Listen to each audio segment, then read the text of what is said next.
Hello everyone, I hope that you are doing well. This is me, Syed Shujatullah. So today we are going to see the Unit 4, Indian Economy.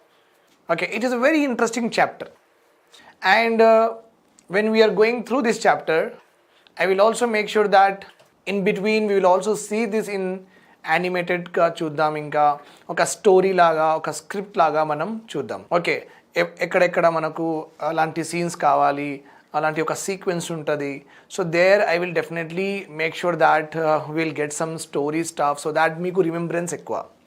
Generally అంటారు human మైండ్కి theory కంటే pictures ఇంకా story ఇవన్నీ if they are వాళ్ళు ఇలా ఇవన్నీ చూస్తే వాళ్ళకు చాలాసేపు గుర్తుంటుందంట, చాలా రోజులు గుర్తుంటుందంట. So that is also we planned. Okay, అందుకే కొంచెం థియరీ చదివిన తర్వాత ఆ థియరీకి రెప్లికేట్ చేసి సో ఒక స్క్రిప్ట్ లాగా స్టోరీ లాగా will also see what is actually happening. Okay, and information facts మీరు గుర్తుపెట్టుకోవాలి. అది స్టోరీ అయినా సరే, లేకపోతే అది యానిమేటెడ్ సీన్స్ అయినా సరే, లేకపోతే థియరీ అయినా సరే, ఫ్యాక్ట్స్ మాత్రం మీరే గుర్తుపెట్టుకోవాలి. So that is there is no escape from it. But the process మాత్రం మీకు చాలా మంచిగా అర్థమైపోతుంది. Okay, with the help of this story telling or you can say or animated scenes. Okay, Indian economy మనకు discussion దేని గురించి ఉంది. Okay, means what topics are covered. So let us understand that syllabus in a proper way. We'll give some time on it. Okay, 10-15 minutes దాని మీద ఇద్దాం. So that మీకు కూడా హిందూ పేపర్లో, ఇండియన్ ఎక్స్ప్రెస్లో, న్యూస్ పేపర్స్లో మీకు ఇలాంటి పదాలు వస్తే మీరు అక్కడ ఆగాలి, ఇంకా కొంచెం రైటింగ్ వర్క్ చేసుకోవాలి. ఎందుకంటే these are a part of your syllabus. అందుకే మరి మన ప్రిపరేషన్ కొంచెం రెస్ట్రిక్టెడ్గా ఉంటుంది. మనకు సిలబస్ తెలియలేదంటే వాట్ విల్ హ్యాపెన్, మీరు అన్నీ చదువుకుంటారు, కానీ that is not our job. Smart work చేయాలి. Okay, news paper we're not reading to know what is happening around. Remember this point. As a aspirant మీరు న్యూస్ పేపర్ మన చుట్టుపక్కల ఏమేమి జరుగుతున్నాయి, ఏమేమి క్రైమ్స్ అయినాయి, గవర్నమెంట్ ఎక్కడెక్కడ ఇనాగ్రేషన్ చేసింది, ఇవన్నీ మనకు అవసరం లేదు జనరల్గా. So that is for a general public who is work very లీజర్గా ఉన్నారు కదా వాళ్ళకి. As a aspirant, so you have to consider newspapers as your syllabus text అనమాట. ఓకే, న్యూస్ పేపర్కి ఒక టెక్స్ట్ లాగా టెక్స్ట్ బుక్ లాగా చూసుకోవాలి, జస్ట్ లైక్ డైలీ న్యూస్ లాగా చూసుకోవాలి. And you have to restrict your preparation to the topics related to your syllabus తప్ప మీరు ఏమీ అందులో చదవద్దు. అట్లీస్ట్ మీరు ఎగ్జామ్ క్రాక్ అయ్యే వరకు యూ హ్యావ్ టు దీనిలోనే రెస్ట్రిక్ట్ అయిపోవాలి మీరు. ఓకే అండి, right. So let us go ahead. Let us understand the syllabus in the Unit 4. As you know that మనం యూనిట్ స్టార్ట్ చేసిన కంటే ముందు కొంచెం యూనిట్లో ఏమేమి ఉన్నాయవన్నీ చూసుకుంటున్నాం. So that is the process we're following ఇప్పుడు కూడా నా also. Right, unit 4 of Indian Economy of Group 1 Telangana deals with public finance. What does it deals with? Public finance. Okay, here important thing you have to understand. Okay, here public ante government andi, public ante government, right? And finance here is nothing but money. Okay, దానికి broader meaning వేరేగా ఉంది, కానీ ప్రస్తుతానికి మనకు ఈ syllabus అర్థం చేయడానికి మీరు ఫైనాన్స్కి మనీ అని అనుకోండి. Okay, so finance is very true సెన్స్లో ఫైనాన్స్ అంటే ఒక థర్డ్ పార్టీ మన తరపు వేరే వాళ్ళకి డబ్బులు పే చేస్తుంది. ఓకే, ఒక థర్డ్ పార్టీ మన తరపు నుంచి వేరే వాళ్ళకు డబ్బులు పే చేస్తుంది. That is this process is called as what? Finance. Just like ఇప్పుడు మీరు కాలేజ్లో ఉన్నారనుకోండి, కాలేజ్లో ఉన్నారు, కాలేజ్ థర్డ్ ఇయర్ కూడా అయిపోతూ ఉంటుంది. So when third year is also finishing, you will arrange ఒక farewell party, right or wrong? మీరు ఒక ఫేర్వెల్ పార్టీ అరేంజ్ చేస్తారు. ఫేర్వెల్ పార్టీకి ఖర్చులు అనుకోండి 10 lakhs రూపీస్ ఉన్నాయి, అంటే పిల్లల కాంట్రిబ్యూషన్ 5 lakhs ఉంది. ఫేర్వెల్ పార్టీ ఖర్చులు ఎంత? 10 lakhs ఉన్నాయి. మీ దగ్గర ఎంత జమ అయింది? 5 lakhs జమ అయింది. ఇంకా మీకు షార్ట్ ఎంత పడుతుంది? 5 lakhs షార్ట్ పడుతుంది మీకు. మీరు ఏం చేస్తారు, కంపెనీస్కి లేకపోతే షాప్ ఓనర్స్కి అక్కడ వెళ్ళి ఏం చేస్తారంటే, సార్ మీ పేరు మేము బ్యానర్లు రాస్తాం, చాలామంది చూస్తారు, కాలేజెస్కి అలా వెళ్తారు, వెళ్ళి ఏం చేస్తారంటే స్పాన్సర్స్ దొరుకుతారు. Okay, you will find what sponsor. Okay, so మీ ఈవెంట్లో ఆ షార్టేజ్ ఉన్న మనీకి ఎవరైనా స్పాన్సర్ చేస్తే మీ ఈవెంట్ జరిగిపోతుంది. Right or wrong? It will happen. So మీ ఈవెంట్కి అంటే అక్కడ పార్టీస్ ఎవరెవరు, మీరు మీ కాలేజ్, 2 పార్టీస్ ఉన్నాయి ఇక్కడ. ఓకే, కానీ మీ ఈవెంట్కి స్పాన్సర్ ఎవరు చేస్తున్నారు? కాలేజ్ వాళ్ళు చేయట్లేదు, వేరే బయట వాళ్ళు షాప్ ఓనర్స్ వాళ్ళు చేస్తున్నారు. So third party sponsoring. So ఈవెంట్స్లో జనరల్గా ఈవెంట్స్ అడ్వర్టైజ్మెంట్స్లో స్పాన్సరింగ్ అంటారు. Whereas the same thing if it happens in economy, మనం స్పాన్సర్ అనే వర్డ్ యూజ్ చేయం, we will use the word finance. Will use the word what? Finance. ఎట్లా అంటే వినండి, ఇక్కడ నాకు ఒక ఎంజీ హెక్టార్ కార్ కావాలి, రైట్? సో నేను ఎంజీ హెక్టార్ షోరూమ్కి వెళ్ళిన, అక్కడ కార్ ప్రైస్ చూసిన 16 lakhs అన్నాడు. సరే, అర్థమైంది. నా దగ్గర ఎంత ఉంది? 10 lakhs ఉంది. సరే, సో ఇప్పుడు నా దగ్గర షార్టేజ్ ఎంత? 6 lakhs షార్టేజ్. 16 lakhs కార్ ఉంది. ఓకే, అండ్ నా దగ్గర 10 lakhs ఉన్నాయి. 16 lakhs కార్, నా దగ్గర 10 lakhs, షార్టేజ్ ఎంత? 6 lakhs. అప్పుడు నేను ఒక బ్యాంక్కి అప్రోచ్ అవుతానా లేదా? అవుతాను.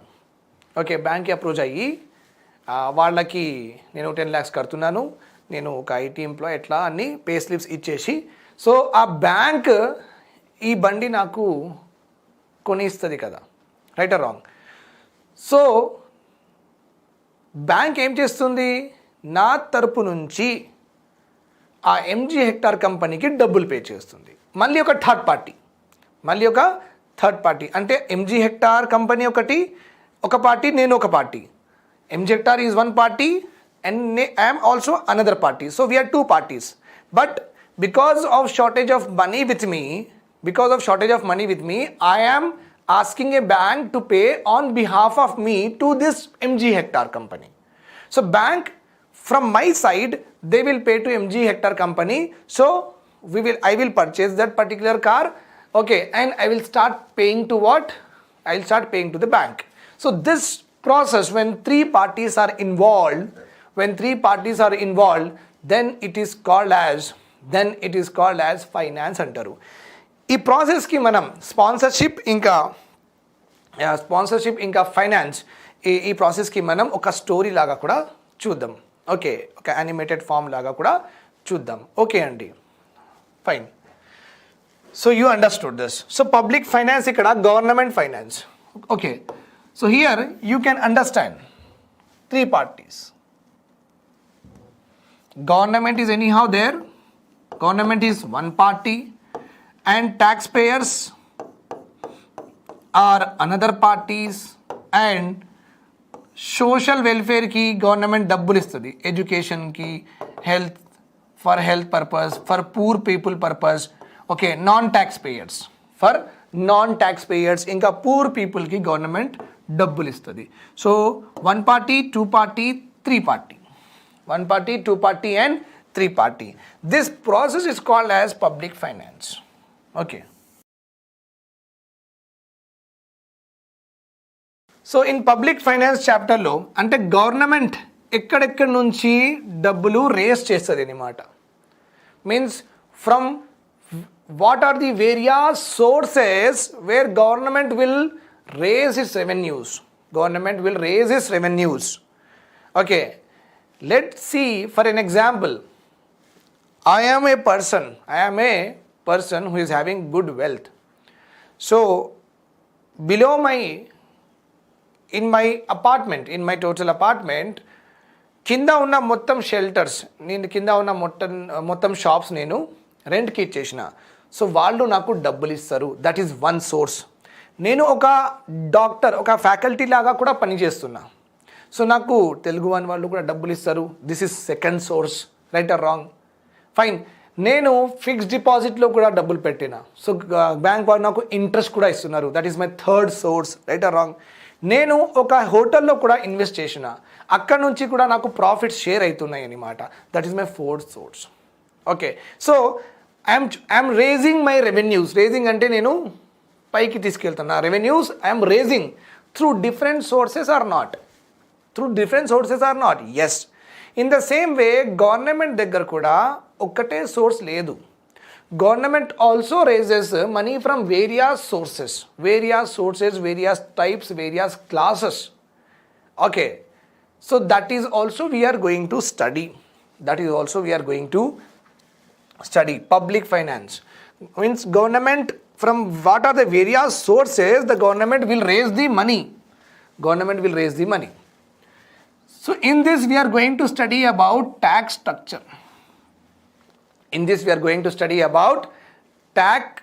structure. Okay అండి. సో ట్యాక్స్ స్ట్రక్చర్లో ఏముందంటే, first of all you should know what is a tax అండి. ఓకే, ట్యాక్స్కి మనం డీటెయిల్గా చదువుదాం. Before that just remember that tax is something the people pay to the government. Okay, ఒక క్లాస్ ఆఫ్ పీపుల్, ఒక section of people pay to the government some amount of money, some percentage of money out of their income. మొత్తం earn చేసిన ఇన్కంలో some percentage గవర్నమెంట్కి pay చేయాలి. That is called as tax. Okay, so taxes, how many types of taxes are there? That is important. Taxes are of how many types? So tax structure ఎలా ఉందంటే, ఒక direct tax అని అంటారు, ఒక indirect tax అని అంటారు. Indirect tax. So దీనిలో చాలా ట్యాక్సెస్ ఉన్నాయి, దీనిలో కూడా చాలా ట్యాక్సెస్ ఉన్నాయి. ఈ స్ట్రక్చర్కి మనం చూడాలి. ఎగ్జామ్లో మీకు డైరెక్ట్ క్వశ్చన్ వస్తుంది. Okay, what do you mean by A tax and explain and discuss the various components of tax structure. Explain and discuss the various components of tax structure. Okay, మళ్ళీ ఇక్కడ sir explain కూడా use చేసిండ్రు, discuss కూడా use చేసిండ్రు, రెండు ఒక్కటే కదా అని మీకు ఒక డౌట్. కాదు. డిస్కస్ అంటే మనం ఒకటేసారి అన్నీ పైన డిస్కస్ చేసేయాలి. Okay, direct taxes are those taxes which are imposed on a person and he will be only liable to pay to the government. Direct taxes are of so and so types, okay, income tax etc. అలా రాసేసి light తీసుకోవాలి. Explain అంటే every ట్యాక్స్లో various taxes ఉన్నాయి కదా, వాళ్ళకి కూడా మనం explain చేయాలి. This is called as explain and discuss. Remember this point. Explain and discuss, right. So tax structure గురించి చూస్తాం మనం. Then followed by we also see question here is, sir tax ఎవరు కలెక్ట్ చేస్తారు sir? Question is that tax మన central government కూడా collect చేస్తుంది, మన state government కూడా కలెక్ట్ చేస్తుంది. Okay, so what different types of taxes collected by the centre and what different types of taxes are collected by the state, అది కూడా మనం చూడాలి. వీళ్ళు కలెక్ట్ చేసిన ట్యాక్స్ వీళ్ళు కలెక్ట్ చేయరు, స్టేట్ గవర్నమెంట్ కలెక్ట్ చేసిన ట్యాక్స్ సెంట్రల్ గవర్నమెంట్ కలెక్ట్ చేయదు. ఓకే, అంటే వీళ్ళకి ఒక స్పెసిఫిక్ ట్యాక్స్ కాన్స్టిట్యూషన్లో రాసేసిండ్రు ఆల్రెడీ. సెంట్రల్ గవర్నమెంట్ ఈ ట్యాక్సే కలెక్ట్ చేయాలి, స్టేట్ గవర్నమెంట్ ఈ ట్యాక్సే కలెక్ట్ చేయాలి, ప్రాపర్గా రాసి ఉంది. సో అందులో ప్రాబ్లం లేదు, అందుకే డిస్ప్యూట్స్ రావు ఎక్కువ. దెన్ గవర్నమెంట్ ఎక్స్పెండిచర్, డబ్బులు తీసుకొని గవర్నమెంట్ ఏం చేస్తుంది? క్వశ్చన్, సార్ డబ్బులు మాత్రం గవర్నమెంట్ రేస్ చేస్తుంది సార్, మరి ఏం చేస్తుంది ఆ డబ్బులు? Question is there or not? Yes. So government will do expenditure, government spend చేస్తుంది ఆ డబ్బులు. గవర్నమెంట్ డూ ఎక్స్పెండిచర్స్ దేని మీద? మీకు ఫీ రీయింబర్స్మెంట్ ఉందా లేదా? ఉంది. రైతు బంధు ఉందా లేదా? ఉంది. రైతు పథకం, రైతు బీమా, Mudra scheme, Pradhan Mantri Fasal Bima Yojana, Aasara pension scheme, okay, Atal pension Yojana etcetera. Road కట్టడం, పవర్ సెక్టార్లో ఎలక్ట్రిసిటీ ప్రొడక్షన్ ఇంక్రీజ్ చేయడం, ఎందుకంటే చాలా కొత్త హౌసెస్ వస్తూ ఉంటున్నాయి, కొత్త హౌసెస్ బిల్ట్ అవుతూ ఉంటే మనకు ఎక్కువ ఎలక్ట్రిసిటీ కావాలి కదా, రైట్ ఆర్ రాంగ్? మరి ఎక్కువ ఎలక్ట్రిసిటీ కావాలంటే ఉన్న పవర్ ప్లాంట్స్ మనకు సరిపోవు. Very common sense again. So we have to continuously increase. Right or wrong? Yes. So roads కూడా కావాలి, రైట్? సో ఎయిర్పోర్ట్ డెవలప్మెంట్ కావాలి, పోర్ట్ డెవలప్మెంట్ కావాలి. So many are there, many expenditures are done by the government. So government డబ్బులు collect చేసేసి ఇవన్నిటి మీద government expenditure చేస్తుంది. Okay, so will learn all of these in detail, but try to remember what you have to pick up from the news paper. News paper నుంచి ఏం pick up చేయాలి? So if government has started a power plant project కొత్తగూడెంలో ఒక plant అంటే మీకు అది important, ఎందుకంటే అది గవర్నమెంట్ ఎక్స్పెండిచర్ కింద వస్తుంది. Government started sheep distribution scheme, ఇది గవర్నమెంట్ ఎక్స్పెండిచర్ కింద వస్తుంది. గవర్నమెంట్ స్టార్టెడ్ టీఎస్ ఐపాస్, ఇది గవర్నమెంట్ ఎక్స్పెండిచర్ కింద రాదు. ఎందుకు రాదంటే ఇది ఒక పాలసీయే. కానీ టీఎస్ ఐపాస్లో గవర్నమెంట్ ఏం చెప్పిందంటే మేము టీ హబ్ క్రియేట్ చేస్తాం, ఒక బిల్డింగ్. హబ్ అంటే ఒక బిల్డింగ్ అండి. హబ్ అంటే ఏంటి? ఒక బిల్డింగే. మన హైదరాబాద్లో హైటెక్ సిటీలో బిల్డింగ్స్ ఉన్నాయి కదా, అలాంటి ఒక బిల్డింగ్. ఓకే, కొత్త స్టార్టప్స్ కంపెనీకి ఆ బిల్డింగ్లో ఇలా ఒక్కొక్క ఫ్లోర్లో ఒక ఫ్లాట్ ఇస్తారు వర్క్ చేయడానికి. Okay, this is called as T hub. TS iPASS government expenditure కాదు, కానీ టీ హబ్ గవర్నమెంట్ ఎక్స్పెండిచర్ కింద వస్తుంది. ఎందుకంటే మనం బిల్డింగ్ కట్టడానికి డబ్బులు కావాలి కదా, రైట్? సో ఇలాంటి ఏదైనా ఎక్స్పెండిచర్ గవర్నమెంట్ చేస్తుందంటే న్యూస్ పేపర్లో ఒకవేళ వస్తే you have to right it down in your notes. Understood? Government expenditure. Okay, మళ్ళీ ఈ గవర్నమెంట్ ఎక్స్పెండిచర్ రెవెన్యూ లాగా కూడా డివైడ్ అయింది, క్యాపిటల్ లాగా కూడా డివైడ్ అయింది. రెవెన్యూ అంటే every day, every week, every month expenditures ఉంటాయి అన్నమాట. Okay, means when revenue is a nature. Revenue ఒక నేచర్ ఎలా ఉందంటే when government do regular and frequent expenditure చేస్తుంది కదా, when government do regular and frequent expenditures, infrequent కాదండి, frequent expenditure అంటే మాట గవర్నమెంట్ ఎక్స్పెండిచర్ చేస్తుంటుంది, then it is called as revenue. Like government ఎంప్లాయీస్కి శాలరీస్ ఎవ్రీ మంత్ ఇవ్వాలి కదా, రెవెన్యూ కింద వస్తుంది.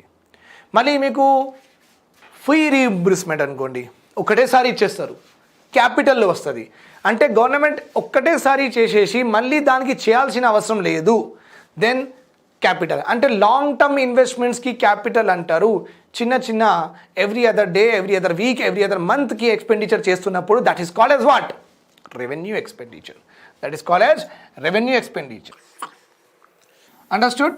సో గవర్నమెంట్ డబ్బులు కలెక్ట్ చేస్తుంది in the form of taxes. And who collects? Central government ఎలాంటి ట్యాక్సెస్ కలెక్ట్ చేస్తుంది, స్టేట్ గవర్నమెంట్ ఎలాంటి ట్యాక్సెస్ కలెక్ట్ చేస్తుంది, దెన్ ఆ ట్యాక్సెస్ కలెక్ట్ చేసిన తర్వాత వాళ్ళు ఎలా ఎక్స్పెండిచర్ చేస్తారు. ఆ ఎక్స్పెండిచర్ టైప్స్ ఏంటి? Revenue and capital. Okay sir, ఇవన్నీ ఓకే, అర్థమైంది. Sir what about public debt sir? గవర్నమెంట్కి కూడా అప్పులు ఉన్నాయంట సార్, అదేంటి సార్ అట్లా? Question is there. Yes, it's very common in your life also. Even if you are a college going students, even if you are a IT employee or medical employee or whatever it is, మీకు డబ్బులు మాత్రం అప్పుడప్పుడు తక్కువ పడుతూనే ఉంటాయి, right or wrong? Either మీరు loan అయినా తీసుకుంటారు, or what you will do, or you will ask to your friends. It's very common thing. గవర్నమెంట్కి కూడా అంతే అండి. గవర్నమెంట్కి కూడా ఎవ్రీ ఇయర్, ఎవ్రీ మంత్ ఖర్చులు పెరుగుతూనే ఉంటాయి. ఆ ఇంక్రీజ్ డిమాండ్ వల్ల గవర్నమెంట్ కూడా ఖర్చులు పెరుగుతూనే ఉంటాయి. సో గవర్నమెంట్కి వచ్చిన డబ్బులు సరిపోవట్లేదు ఆ డిమాండ్స్కి ఫుల్ఫిల్ చేయడానికి. గవర్నమెంట్కి వచ్చిన డబ్బులు సరిపోవట్లేదు, రైట్? సో గవర్నమెంట్ అప్పుడు ఏం చేస్తుందంటే లోన్స్ బారో చేస్తుంది. గవర్నమెంట్ కూడా లోన్స్ బారో చేస్తుందండి. Okay, so government also borrows what? Loans. అది వాళ్ళు బాండ్స్ అవన్నీ అమ్మేసి, లేకపోతే అమ్మరు, బాండ్స్ అవన్నీ రిలీజ్ చేసి అవన్నీ చేస్తారు. కానీ నేను మళ్ళీ ఆ డీప్లో వెళ్ళాను. గవర్నమెంట్ కూడా లోన్స్ బారో చేస్తుంది. ఓకే, బ్యాంక్స్ నుంచి, ఆర్బీఐ నుంచి, ఎల్ఐసి నుంచి, లేకపోతే ఐఎంఎఫ్ నుంచి, వరల్డ్ బ్యాంక్ నుంచి, జపాన్ గవర్నమెంట్ నుంచి. Okay, government borrows loans also. ఎందుకు? ఖర్చులు ఎక్కువ ఉన్నాయి కానీ వచ్చిన మనీ తక్కువ, వచ్చిన ట్యాక్సెస్లో వచ్చిన మనీ తక్కువ. ఓకే, సో అందుకే గవర్నమెంట్ అప్పుల్లో కూడా ఉంటుంది అప్పుడప్పుడు. ఓకే, మ్యాక్సిమం అప్పులోనే ఉంటుంది. That is called as public debt అంటారండి. What do we call it as?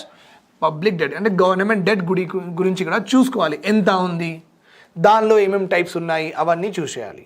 So ఆయననే ఇచ్చేసిండు సిలబస్లో. ఈ పబ్లిక్ డెట్కి కాంపోజిషన్ ఏందంట అంటే ఇండియాలో ఎంత అప్పులు ఉన్నాయి గవర్నమెంట్కి, మళ్ళీ ఎక్స్టర్నల్ డెట్ అంటే బయట ఉన్న కంట్రీస్కి లేకపోతే ఫైనాన్షియల్ ఇన్స్టిట్యూషన్కి, ఐఎంఎఫ్, వరల్డ్ బ్యాంక్కి వాళ్ళకి ఎంత డబ్బులు ఇవ్వాల్సి ఉంది. ఓకే, సో ఎక్స్టర్నల్ అప్పులు ఎంత, ఇంటర్నల్ అప్పులు ఎంత. Okay, that is this to constitute what? Public debt అంటారండి. We call it as what? Public debt. Remember this point here. Then we are having monetary policy. Monetary policy, very, very important. RBI is related to this, and monetary policy is mainly concerned to control what? Inflation. Mainly concerned to control inflation. Inflation is nothing but when prices are increasing. When prices are increasing. So 40 rupees rise, 50 rupees అయిపోయింది, మళ్ళీ 60 rupees అయిపోయింది, మళ్ళీ 70 rupees అయిపోయింది. So ఇలా increase అయితే can we live a very quality life? Can we live a very happy life? No. Income erosion aitunda leda? Income is getting eroded. Income is getting what? Eroded. Means increase price valla mana income అనవసరంగా ఎక్కువ వెళ్ళిపోతుందని మాట. Eroded. So ఈ price రైజ్కి control చేయడానికి ఈ price రైజ్కే అంటారు మనం inflation. This price rise is only called as what? Inflation. Okay, to control this, suppose మనం అంటే కొంటామండి 40, 50, 60 అంటే కూడా కొంటాం. పూర్ పీపుల్ వాళ్ళకి డైలీ ఆయనకి అనుకోండి మన వేజ్ లేబర్స్ ఉంటారు కదా. ఓకే, టోలీ చౌకీలో, కోటిలో చాలామంది నిలబడి ఉంటారు. ఓకే, ఏదైనా పని మనం అక్కడ వెళ్తే వాడు తొందర అందరూ వచ్చేసి అడుగుతారు, సార్ ఏదైనా పని ఉందా సరే అడుగుతారు. Right or wrong? సో వాళ్ళకి ఏమంటారంటే లేబర్ అంటారు. ఇంకా లేబర్ మనం అక్కడ పర్చేస్ చేస్తున్నాం అంటే మనం వాళ్ళకి కొంటున్నాం, ఒక హైర్ చేస్తున్నాం, ఇంకా వాళ్ళకి సెల్ చేస్తున్నారు. Okay, so selling and purchasing ఉన్న ప్లేస్కి ఏమంటాం మనం? మార్కెట్ అంటాం. ఈ మార్కెట్లో ఎవరు, what is the commodity here? ఈ మార్కెట్లో ప్రొడక్ట్ ఏంది? ఇక్కడ లేబర్. ఈ మార్కెట్లో ప్రొడక్ట్ ఏంది? ఇక్కడ లేబర్. అందుకే లేబర్ మార్కెట్ అంటారు. ఏమంటారు? Labour market. అదే మన హ్యాబిట్స్లో జగదీష్ మార్కెట్ ఉంది కదా. జగదీష్ మార్కెట్లో అది ఎలాంటి మార్కెట్? అది ఒక mobile phone market. What is that market? అది ఒక మొబైల్ ఫోన్ మార్కెట్. అక్కడ మొబైల్ అమ్మడం, మొబైల్ కొనడం, ఇదే జరుగుతూనే ఉంటుంది. Right or wrong? సో వీళ్ళకి పర్ డే 450, 460 రూపీస్ ఇస్తారు మీరు. ఓకే, వాళ్ళు పర్ డే పని చేస్తే. Okay, so 1 kg of rice ఆయన తీసుకుంటే ఒక 80 రూపీస్లో మళ్ళీ ఆయనకి వెజిటేబుల్స్ కొనాలి, ఆయన పప్పు ఏదైనా చేసుకోవాలి. Right or wrong? మళ్ళీ ఆయన ఇంటికి పోవడానికి పెట్రోల్ కూడా కావాలి ఆయనకి. Okay, understand my point here. మళ్ళీ ఆయనకి కొన్ని గుడ్డులు కావాలి, because very important for protein. చిన్న పిల్లలు ఉంటే వాళ్ళకి మిల్క్ కావాలి. సో ఇలా ప్రైసెస్ పెరుగుతూ ఉంటే ఈ పూర్ పీపుల్కి చాలా దారుణం అయిపోతుందండి. Right or wrong? They will be at very very low level of living అని అన్నమాట. అట్లా అయిపోతుంది. Okay, so that is why RBI మొత్తం ఆర్బీఐకి క్రియేట్ చేసేసినాం మనం. We have created a very largest financial organization of our country. Okay, RBI create చేసేసినాం. ఏం చెప్పినాం? సార్ మీరు ఇన్ఫ్లేషన్ చూసుకోవాలి, ఎందుకంటే మన దగ్గర పూర్ పీపుల్ చాలా ఎక్కువ ఉన్నారు. ఇంకా ఇలాంటి ప్రైస్ ఇంక్రీజ్ అయితే వాళ్ళు ఎట్లా బతకాలి? వాళ్ళకి డెవలప్మెంట్ ఉండదు, వాళ్ళు క్వాలిటీగా బతకలేరు, వాళ్ళు ఎక్కువ థింగ్స్ కొనలేరు, వాళ్ళకి ఫుడ్ రిక్వైర్మెంట్సే మనం ఫుల్ఫిల్ చేయట్లేదంటే ఎట్లా సార్? అంటే ఆర్బీఐ చెప్పింది, yes sir we will do that, no problem. So RBI ఎలా కంట్రోల్ చేస్తుంది ఈ ఇన్ఫ్లేషన్కి? That is all about monetary policy. Other way around deflation కూడా కంట్రోల్ చేస్తుందండి. That is not an issue. But majorly inflation గురించి ఉంటుంది వాళ్ళ పనులు. ప్రైసెస్ డిక్రీజ్ అవ్వవు. ఒక కంట్రీలో వెన్ ద పాపులేషన్ ఇష్టం వచ్చినగా ఇంక్రీజ్ అయితే, ఓకే, సో అలాంటి కంట్రీలో never you will see what price decrease అవ్వడం ఉండదు, ప్రైస్ ఇంక్రీజే అవుతూనే ఉంటాయి. That is called as monetary policy. Fiscal policy is nothing but our budget అండి. బడ్జెట్ ప్రాసెస్ ఎలా ఉంది, బడ్జెట్ డాక్యుమెంట్ ఎలా ఉంది, బడ్జెట్ ఫిస్కల్ పాలసీ ఆబ్జెక్టివ్స్ ఎలా ఉన్నాయి, ఏమేమి ఉన్నాయి, అవన్నీ ఇక్కడ చూసుకోవాలి. Okay, then the last one we are having is union budget. Okay, of course మనం తెలంగాణ బడ్జెట్ కూడా చూస్తాం. It is very common, don't worry about it. మనం అది కూడా చూడాలి, మనం ఇది కూడా చూడాలి, కంపారిజన్ చేసుకోవాలి. నేను ప్రాపర్ ట్యాబ్యులర్ ఫామ్ ఇస్తాను మీకు. Okay, I hope by the time that all comes నేను ప్రాపర్ మీకు అది ఇస్తాను, ట్యాబ్లెట్ చార్ట్. ఇక్కడ ఒక స్కీమ్కి ఎంత ఇచ్చారు, మనం అదే స్కీమ్కి ఎంత ఇచ్చినాం, ఇక్కడ వాళ్ళు రోడ్కి ఎంత ఇచ్చారు, మనం రోడ్కి ఎంత డబ్బులు ఇచ్చినాం, ఇక్కడ యూఎన్ గవర్నమెంట్ హెల్త్కి ఎంత ఎక్స్పెండిచర్ చేసిండ్రు, ఓకే, మనం ఇక్కడ కంటి వెలుగు అలాంటి స్కీమ్కి ఎంత డబ్బులు మనం ఇచ్చినాం. సో ఇలా కంపారిజన్గా మీకు ప్రాపర్గా నేను ఇస్తాను tabular form. This tabular form is the crux of your examination. Okay, so union budget present చేసిన తర్వాత మనం అనలైజ్ చేయాలి. అనలైజ్ చేయడం అంటే లాస్ట్ ఇయర్ ఎంత ఇచ్చారు, ఇప్పుడు ఎంత ఇచ్చారు, ఓకే, లాస్ట్ ఇయర్ హెల్త్లో ఎంత ఇచ్చారు, ఇప్పుడు ఎంత ఇచ్చారు, పెరిగిందా, డిక్రీజ్ అయిందా, ఏదైనా కొత్త ట్యాక్స్ తీసుకొచ్చిండ్రా, ఇన్కమ్ ట్యాక్స్ ల్యాబ్స్ తక్కువ చేసిండ్రా లేకపోతే ఎక్కువ చేసిండ్రు, అసలు ఏమైంది బడ్జెట్లో.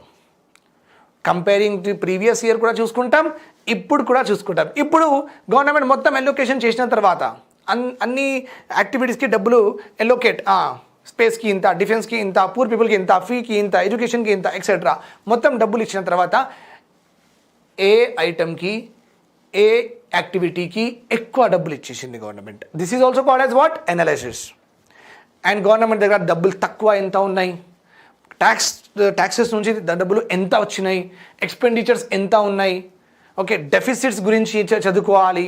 That is called as budget analysis అండి. That is called as what, budget analysis. Okay,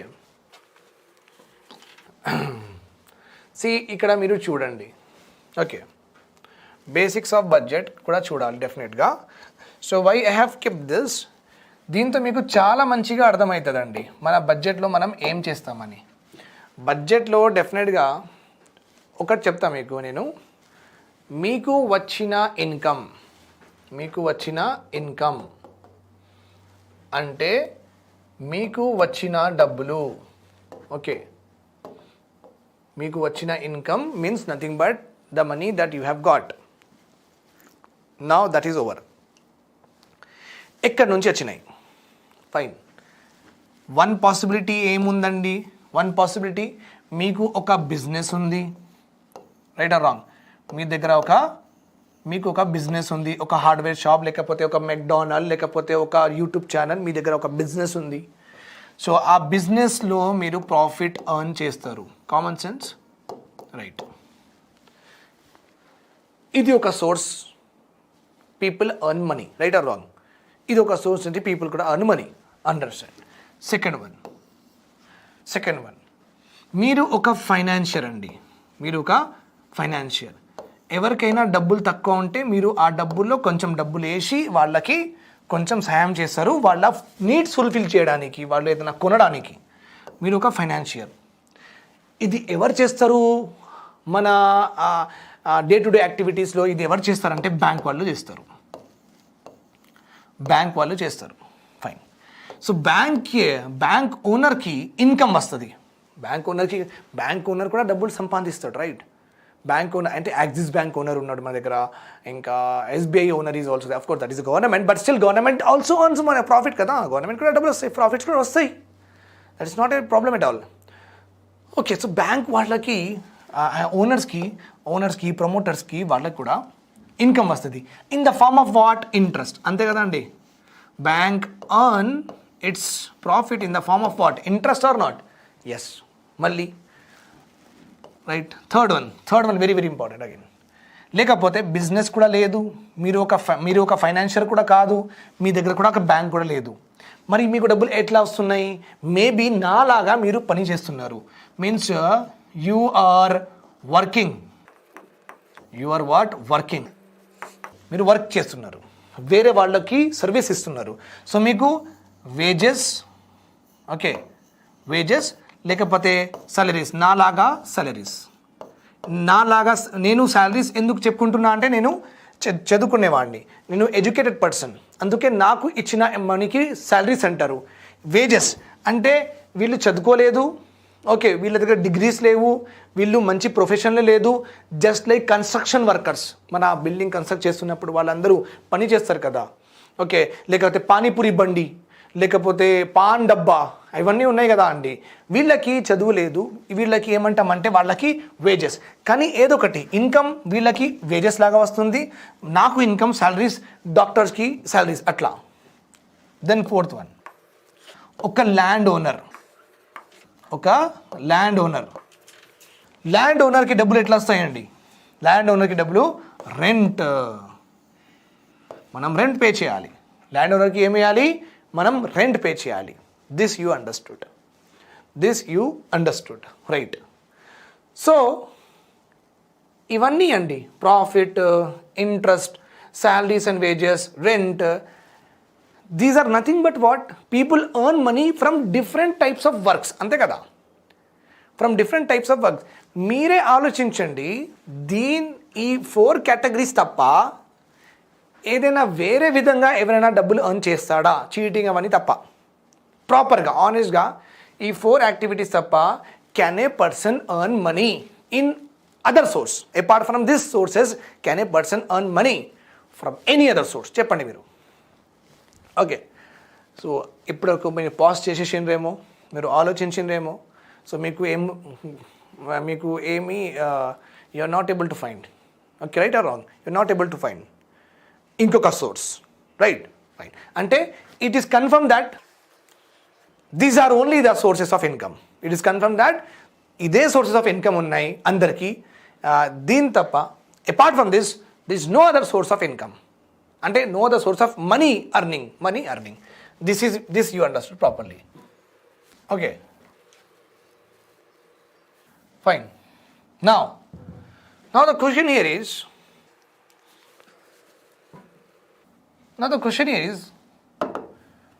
your father is there.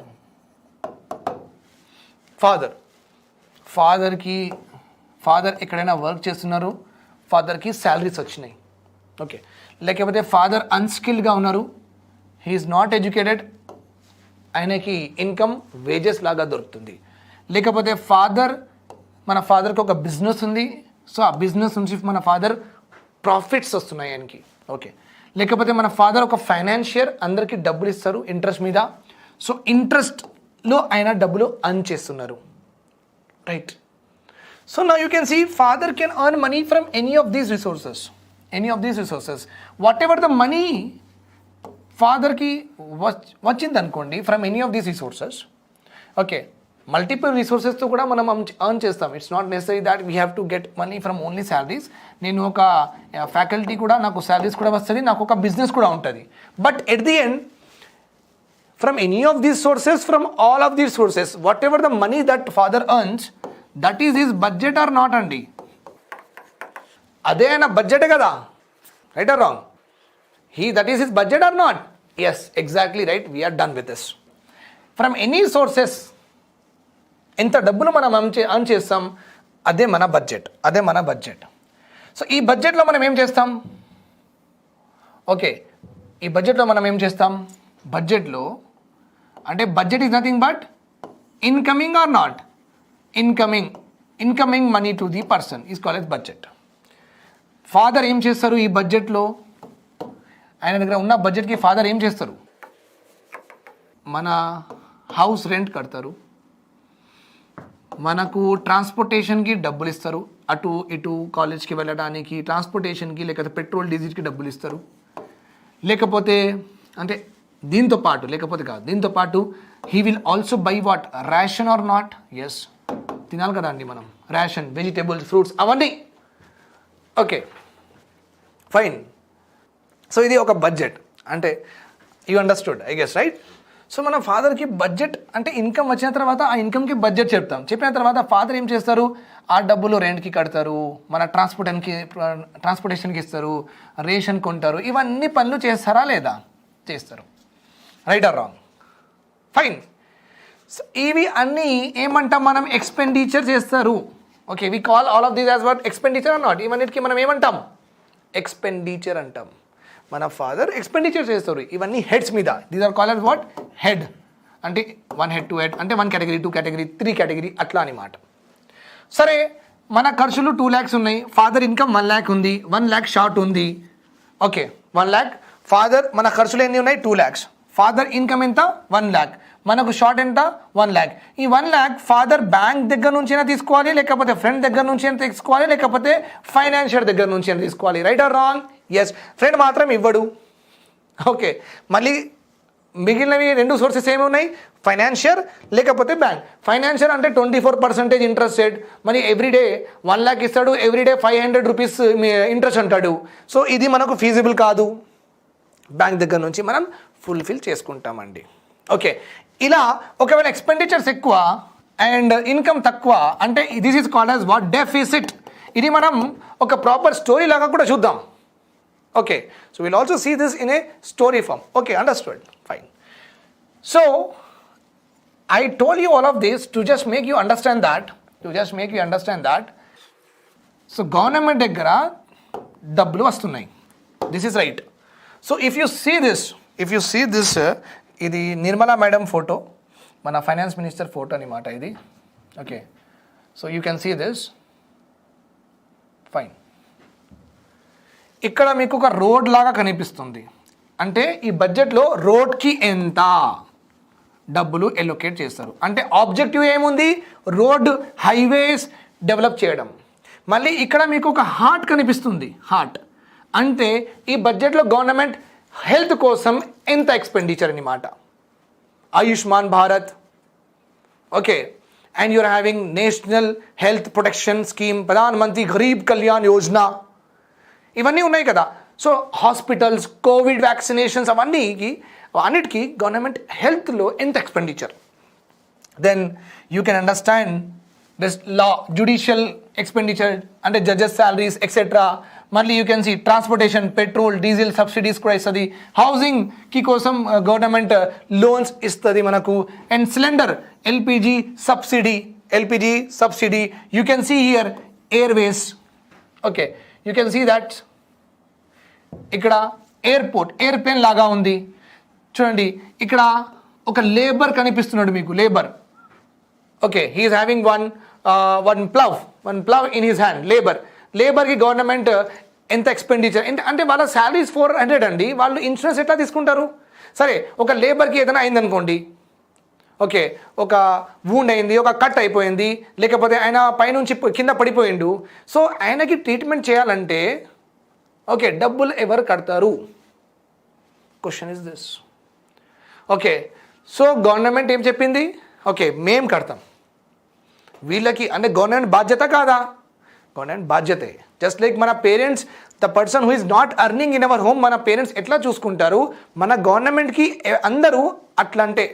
Okay, all the citizens are the childrens of the government. Ashoka కూడా అట్లనే చెప్పిండండి, the Virat Ashoka, Samrat Ashoka. Okay, he told that all subjects are my childrens అన్నాడు ఆయన. అంటే ఆయన కింగ్డమ్లో ఉన్న every మనిషి, every person is his childrens అని అన్నాడు. Because he has to take care of. In the same way మన ఇంట్లో కూడా ఎవరైనా మంచిగా చదవట్లేదు, లేకపోతే చాలా చిన్న వాళ్ళు ఉన్నారంటే మనమే చూసుకోవాలి. In the same way state కూడా ఇలాంటి పూర్ పీపుల్స్కి కొంచెం హెల్ప్ చేయాలి. Okay, that is very common and చేస్తారు కూడా. That is not an issue. చూడండి, వాటర్ కోసం డబ్బులు ఎక్స్పెండిచర్ చేస్తారు. Understood? So with this particular thing you might have understood that ఈ బడ్జెట్లో గవర్నమెంట్ ఎక్స్పెండిచర్ ఎక్కడెక్కడ చేస్తుంది ఇవన్నీ ఒక ప్రాపర్గా మనకు వాళ్ళు చూపించారు. Okay, so these are called as government expenditures. దీనికి ఏమంటాం మనం? గవర్నమెంట్ ఎక్స్పెండిచర్స్ అంటామండి. ఫైన్, ఓకే, సరే, let us go ahead. That's why I told you that budget అంటే మన జేబులో ఉన్న మనీకి బడ్జెట్ అంటారు. ఓకే, ఇంకొకటి ఏంటంటే, అరే సరేరా మూవీకి పోదాం రా అంటే, సరే పోదాం రా అంటే, ఎక్కడంటే సెన్సేషన్కి పోదాం రా అని చెప్తాడు. అరే సెన్సేషన్ కాదు, మల్టీప్లెక్స్కి పోదాం అంటాడు. అరే మల్టీప్లెక్స్కి అంటే 150 రూపీస్ టికెట్ రా, అంత బడ్జెట్ లేదు. సో మనం ఏం చేద్దాం అంటే సెన్సేషన్కి పోదాం అంటే ఒక చిన్న తిరగిపోదాం. సో నా దగ్గర బడ్జెట్ లేదు అంటే నా పాకెట్లో అంత మనీ లేదు. సో బడ్జెట్ అంటే what is there in your pocket, that is called as budget. In the same way the budget means what is there in the government's hand. గవర్నమెంట్కి డబ్బులు ఎంత వచ్చినాయి దానికే బడ్జెట్ అంటారండి. That is only called as what, budget. Remember this point. Now for the very first time, when, by whom? Okay.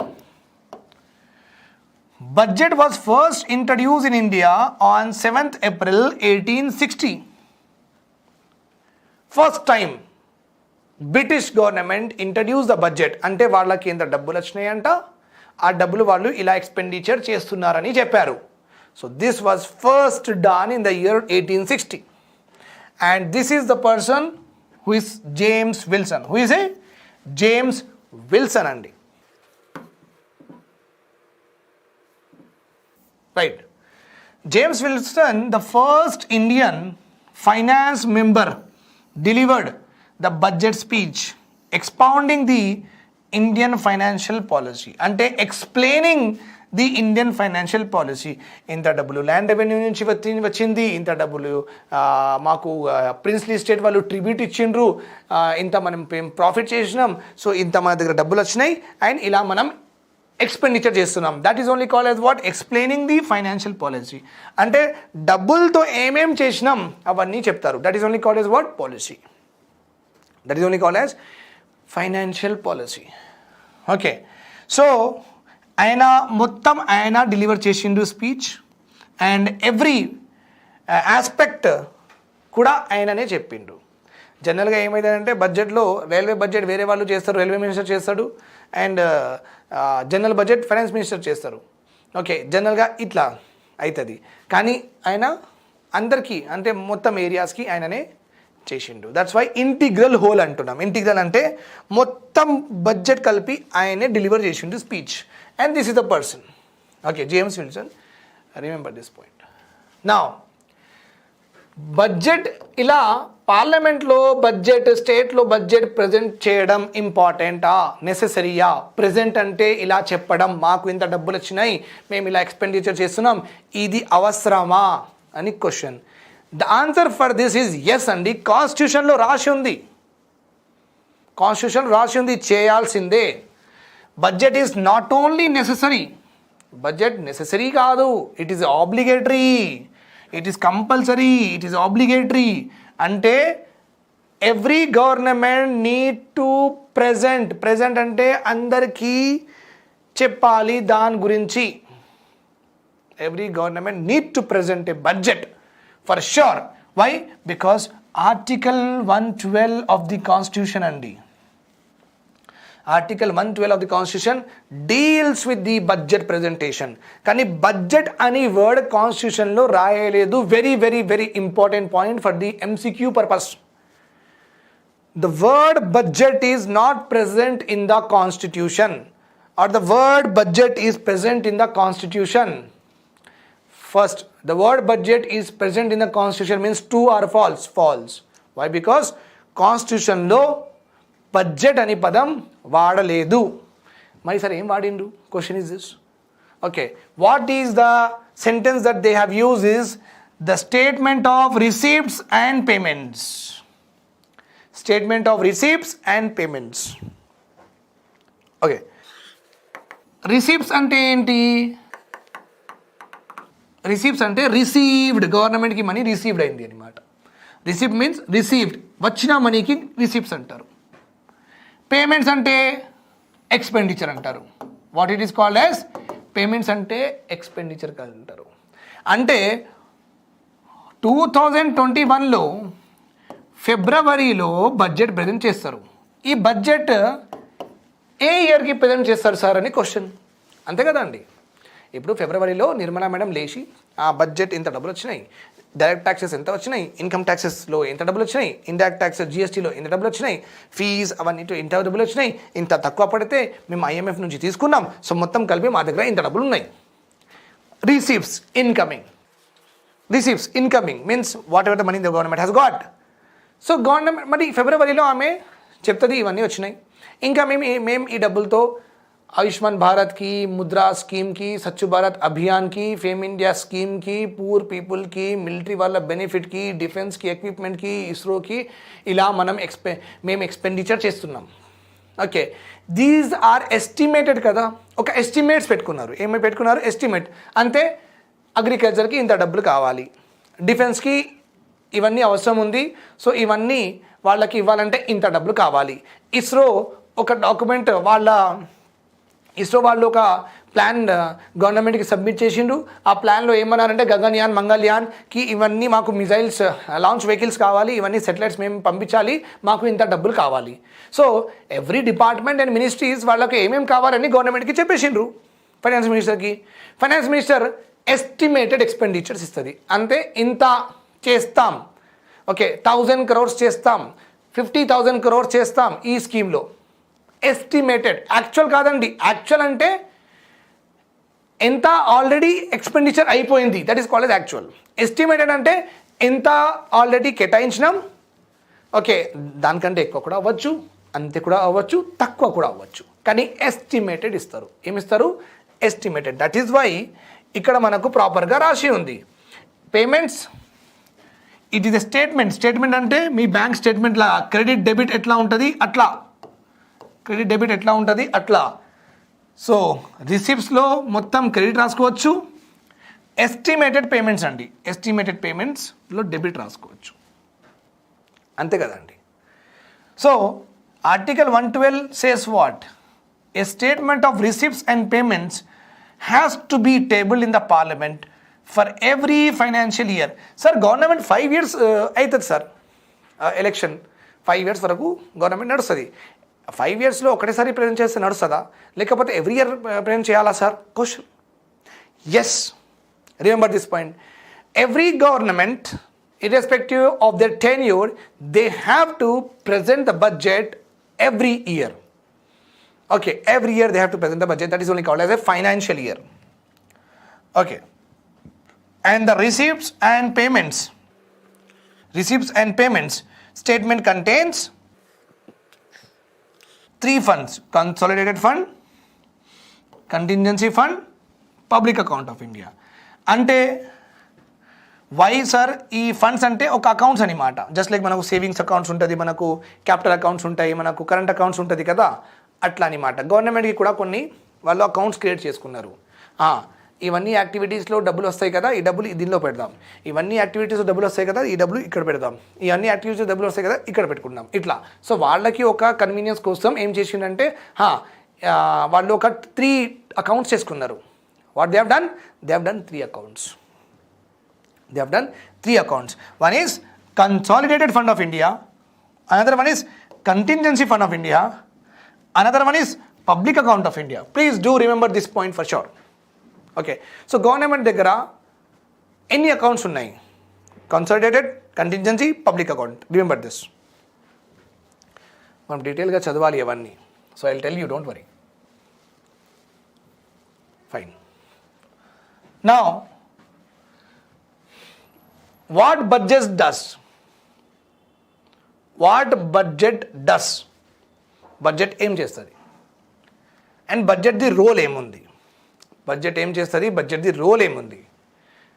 Through the budget, okay, with the help of budget, government of the day means ఇప్పుడున్న government takes parliament permission to collect funds by the way of taxes, duties, borrowings to meet its expenses.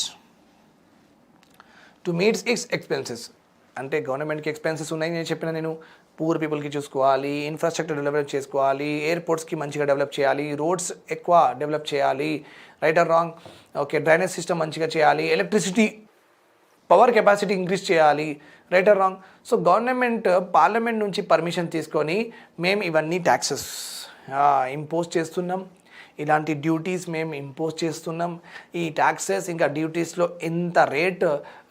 ఎంత percentage of rate collect చేస్తున్నాం, అవన్నీ అన్నమాట. Okay, and బడ్జెట్లో past data అంటే 2021 to 2022. So ఈ ఇయర్కి మన మేడం ఏం చేశారంటే ఫిబ్రవరిలో ఈ ఇయర్లో ఎంత ఎక్స్పెండిచర్ చేస్తుంది బీజేపీ గవర్నమెంట్ అని చెప్పారు మొత్తం. కానీ బడ్జెట్ ప్రజెంట్ చేస్తున్నప్పుడు ఈ ఇయర్ గురించే మాట్లాడరు. Not only in this year they will talk. Past అంటే 2020 ఇంకా 2021లో ఎంత ఎక్స్పెండిచర్ ఆల్రెడీ చేసిండ్రు, ఆ ఎక్స్పెండిచర్ కంటే ఈ ఎక్స్పెండిచర్ ఎంత ఇంక్రీజ్ అయింది అవన్నీ కూడా చెప్తారు. ఓకే, ఆ బడ్జెట్ చెప్తున్నప్పుడు this data, past data, already అయిపోయిన ఫైనాన్షియల్ ఇయర్ డేటా కూడా ఇస్తారు. ఇప్పుడు నడుస్తున్న కరెంట్ ఫైనాన్షియల్ ఇయర్లో ఏమేమి చేయాలి అవి కూడా చెప్తారు. ఇంకా నెక్స్ట్ 2022 టు 2023 టు 2023 మళ్ళీ వచ్చిన కరెంట్ ఫైనాన్షియల్ ఇయర్లో వాళ్ళు ఎంత expend. This is called as advance estimates అండి. అడ్వాన్స్గా చెప్తున్నాం, advance estimates. So that's why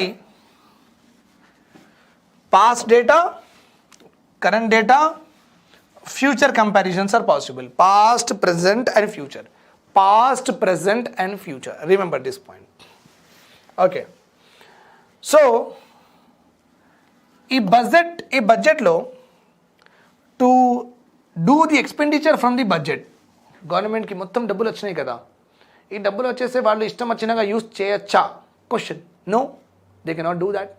what ever money that they receive, they have to take the parliamentary permission. They have to take the parliamentary permission. కానీ నేను already మీకు చెప్పిన 3 funds ఉంటాయని, consolidated fund of India, contingency fund of India, public accounts of India. Okay, నేను చెప్తాను వాళ్ళ గురించి later. Permission మాత్రం తీసుకోవాలి. కానీ ఈ మూడిట్లో పబ్లిక్ అకౌంట్స్ ఆఫ్ ఇండియా, ఈ ఫండ్ నుంచి డబ్బులు వాళ్ళు యూజ్ చేస్తున్నారంటే పర్మిషన్ అవసరం లేదు. కానీ ఈ ఫండ్స్ నుంచి వాళ్ళు డబ్బులు తీస్తున్నారంటే పర్మిషన్ అవసరం. పార్లమెంట్ పర్మిషన్ అండి, పార్లమెంట్ పర్మిషన్ అవసరం.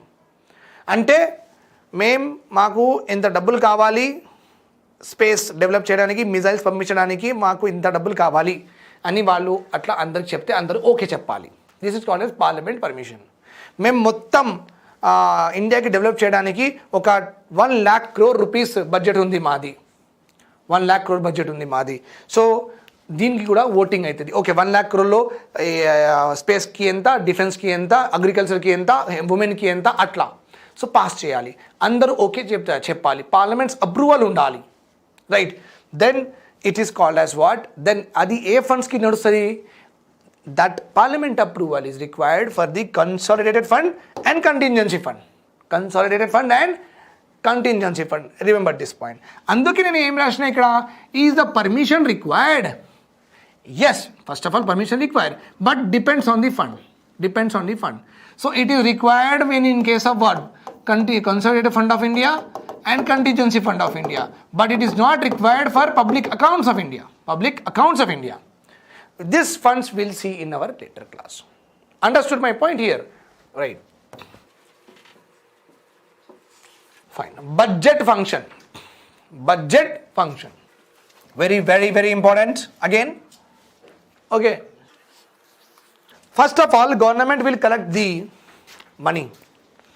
Government will collect the money in the form of taxes.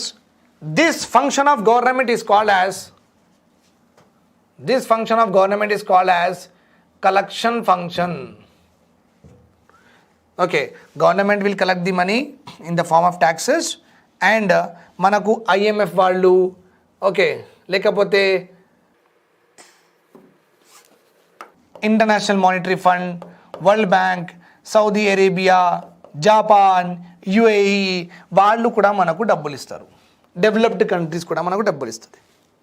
Okay, so అలా మనం తీసుకుంటాం. Generally they will give you.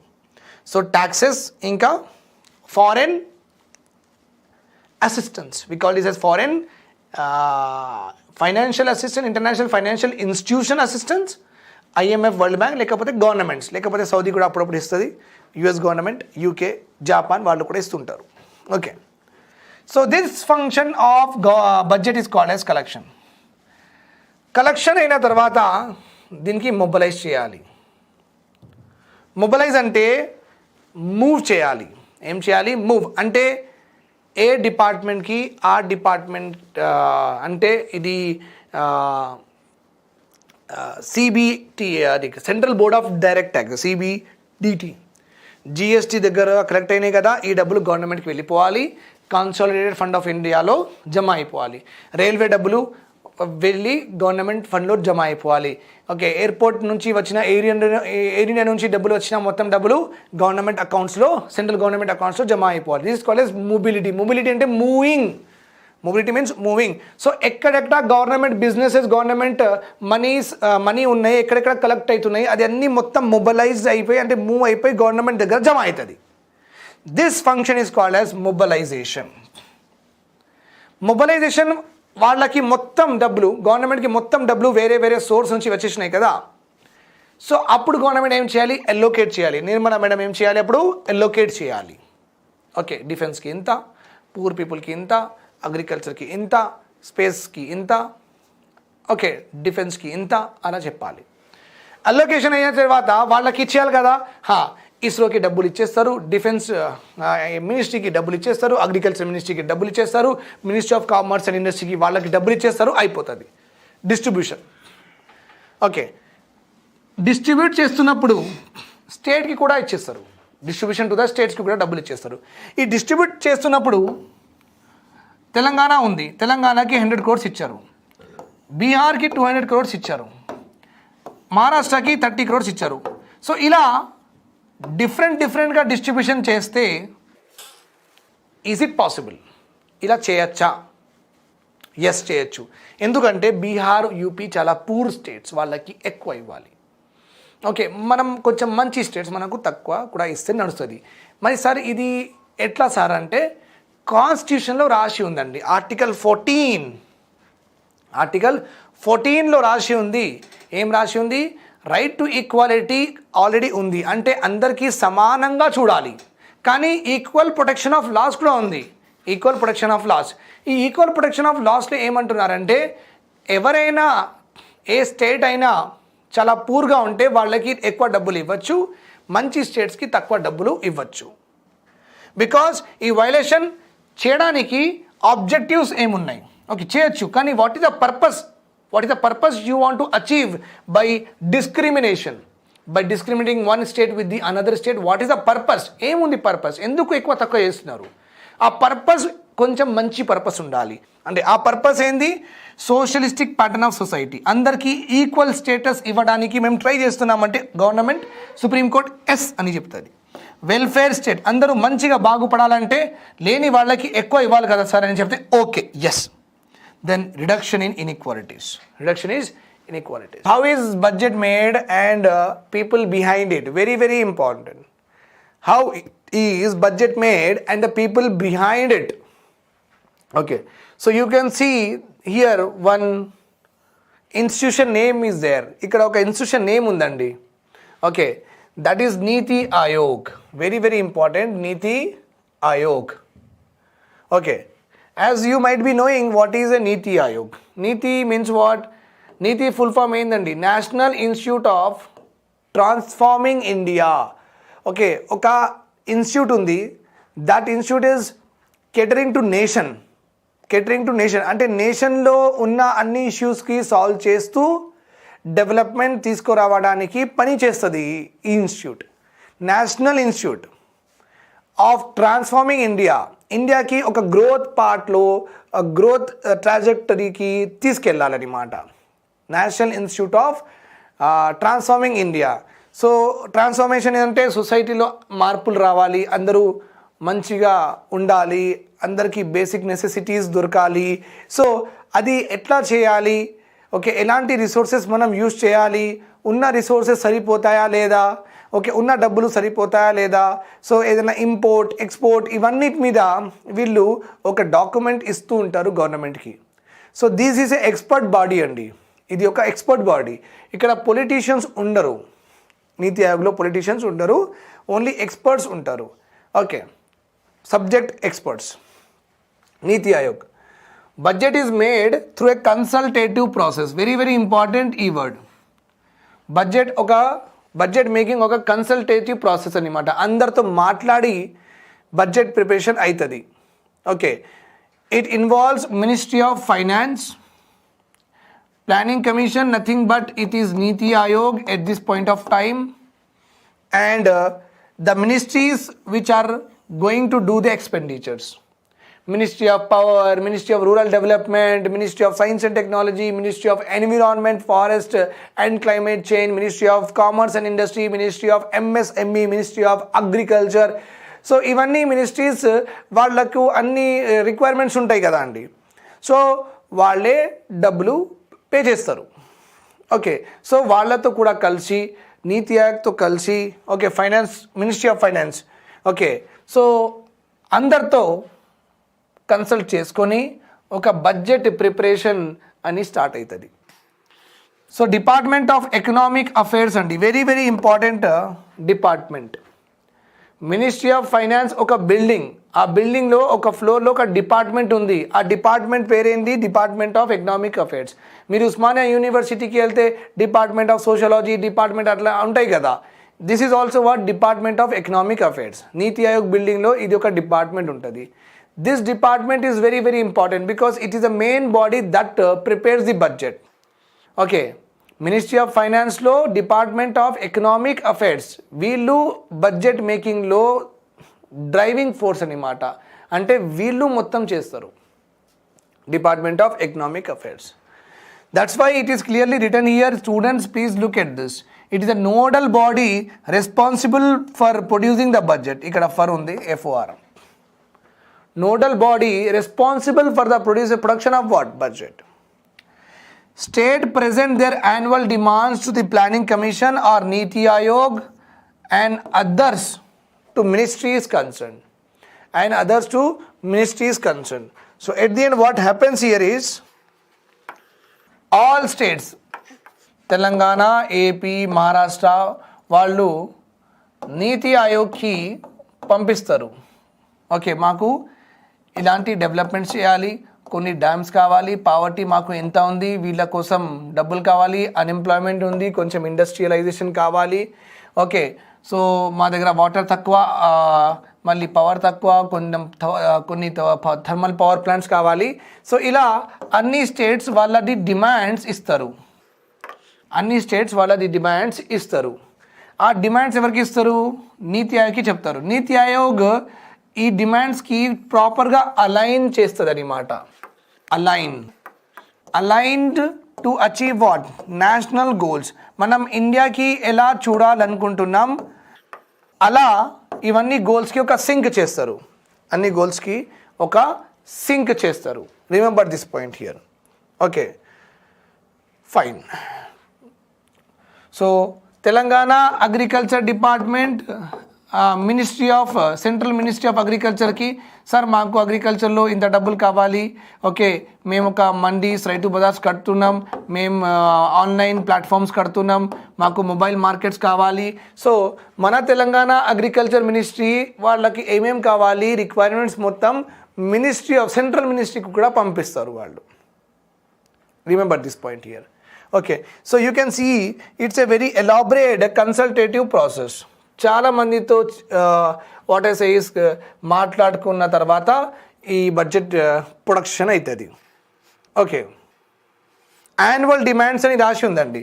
State presents the annual demands అంటే ఒక ఇయర్లో వాళ్ళకి ఎంత డిమాండ్ ఆఫ్ మనీ ఎంత చేస్తున్నారు. Okay, every state is demanding how much amount of money అండి. How much amount of money. Remember the process నేను చెప్పేసిన ఎలా అవుతుంది. I have told you this process. Which of the following department prepared the budget? Very very important question.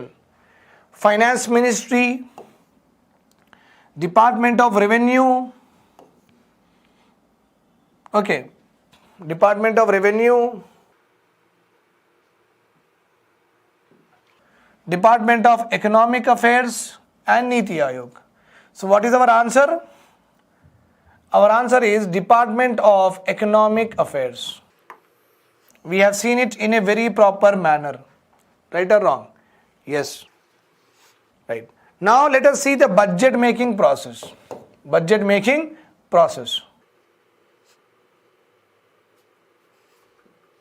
Right. First of all budget division అంటే finance మినిస్ట్రీలో ఒక department ఉంది. That department is called budget division. That department is called as what? Budget division అండి. వీళ్ళు ఒక circular issue చేస్తారు. What they will issue? A circular అంటే ఒక notification. Okay, notification they will issue అంటే ఒక పేపర్లో రాసి అన్ని స్టేట్స్కి పంపించేస్తారు.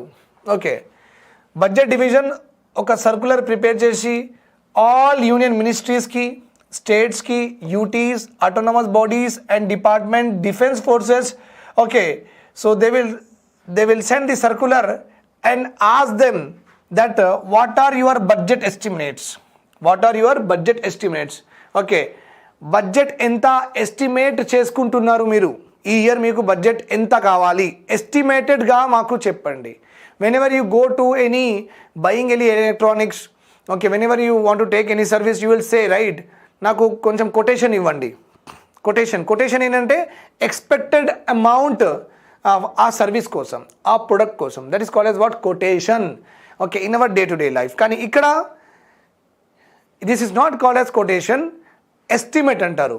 ఓకే, ఎవ్రీ యూనియన్ మినిస్ట్రీకి, ఎవ్రీ స్టేట్కి, యూనియన్ టెరిటరీస్ వాళ్ళు అందరూ they have to give a estimate. మీకు ఎంత డబ్బులు కావాలి దిస్ ఫైనాన్షియల్ ఇయర్లో చెప్పండి. Okay, this is what happens. తర్వాత మళ్ళీ మన state government, our state government, Telangana state government sits with the all council of ministers and cabinet ministers and experts and try to see that what is the best for the government of Telangana region. What is the best for Telangana region? Which sector to be developed, whether agriculture or industry, what is the sector that they have to develop? So our Telangana CM and all the cabinet ministers will also sit and they will also prepare a plan. Okay, then all the ministries and all the departments send their demand to the budget division. Fine. Then extensive consultations are held. మళ్ళీ మాట్లాడుకుంటుంటారు ఈ demands గురించి between the union ministers and the Department of Expenditure of Finance Ministry. So after that మొత్తం discussions అయిన తర్వాత once the pre budget meetings are over, all these meetings మళ్ళీ కలుస్తూ ఉంటారు. So ఎంత ఇవ్వాలి, ఒక్కొక్క స్టేట్కి ఎంత ఇవ్వాలి, ఒక మినిస్ట్రీస్కి ఎంత ఇవ్వాలి, మొత్తం డిస్కషన్స్ అయిపోతాయి కదా. So any number of times they meet before the budget, they are called as what? Pre budget meetings అంటారు. We call that meetings at what? Pre-budget meetings అంటారు. Once all the pre-budget meetings are over, జనవరి వరకు అయిపోతాయి. ఎందుకంటే budget ఎప్పుడు present చేయాలి? ఫిబ్రవరిలో present చేయాలి. So జనవరి వరకు మొత్తం అయిపోతాయి. మళ్ళీ ఫైనల్ థింగ్ ఏముంటుందంటే ట్యాక్స్ ప్రపోజల్స్. ఎందుకంటే ట్యాక్స్ సెంట్రల్ గవర్నమెంట్ డిసైడ్ చేసుకోవాలి కాబట్టి స్టేట్ వాళ్ళకి, యూనియన్ టెరిటరీస్ వాళ్ళకి రోల్ ఉండదు కదా. సెంట్రల్ ట్యాక్సెస్ వీళ్ళు ఎందుకు చెప్తారు, ఎలాంటి ట్యాక్సెస్ పెట్టాలి? స్టేట్ గవర్నమెంట్స్, యూనియన్ టెరిటరీస్ వాళ్ళు చెప్పరు ఇవన్నీ. ఓకే, మొత్తం బడ్జెట్ ప్రిపేర్ అయిన తర్వాత tax proposals, tax slabs, tax proposals వాళ్ళు పెడతారు. ఓకే, సో ఎంత ట్యాక్స్ కలెక్ట్ చేయాలి, ఇన్కమ్ ట్యాక్స్ ఎంత, కార్పొరేట్ ట్యాక్స్ ఎంత, ఏ ట్యాక్స్ అబాలిష్ చేయాలి, కొత్త ట్యాక్స్ తీసుకురావాలి, ఏ సెస్ తీసేయాలి, ఇంకా కొత్త సెస్ ఇంట్రొడ్యూస్ చేయాలి, అవన్నీ సెంట్రల్ గవర్నమెంట్ జ్యూరిడిక్షన్లో ఉంటుంది కాబట్టి వాళ్ళే డిసైడ్ చేసుకుంటారు అవన్నీ. Okay, so once the pre budget meetings are totally over and one all the demands of the states were taken into consideration, okay, a final call on tax proposal is taken by the finance minister తీసుకుంటారు. మళ్ళీ మొత్తం అయిన తర్వాత finance minister మన prime మినిస్టర్స్కి కలిసి, sir బడ్జెట్లో ఇవన్నీ చెప్తున్నాం మేము అని ఆయనకి మొత్తం చెప్పేసిన తర్వాత బడ్జెట్ ఈజ్ ఫ్రోజన్ అంటే బడ్జెట్ మేకింగ్ ప్రాసెస్ స్టాప్ అని మాట, అంటే కంప్లీటెడ్ అనుకోండి. Okay, then secretary of Lok Sabha అంటే మీరే అండి. మీరు మంచిగా చదువుకుంటే గ్రూప్ 1 ఆఫీసర్ అయిపోతే మళ్ళీ ఒక 8 years తర్వాత మీకు కన్ఫర్డ్ ఐఏఎస్ వచ్చేస్తుంది. కన్ఫర్డ్ ఐఏఎస్ వచ్చేస్తే మరి మీరు తెలంగాణ సీఎం దగ్గర కూడా క్యాబినెట్ సెక్రటరీ లాగా కూడా పనిచేస్తారు. అంటే క్యాబినెట్ మినిస్టర్ మొత్తం కూర్చున్న తర్వాత కూడా మీరు కూడా ఆ మీటింగ్లో కూర్చుంటారు. సో మీకు కూడా అప్పుడప్పుడు అడుగుతూ ఉంటారు వీళ్ళు, ఓకే సార్ ఎట్లా చేద్దాం అట్లా చేద్దామని, సుబ్బయ్య గారు మీరు చెప్పండి అట్లా. So that level of position you can go, that level of position you can go. Remember this point. Secretary of Lok Sabha approval of president దగ్గర వెళ్తారు అప్రూవ్ చేయడానికి. రిమెంబర్ సార్ ప్రెసిడెంట్ దగ్గర ఎందుకు సార్ వెళ్ళాలి question. Okay, so always remember this point. మీరు constitution సబ్జెక్ట్లో మీరు చదివినరేమో, పాలిటీలో చదివినరేమో, budget bills అని ఉండదు ఆబ్వియస్లీ, మనీ బిల్స్ అని ఒక కాన్సెప్ట్ ఉంది మన పాలిటీలో ఒక మనీ బిల్స్ అని ఒక కాన్సెప్ట్ ఉంది. ఎప్పుడైనా మనీ బిల్ అని ప్రజెంట్ చేస్తే పార్లమెంట్లో ఆర్ స్టేట్ అసెంబ్లీలో మనీ బిల్ అంటే ఏంటండి, ఒక డాక్యుమెంట్ ఓకే, A4 సైజ్ పేపర్లో మొత్తం రాసి ఉంటుంది. బిల్ ఈజ్ నథింగ్ బట్ ఒక A4 సైజ్ పేపర్లో మొత్తం రాసి ఉంటుంది. Remember this point here. Okay, bill is nothing but document. Suppose domestic violence act ఉంది, డొమెస్టిక్ వైలెన్స్ డాక్యుమెంట్ ఉంది. డొమెస్టిక్ వైలెన్స్ చాలా అవుతుంది మన ఇండియాలో, వైఫ్స్కి వాళ్ళు కొడుతున్నారు హస్బెండ్స్ అవన్నీ, డొమెస్టిక్ వైలెన్స్ అని బిల్ తీసుకొచ్చిండ్రు. ఓకే, వైఫ్కి అబ్యూస్ చేయడం, వైఫ్కి కొట్టడం, వైఫ్ పేరెంట్స్కి అబ్యూస్ చేయడం, వైఫ్కి ఫుడ్ ఇవ్వకుండా అట్లనే పెట్టాలి. Okay right, not giving food to her. Okay, and let's suppose not allowing her to go out. So in a bill domestic violence గురించి మొత్తం రాసి ఉంటుంది. Okay, like these are considered as domestic violences.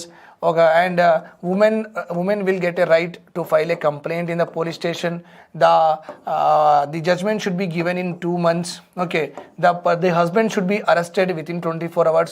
Like that, all will be written. Each and everything will be written in A4 size papers. So these A4 size papers ki emantarante bill antaru. This is called as bill. So this bill will be presented in what? Assembly. ఇక్కడ speaker గారు ఉంటారు, bill ఇస్తారు. So అందరూ దీని మీద మాట్లాడతారు, ఈ bill మీద మాట్లాడిన తర్వాత ఏమవుతుందంటే బిల్ పాస్ అయిపోతుంది. Let suppose it is passed. Bill pass అయిన తర్వాత గవర్నర్ దగ్గర వెళ్తాం, లేకపోతే ప్రెసిడెంట్ దగ్గర వెళ్తాం. వాళ్ళు దాని మీద ఈ బిల్ మీద సంతకం ఇట్లా పెట్టేస్తారు, ప్రెసిడెంట్ అని సంతకం అట్లా పెట్టేస్తే బిల్ ఒకవేళ సంతకం అంటే గవర్నర్ లేకపోతే ప్రెసిడెంట్ సంతకం ఉంటే బిల్లో, that will become act. Bill will become what? Act. Right. మళ్ళీ ఈ యాక్ట్ ఆల్ స్టేట్ గవర్నర్స్ దగ్గర వెళ్ళిపోతుంది. ఓకే, ఆల్ స్టేట్ గవర్నర్స్ దగ్గర వెళ్ళిపోతుంది. గవర్నర్కి ఏం చేస్తాడంటే మొత్తం సీఎంఓ ఆఫీసెస్కి ఆయన పంపించేస్తాడు. సీఎంఓ ఆఫీస్కి పంపించేస్తే ఇక్కడ ఉన్న చీఫ్ సెక్రటరీ ఆయన మొత్తం డిస్ట్రిక్ట్స్లో ఈ యాక్ట్కి ఆయన ఫ్యాక్స్ చేసేస్తారు. ఈ యాక్ట్కి ఫ్యాక్స్ చేసేస్తే మొత్తం పోలీస్ స్టేషన్లో ఈ యాక్ట్ వెళ్ళిపోతుంది. మొత్తం పోలీస్ స్టేషన్స్లో ఈ యాక్ట్ వెళ్ళిపోతుంది. యాక్ట్ పోలీస్ స్టేషన్లో వెళ్ళిన తర్వాత నోటీస్ బోర్డులో పెడతారు పోలీస్ స్టేషన్ వాళ్ళు. Right. This is how a bill comes into reality. Or act come into reality. Please remember this point. So, కొన్ని బిల్స్ అంటే బిల్స్ ఇవే అన్నమాట bills. So once the total budget making process is over, what happens here is the bill, money bills అంటారు. Budget బిల్కి ఏమంటారు? Money బిల్కి కాన్స్టిట్యూషన్లో ఎలాంటి special provisions ఉన్నాయంటే, okay, ఈ బిల్కి ప్రెసిడెంట్ దగ్గర నుంచి ఫస్ట్ అప్రూవల్ తీసుకోవాలి. ఇప్పుడు నేను చెప్పిన ప్రాసెస్లో బిల్ పాస్ అయిన తర్వాత సంతకం తీసుకుంటాం. కానీ మనీ బిల్ అని ఆ పదం వాడి పార్లమెంట్లో అలాంటి బిల్ పెడితే దానికి ప్రియార్ అప్రూవల్ ఉండాలి. ప్రియార్ అప్రూవల్ అంటారు. Okay, prior consent of president. Prior consent of what? President. Right, remember this point here. Okay, so secretary of Lok Sabha ఆయన ప్రెసిడెంట్ దగ్గర వెళ్తారు, సార్ తొందరగా సైన్ చేసేయండి అని. President will approve it. Then approve అయిన తర్వాత ఫైనాన్స్ మినిస్టర్ వాళ్ళ మొత్తం క్యాబినెట్ మినిస్టర్కి బ్రీఫింగ్ ఇచ్చేస్తారు. Okay, all cabinet ministers of the finance minister will be briefed. So finance minister అందరికీ వాళ్ళ ఫ్రెండ్స్కి అందరికీ ఇంపార్టెంట్ మెంబర్స్కి చెప్పేస్తారు, ఇది ప్రజెంట్ చేస్తున్నాం, మనం ఇంత అగ్రికల్చర్కి ఎంత ఇస్తున్నాం, మనరేగాకి ఇంత ఇస్తున్నాం, ఎక్సెట్రా ఇవన్నీ చెప్తూ ఉంటారు. Budget divisions will send the circulars and all the ministries, all the state government will send their annual demands. Annually వాళ్ళకు డబ్బులు ఎంత కావాలి వాళ్ళు సెంట్రల్ గవర్నమెంట్కి పంపించేస్తారు. మళ్ళీ మొత్తం అయిన తర్వాత డిస్కషన్స్ అయిన తర్వాత ట్యాక్స్ ప్రపోజల్ గురించి ఫైనాన్స్ మినిస్టర్ డిసిషన్ తీసుకుంటారు. ఓకే, నిర్మలా మేడం ఆ ట్యాక్స్ ఇంత పెట్టాలి, ఇంత వీళ్ళకి వద్దు, వీళ్ళకి ఎక్కువ పెడదాం, వీళ్ళకి ఇంకా ఎక్కువ పెడదాం, అవన్నీ డిసిజన్ అయిపోతుంది. దెన్ ప్రెసిడెంట్ దగ్గర వెళ్ళి అసెంట్ కూడా అయిపోతుంది, అప్రూవల్ అయిన తర్వాత ఫైనాన్స్ మినిస్టర్ వాళ్ళ కొలీగ్స్కి ఇంపార్టెంట్ మెంబర్స్కి చెప్పేసిన తర్వాత ఫైనాన్స్ మినిస్టర్ మళ్ళీ పార్లమెంట్లో నిలబడి బడ్జెట్ స్పీచ్ స్టార్ట్ చేస్తారు. Okay, finance minister represent the budget in the Lok Sabha, outlining key estimates and proposals. Key అంటే మొత్తం బడ్జెట్లో ఏమేమి ఉంది ఒక్కొక్క వర్డ్ చెప్పారండి. కీ ఇంపార్టెంట్ ఎస్టిమేట్స్ గురించి మనకు చెప్తారు. ఓకే, అండ్ గవర్నమెంట్ ప్రపోజల్స్ ఏమేమి ఉన్నాయి, గవర్నమెంట్ కొత్త పాలసీస్ ఏమున్నాయి, అవి కూడా స్కీమ్స్ ఏం లాంచ్ చేస్తున్నారు అవి కూడా చెప్తారు. So our finance minister budget is divided into 2 parts అండి. ఒకటి part A and another one is what part B. Part A deals with general economic survey of the country. Part A deals with general economic survey of the country. Means economic survey అంటే పాత ఇయర్లో అంటే last ఇయర్లో మన economy ఎలా perform చేసింది, agriculture ఎలా performance ఇచ్చింది, ఇండస్ట్రీ ఎలా పర్ఫామ్ చేసింది, and service sector, this 3 sectors, how they have performed in the last year. Okay, that will be presented and policy of the government అంటే ఈ ఇయర్ గవర్నమెంట్ ఏం చేయబోతుంది, that is called as what policy. Okay, so in the part A the finance minister will talk about what happened in the last year. In the same part finance minister will also talk about policy statement, and in the part B finance minister will talk about tax proposals. Okay, how much tax to be levied, what percentage of tax to be levied, and who are excluded from the taxation system, avanni kuda she will announce. Okay, then after that మొత్తం ఆమె budget speech ఇచ్చిన తర్వాత అది అందరికి copies ఇచ్చేస్తారు. Copies ఇచ్చిన తర్వాత అప్పటికప్పుడే డిస్కషన్స్ స్టార్ట్ అవ్వదండి. ఎందుకంటే ఆమెకి తెలుసు బడ్జెట్ గురించి, బికాస్ బడ్జెట్ మేకింగ్ చాలా సీక్రెట్ ప్రాసెస్, ఎవరికి చెప్పాం. సో ఆమె మొత్తం స్పీచ్ ఇచ్చిన తర్వాత ఆ డాక్యుమెంట్స్ మొత్తం పొలిటికల్ పార్టీస్కి మొత్తం అందరికీ వెళ్ళిపోతాయి. పొలిటికల్ పార్టీస్ వాళ్ళు 1 month వరకు దాని మీద అపోజిషన్ అంటే రూలింగ్ పార్టీకి ఎలాంటి ఆన్సర్స్ ఇవ్వాలి, ఇది ఎందుకు ఇవ్వలేదు, క్వశ్చన్ చేయడానికి వాళ్ళకు టైం, వాళ్ళు మొత్తం బడ్జెట్ చదువుకోవాలి ఇప్పుడు ఈ టైంలో. Okay, the discussion takes place the day budget is presented. No, అంతే కదా అండి, no, discussions won't take place.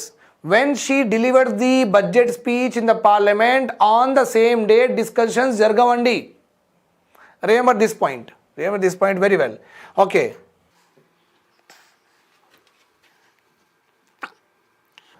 then how is the budget passed?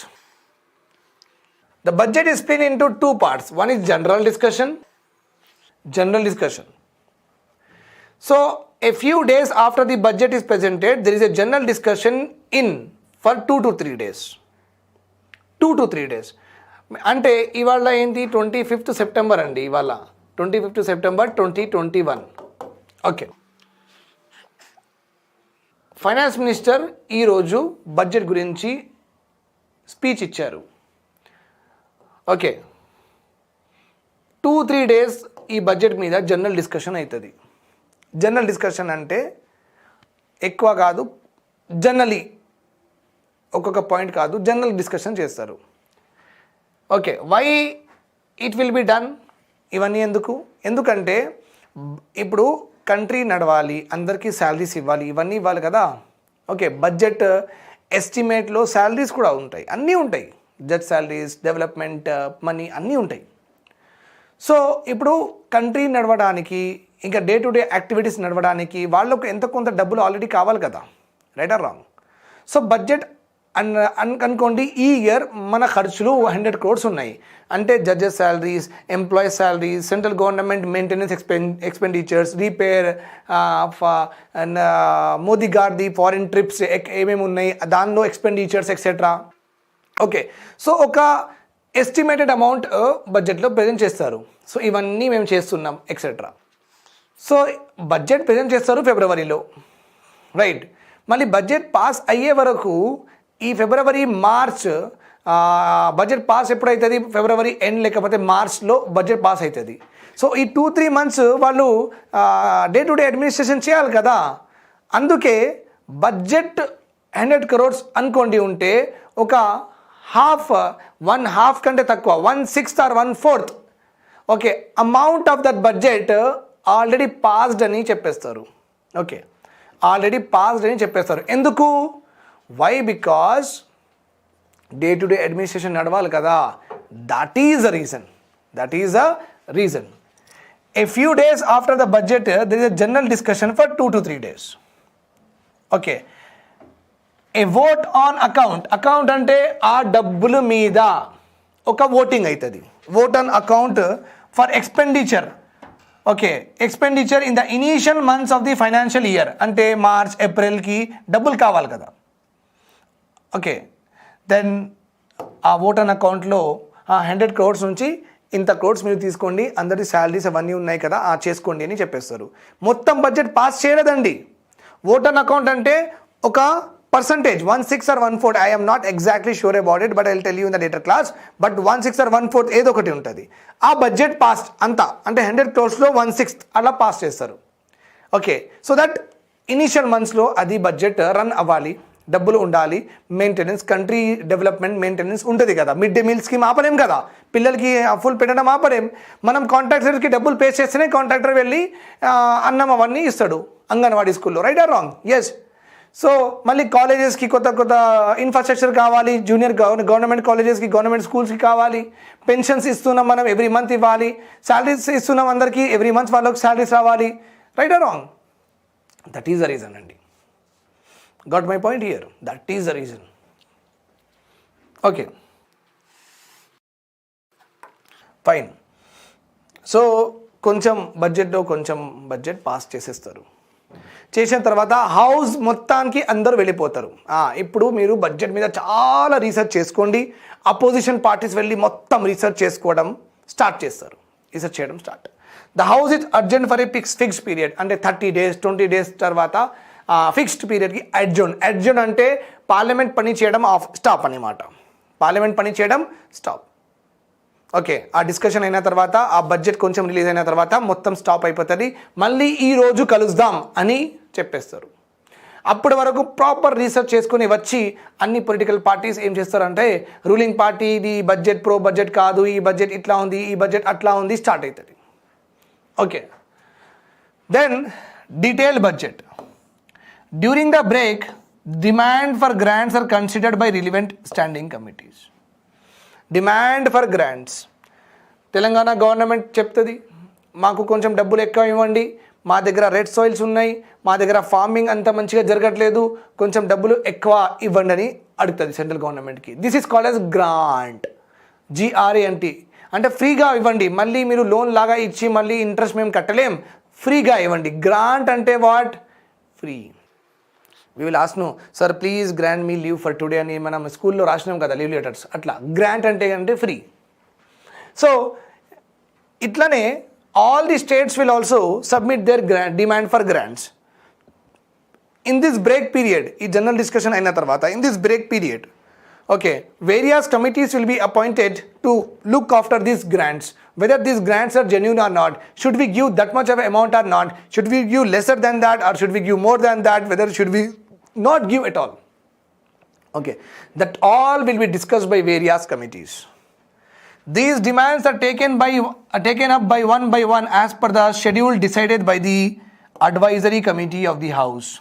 Advisory committee of the house. Slowly demand గురించి వాళ్ళు ఒక్కొక్క డిమాండ్ గురించి వాళ్ళు మాట్లాడుకుంటూ ఒక్కొక్క డేట్లో మాట్లాడుకుంటూ ఉంటారు. Every date okay proper dates పెడతారు. ఈ డిమాండ్కి ఈరోజు మనం డిస్కస్ చేయాలి, ఈ డిమాండ్కి ఈరోజు డిస్కస్ చేయాలి. That will all be there. Okay right. Demand for grants again will be presented to speaker. Demand for grants will be presented to speaker. Speaker will start voting in the house. Speaker will start what? Voting in the house. Okay. This voting is called as appropriation bill. అంటే budget కి ఇప్పుడు ఏమంటారంటే appropriation bill అంటారు. అంటే approve చేయండి, పార్లమెంట్కి అంటున్నారు approve చేయండి. ఒక మొత్తం డిస్కషన్ అయిన తర్వాత మొత్తం డిమాండ్ ఫర్ గ్రాంట్ ఒక్కొక్క రోజు తీసుకున్న తర్వాత ఇప్పుడు మొత్తానికి స్పీకర్కి ఇచ్చేస్తారు, సార్ ఓటింగ్ చేయండి, ఇప్పుడు బడ్జెట్ పాస్ చేసేయాలి. So that process is called as appropriation bill. Governments will get powers to spend from the consolidated fund of India. ఎందుకంటే మొత్తం డబ్బులు ఏ అకౌంట్లో ఉంటాయి? గవర్నమెంట్ది కన్సాలిడేటెడ్ ఫండ్ ఆఫ్ ఇండియాలో ఉంటాయి. సో దీని నుంచి తీయాలంటే పార్లమెంట్ అప్రూవల్ కావాలి. పార్లమెంట్ అప్రూవల్ దేని గురించి ఉంటుంది? అప్రోప్రియేషన్ బిల్ గురించి ఉంటుంది. Parliament approval will be on what? Appropriation bill. Appropriation bill అంటే ఏంటి? మొత్తం డిస్కషన్ అయిన తర్వాత బడ్జెట్ మొత్తం డిస్కషన్ అయిన తర్వాత బడ్జెట్కి పెడతాం కదా అప్రూవ్ చేయడానికి. Please approve this budget. That is called as what? Appropriation bill. Okay. So passed by both the houses. Okay, passed by both the houses. Okay, it is mandatory that the budget has to be passed within 75 days. Okay, then apart from this bill oka financial bill kuda pedtaru. Financial bill. So this two bills ki already president assent untadi. But pass kuda cheyali, adi oka matter also. Okay, financial bill and appropriate bill rendu emaitayante that will be passed, then budget will be passed and already assented, so it is called as assented also. This S should not be there. Budget process is over. Please remember this. So we have dealt everything in detail. Okay, now the total budget making process is a top secret andi.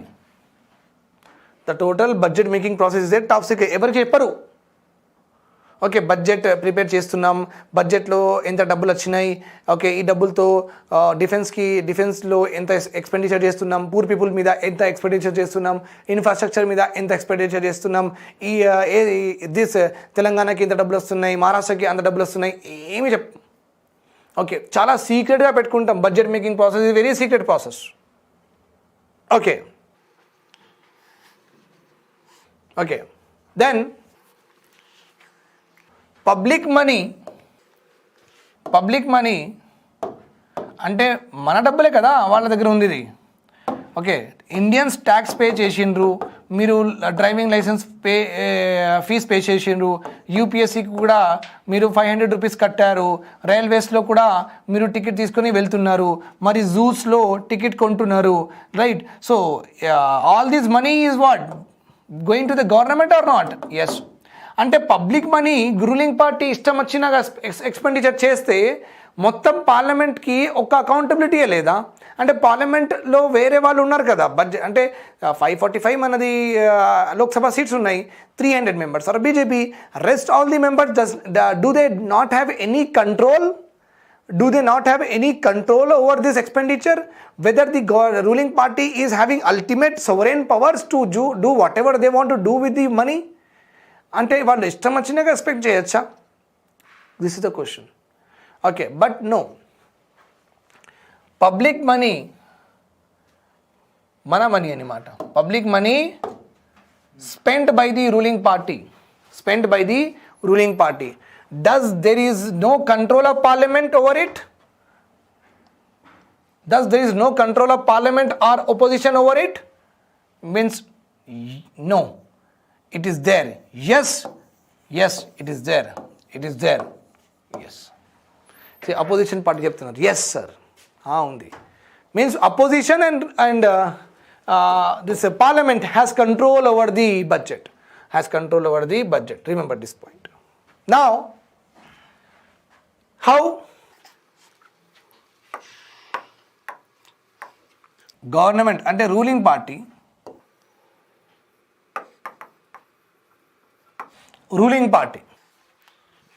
మొత్తం మన డబ్బులు, that is called as consolidated fund of India. Consolidated అంటే consolidated means what? From all the sources గవర్నమెంట్కి వచ్చిన డబ్బులు కన్సాలిడేటెడ్గా అన్ని sources of revenues, all sources of revenues. Okay. Fund అంటే ఏంటి? ఒక ఖాతా అంటే అకౌంట్ లాగా. ఇండియాది, ఎవరిది? ఇండియాది. ఓకే. దీనిలో మీరు హోటల్ పెడితే హోటల్ ట్యాక్స్ కడుతున్నారు, జిఎస్టీ కడుతున్నారు. మళ్ళీ ఒక మ్యానుఫ్యాక్చరింగ్ యూనిట్ అంటే జిఎస్టీ కడుతున్నారు. ఓకే. కార్పొరేట్ ట్యాక్స్ కడుతున్నారు. సో ఇవన్నీ డబ్బులు ఎక్కడ పోతున్నాయి అంటే దీనిలో పోతున్నాయి. ఓకే. సో రూలింగ్ పార్టీ ఈ ఫండ్కి ఇష్టం వచ్చినగా యూజ్ చేయొచ్చా లేదా? Question is that. So we are having what? No, they cannot use it because parliament control is there. According to the constitution, parliament control chestadi aa fund ki. Okay. How? Means with the help of cut motions. With the help of what? Cut motions. Cut ante enti ikkada? Cut motions means what? Okay. Suppose I am the government. I am the BJP government lo నేను finance minister అనుకోండి. Okay. నేను finance minister పిఎంతో కలిసి అందరితో కలిసి నేను ఏమన్నా అంటే, అరే సరే మనం మన పిఎం గారు ఉన్నారు కదా, మోదీ గారు ఫారిన్ ట్రిప్స్కి వెళ్తుంటారు. ఫారిన్ ట్రిప్స్కి ఏషియా లైక్ ఆస్ట్రేలియాకి వెళ్తున్నారు, యూఎస్కి వెళ్తున్నారు, అట్లా వెళ్తున్నారు కదా. సో ఫైనాన్స్ మినిస్టర్ ఏమన్నారంటే, ప్రైమ్ మినిస్టర్ మోదీ గారు ఈ ఇయర్ 4 టూర్స్ చేయాలి, ఆ 4 టూర్స్కి 2000 crores మేము ఎలోకేట్ చేసినామని ఆమె అట్లా చెప్తే అపోజిషన్ పార్టీస్ ఏమంటారు, ఒక 4 trips 2000 crores అన్న ఎట్లా? రైట్. సో వీళ్ళు ఏం చేస్తారంటే కట్ చేయండి. ఏం చేయండి? కట్. 2000 వద్దు, 200 ఇవ్వండి. ఓకే. కట్ అంటారు. This is called what? Cut motion. Motion అంటే మళ్ళీ ఒక పేపర్ మూవ్ చేయాలి. ఈ ఎక్స్పెండిచర్ ఎక్కువ ఉంది, దీనికి తక్కువ చేయండి అని వాళ్ళు స్పీకర్ గారికి ఇస్తారు. ఎవరు? రూలింగ్ పార్టీ వాళ్ళు, అపోజిషన్ పార్టీ వాళ్ళు స్పీకర్కి ఇస్తారు. ఒక పర్పస్కి ఇంత డబ్బులు అవసరం లేదు, ఓకే, ఈ డబ్బులు కట్ చేయాలి. ఈ డబ్బులు ఏం చేయాలి? కట్ చేయాలి అని వాళ్ళు ఒక పేపర్లో రాసి స్పీకర్కి ఇస్తారు. మళ్ళీ దాని మీద ఓటింగ్ అవుతుంది. ఓటింగ్ అయితే ఒకవేళ అది పాస్ అయిపోతే ఆ 2000 crores ఇస్తున్నాం కదా, 200 crores అయిపోతాయి. ఆబ్వియస్లీ పాస్ అవ్వదు అది. That is irony. మనకు ఏమంటారంటే రూలింగ్ పార్టీ మన కాన్స్టిట్యూషన్ ఆఫ్ ఇండియాలో అపోజిషన్స్కి అన్నీ ఇచ్చి కూడా ఇవ్వకుండానే ఉన్నట్టుగా ఉందన్నమాట. Okay. Constitution of India has given everything to the opposition party, but it is opposite to what actually they have given. Means nothing they has given. ఎందుకంటే మళ్ళీ ఆ బిల్కి, అది కట్ మోషన్కి ఒక స్పెషల్ మెజారిటీ పాస్ చేయడం లేదు. 75 member of the parliament should say yes, అప్పుడే pass అవుతుంది, అలా లేదు. సింపుల్ మెజారిటీ ఉంది. అంటే 50% కంటే అబౌవ్ ఓటింగ్ చేసేస్తే, అంటే 545లో 272 మెంబర్స్ ఎస్ అని చెప్తే పాస్ అయిపోతుంది. 545లో 272 చెప్తే ఎస్ అంటే పాస్ అయిపోతుంది. Got my point. సో ఇప్పుడు మీరు ఆలోచించండి, పార్లమెంటు రూలింగ్ పార్టీ ఎట్లా వస్తుంది? మెజారిటీ ఉంటేనే వస్తుంది కదా. అంటే ఆ పార్టీకి 272 అబౌవ్ సీట్స్ ఉంటేనే కదా ఆ రూలింగ్ పార్టీ అవుతుంది, లేకపోతే ఎట్లా అవుతుంది? అవ్వదు. సో 545 మెంబర్స్లో ఏ పార్టీ అయినా సరే 272 మెంబర్స్ కంటే ఎక్కువ ఉంటే వాళ్ళకి 50% కంటే ఎక్కువ మెజారిటీ ఉంది అని అర్థం కదా. Right or wrong? Yes. So simple majority అంతే కూడా 50% + 1. Simple majority also 50% + 1. సో ఈ కట్ మోషన్స్ కూడా ఎప్పుడైనా ఆపోజిషన్ వాళ్ళు ఇలా మూవ్ చేస్తే 50% మెజారిటీ కావాలంట. సో రూలింగ్ పార్టీ 50% మెజారిటీ ఉంటేనే పవర్లో వస్తుంది, లేకపోతే రాదు. సో ఎట్లా పాస్ అవుతుంది, ఎట్లా స్టాప్ చేస్తారు? స్టాప్ చేయరు. సో ఎట్లా ఉంది అంటే ఇలాంటి పరిస్థితులు ఉన్నాయి మన దగ్గర. Okay, when the government comes in to power, it is actually having what it is for sure it is having the powers of like majority. So a simple majority already undi kabatti vallu power lo unnaru, and BJP government is having 300 seats. So a bill ana sare itla pass ayipotayi. Okay, cut motions are considered as special powers of Lok Sabha. Considered as andi, nothing more than that. Considered as these motions are moved. Ilanti motions అంటే ఒక paper. Okay, these papers are move to oppose demand. స్పీకర్కి ఇస్తూ ఉంటారు oppose demand. ఈ PM foreign టూర్స్కి 2000 crores demand పెట్టుకున్నారు వాళ్ళు. ఆ డిమాండ్ అంటే ఫైనాన్స్ మినిస్టర్ 2000 crores అడిగిందంట అందరికీ. Okay, so finance minister 2000 crores అడిగిండ్రు, డిమాండ్ చేసిండ్రు పార్లమెంట్ నుంచి. సార్ మాకు 2000 crores ఇవ్వండి, మా పిఎం గారు అటు ఇటు వెళ్తూ ఉంటారు వస్తూ ఉంటారు అనమాట. Demand. She is demanding what? She is demanding 202,000 crores for the foreign trips of our Prime Minister. Okay. So to oppose this kind of demand, the Constitution of India has given them what? The powers in the form of what? Cut motion. Okay. Even the demand could be opposed in financial bill. Demand could be opposed in financial bill. ఇప్పుడు నా taxation system ఎట్లా? 3 lakhs కంటే తక్కువ మీరు సంపాదిస్తున్నారంటే మీరు tax కట్టాల్సిన అవసరం లేదు. If you are earning less than 3 lakhs, you don't have to pay the tax.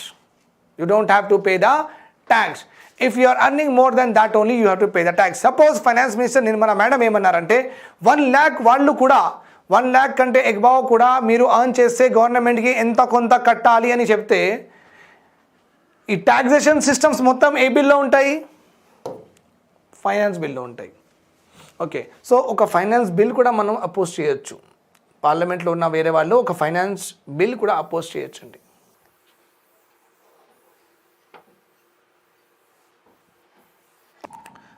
ఇది ఒక కట్ మోషన్. కట్ మోషన్లో ఇంకొక మోషన్ ఉంది, cut is called no confidence motion. No confidence motion. Opposition parties budget present చేశారు. Finance minister, finance madam budget present చేశారు. Present చేసే ఏ budget అస్సలు నచ్చలేదు. ఓకే, అపోజిషన్ పార్టీస్కి బడ్జెట్ నచ్చలేదంటే వాళ్ళు ఏం చేశారంటే what they have done is ఒక నో కాన్ఫిడెన్స్ మోషన్ మూవ్ చేశారు. మూవ్ అంటే మళ్ళీ ఒక పేపర్లో రాసి సంతకం పెట్టి స్పీకర్కి ఇచ్చారు. నో కాన్ఫిడెన్స్ మోషన్ మీన్స్ ఈ గవర్నమెంట్ మీద మాకు కాన్ఫిడెన్స్ లేదు, వీళ్ళు మంచిగా గవర్నమెంట్ నడిపించడానికి వీళ్ళకి రాదు, బడ్జెట్ మొత్తం చెత్త ఉంది, budget is against to the poor people, అసలు మేము బిలీవ్ చేయం వీళ్ళు నిజంగానే డెవలప్మెంట్ తీసుకువస్తారా లేదా. So no confidence motion. మాకు ఈ మినిస్ట్రీలో ఈ పిఎంలో కాన్ఫిడెన్స్ లేదు అని మాట. That is called what? No confidence motion. Okay, ఒకవేళ నో కాన్ఫిడెన్స్ మోషన్ అలా మూవ్ చేస్తే స్పీకర్ గారు ఆ నో కాన్ఫిడెన్స్ మోషన్కి అడ్మిట్ చేస్తారు. అడ్మిట్ అంటే వాళ్ళ టేబుల్ దగ్గర వెళ్ళి దీని మీద మనం డిస్కస్ చేద్దాం అలా చెప్తే అడ్మిషన్ అని మాట. సో అది చేతిలో తీసుకొని ఓటింగ్ అవుతుంది. దీని మీద కూడా ఓటింగ్ అవుతుంది. ఇక్కడ what is important here once this no confidence motion అనుకోకుండా అన్ఫార్చునేట్గా if it is passed, then the PM and the council of minister they have to resign from the government. Okay, but again no confidence motion depends on what? Simple majority. Government దగ్గర already majority ఉంది కాబట్టి వాళ్ళు ruling party లాగా ఉన్నారు పార్లమెంట్లో. మళ్ళీ simple majority అంటే బీజేపీకి అగేన్స్ట్గా ఎందుకు ఓటు వేసుకుంటారండి? ఓటు వేసుకుంటే వాళ్ళే మొత్తం పోస్ట్ ఖాళీ చేయాల్సి వస్తుంది. సో మళ్ళీ ఇలా ఇచ్చి కాన్స్టిట్యూషన్ ఆఫ్ ఇండియా పవర్స్ ఇట్లా ఇచ్చి ఇలా తీసుకున్నది అన్నట్టుగా ఉంది అన్ని. Understood, right? Okay, so if the government fails to jot up the numbers to get that half mark, to get that simple majority in the lower house, it is obliged to resign according to the norms of the house. It is obliged to resign according to the norms of the house. Please remember this point. The decision to accept a motion relies solely on the speaker. ఇంకొక golmaal. Speaker ఎవరండి? Ruling party దగ్గర నుంచి వస్తారు speaker. Speaker comes from the ruling party. మళ్ళీ ఆయన ఎందుకు ఇలాంటి motions admit చేస్తారు? ఆయన ఇలాంటి మోషన్స్ అడ్మిట్ చేయరు. He will not admit all these motions, right or wrong. ఆయన మళ్ళీ ఆయన పదవి కూడా పోతుంది అంటే okay, understood my point here. So the process అంటే why? Because the dissent of the parliament అంటే అందరికీ తెలవాలి, ఈ పార్టీ ఇలా చెప్పింది, ఆ పార్టీ అలా చెప్పింది, పీపుల్ షుడ్ నో ఏ డిమాండ్స్కి అపోజ్ చేసిండ్రు, ఏ డిమాండ్స్కి అపోజ్ చేయలేదు. ఓకే, సో ఇంకా గవర్నమెంట్ మీద కూడా కొంచెం ప్రెషర్ అని అంతమంది వద్దంటే సరే మనం కొంచెం అది తీసేద్దాం కూడా, ఒక డెమోక్రసీలో ఉన్నాం, సో మనం కొంచెం విందాం వాళ్ళకి కూడా, అది ఒక ఫీలింగ్ ఉంటుంది కదా. That is the reason. Budget making process and budget lo unna mottam policies, documents, figures, whatever are there, they are not disclosed at all. Evarki chepparu till the budget is presented. Remember this point. Okay, yes, the total budget making process is a top secret animata. It is a top secret. So student does ask, sir, why sir, why? Because ఇది ఒక obligation కాదండి. First of all బడ్జెట్కి top secret పెట్టాలి, కాన్స్టిట్యూషన్లో రాసి ఉందా అంటే లేదు, ఏదైనా యాక్ట్లో రాసి ఉందా అంటే లేదు. కస్టమరీ అంటే ఇండిపెండెన్స్ వచ్చినప్పటి నుంచి ఆల్ ఫైనాన్స్ మినిస్టర్ వాళ్ళు ఏం చేస్తున్నారు అంటే బడ్జెట్ ఎవరికి చెప్పట్లేదు. ఓకే, కస్టమరీగా సీక్రెసీ మెయింటైన్ చేస్తారు. Okay, as a custom. Okay, no law is there, no rule is there, no code is there, no regulations are there. As a custom every finance ministers from the time of independence till now వాళ్ళు కొంచెం secrecy maintain చేస్తారు with regard to the budget documents. But ఏమైందంటే ఒకప్పుడు certain portions leak అయిపోయినాయి 1950లో. And leaking of budget amounts to punishable under official secret act. మీకు already చెప్పిన ఏ blue sheet, very very important, blue sheet is related to budget. A secret sheet of budget known as blue sheet is maintained during the budget preparation on the process. Okay. Right.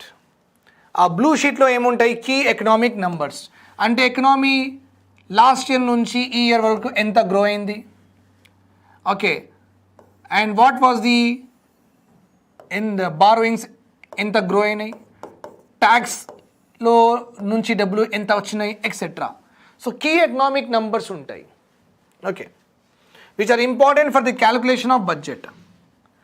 Joint secretary, very very important person, one of the IAS officer మీలాగా ఒక person దగ్గర ఇవి blue sheet ఉంటుంది అండి. He is given the custody of that secret sheet. మీరే పెట్టుకొని తిరగాలి. Okay, finance minister దగ్గర కూడా ఉండవు అవి. That blue sheet you should only carry. Finance minister also not allowed to carry.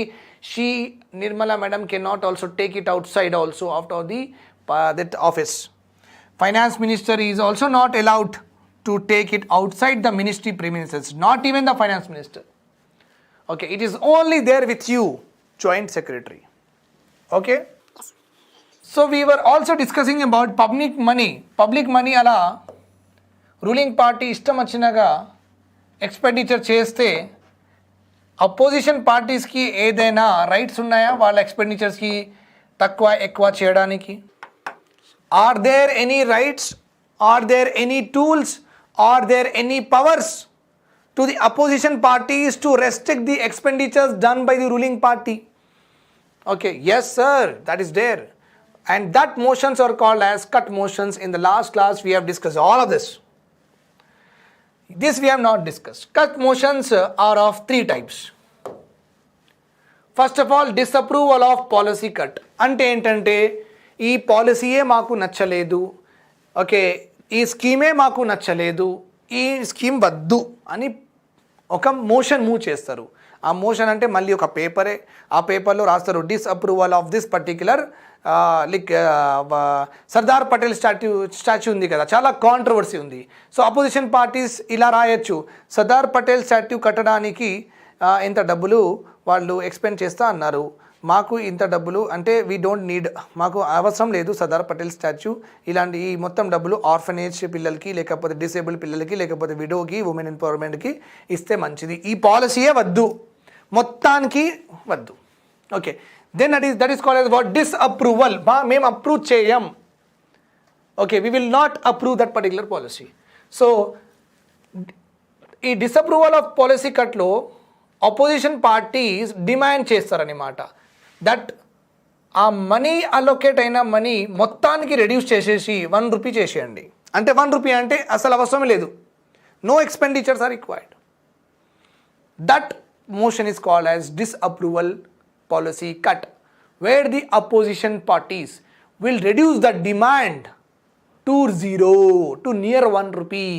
అంటే ఇంప్లిమెంట్ చేయకండి. ఓకే, అపోజిషన్ పార్టీ దగ్గర. ఓకే, బట్ ప్రాపర్గా ఇండికేట్ చేయాలి. డిస్అప్రూవల్ పాలసీ కట్ మోషన్లో ప్రాపర్గా ఇండికేట్ చేయాలి in precise terms what you want, what they want to discuss, and should be confined to the specific points only. Okay, వేగ్గా మాట్లాడద్దు, ప్రాపర్గా మాట్లాడండి అంతే. Then economic cut motion. Economic cut motion అంటే మన బండి నడిపిస్తామండి, ఫాస్ట్ నడిపిస్తే ఎక్కువ డబ్బులు ఎక్స్పెండిచర్ చేస్తున్నారు అన్నమాట. స్లో నడిపిస్తే ఎక్కువ టైం తీసుకుంటారు, రైట్. జనరల్గా ఏమంటారు అందరూ, అరే ఎకనామీ మీద నడిపి రావి, ఎకనామీ మీద అంటే టైంకి కూడా మనం ప్రాపర్ ఒక స్టాండర్డ్ టైంకి వెళ్ళిపోతాం, ప్లస్ పెట్రోల్ కూడా ఎక్కువ ఖరాబ్ కూడా అవ్వదు, వేస్ట్ కూడా అవ్వదు, right or wrong, right. So economy ఇక్కడ కూడా అంతే. ఒకవేళ గవర్నమెంట్ సపోజ్ ఒక స్కీమ్కి, స్వచ్ఛ భారత్ మిషన్కి ఒక 10,000 crores ఎలోకేట్ చేసేసింది అనుకోండి, ఇష్టం వచ్చినాక 10,000 crores ఎలోకేట్ చేసేసింది.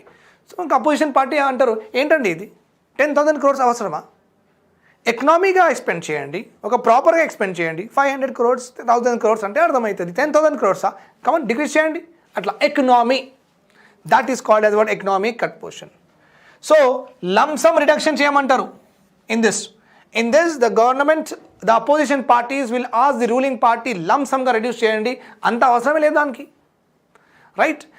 ముందు ఉన్న పాలసీలో మొత్తానికి మా పాలసీ మాకు నచ్చలేదు, ఆ పాలసీ మొత్తం తీసేయండి.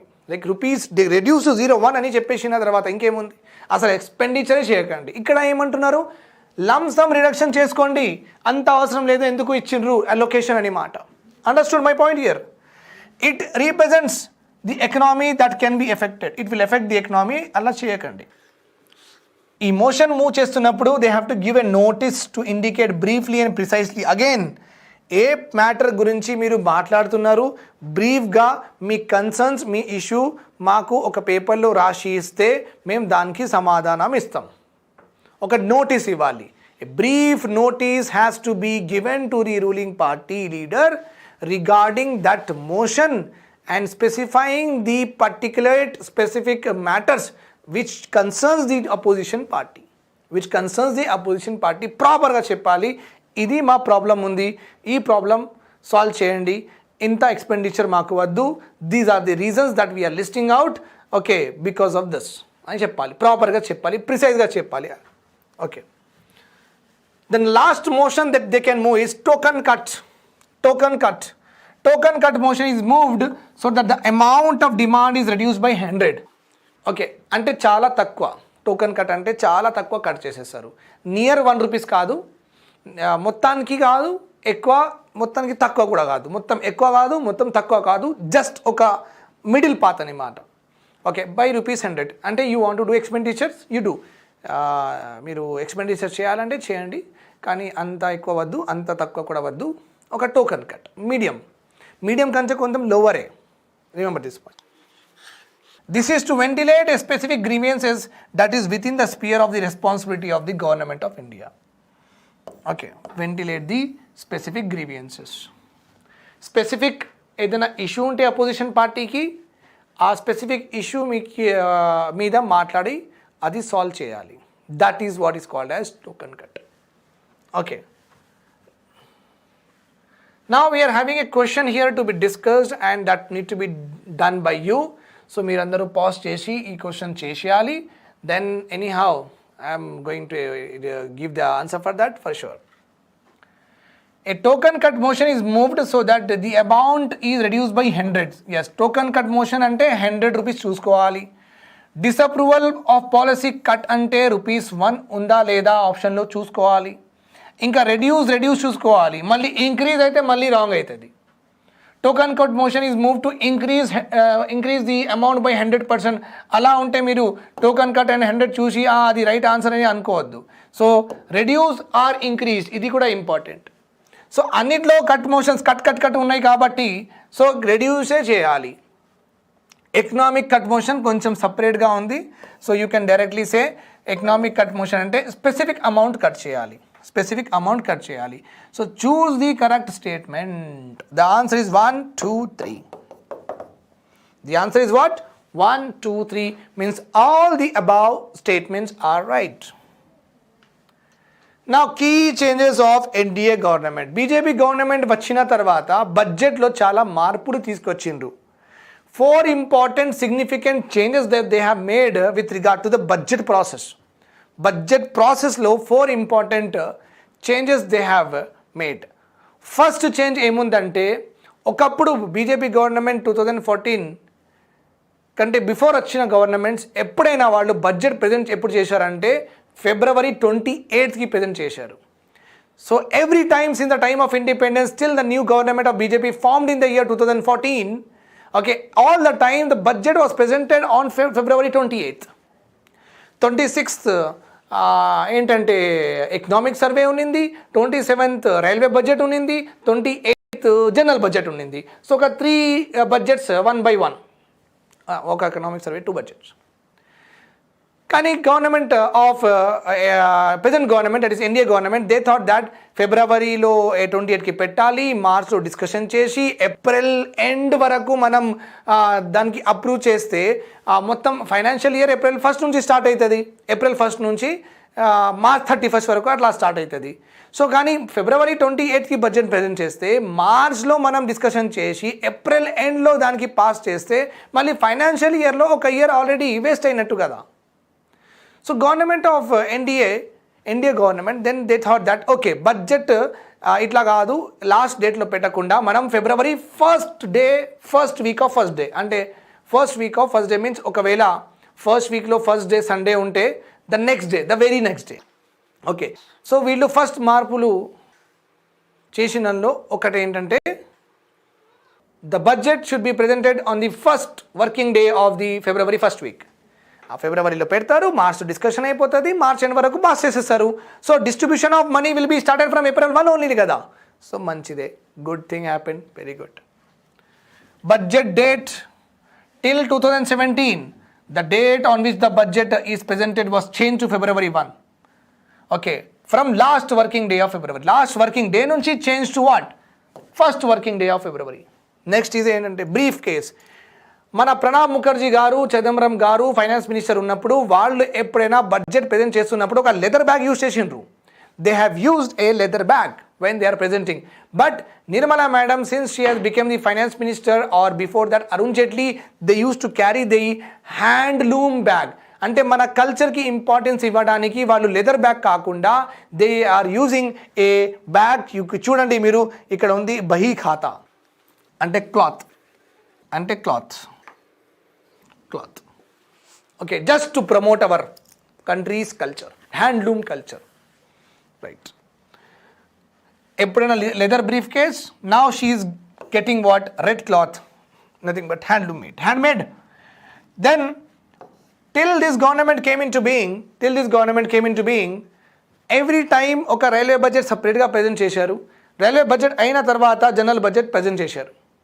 బట్ ఎన్డీఏ గవర్నమెంట్ వచ్చిన తర్వాత బడ్జెట్ ఈ సపరేట్ బడ్జెటే తీసేసిండు. సపరేట్ బడ్జెట్ ఉండద్దు, సపరేట్ ప్రెజెంటేషన్ కూడా ఉండద్దు. బడ్జెటే లేదంటే ప్రెజెంటేషన్ ఎట్లా ఉంటుంది? ఉండదు, right. So they have merged the railway budget and the union budget merge చేశారు. ఓకే 2017లో 2007లో they have merged it. Then abolition of wealth tax. ఒక ట్యాక్స్ కలెక్ట్ చేసేవాళ్ళు ప్రీవియస్ గవర్నమెంట్స్, ఆ ట్యాక్స్ కూడా అరుణ్ జైట్లీ గారు ఏమన్నారంటే దానికి కలెక్ట్ చేయడానికే డబ్బులు ఎక్కువ వెళ్ళిపోతున్నాయి, కానీ రావడం ఆ ట్యాక్స్లో డబ్బులు చాలా తక్కువ, సో ఈ వెల్త్ ట్యాక్సే వద్దని తీసేసిండ్రు ఆయన. Okay, wealth tax. Okay, we have to go the discussion of all the taxes, then I will tell you what is a wealth tax. Okay, wealth tax అంటే హై ఎండ్ ప్రొడక్ట్స్ మీరు కొంటారు కదా, high end products అంటే చాలా costly products కొంటారు కదా, దానిలో మీకు ఎలాగైనా జిఎస్టీ పడుతుంది. జిఎస్టీ పడిన తర్వాత కూడా ఒక ఎక్సెస్ ట్యాక్స్ కూడా పడుతుంది, that is called as what wealth tax. ఇప్పుడు మీరు ల్యాంబోర్గినీ కొంటున్నారు, ల్యాంబోర్గినీ అవసరమా? లేదు. ఒక 4-వీలర్ అంటే అవసరం, స్విఫ్ట్ కార్, ఒక బలెనో కార్ ఈజ్ అవసరం. ఓకే, సరే పెద్ద ఫ్యామిలీ ఉంటే ఎస్యూవి, ఎంజీ హెక్టార్ మీరు ఏదైనా తీసుకోండి, పర్వాలేదు. బట్ ల్యాంబోర్గినీ తీసుకుంటున్నారంటే మీరు మీ వెల్త్ చూపిస్తున్నారు, అందరికీ ఒక స్టేటస్ సింబల్ లాగా చూపిస్తున్నారు. Right or wrong?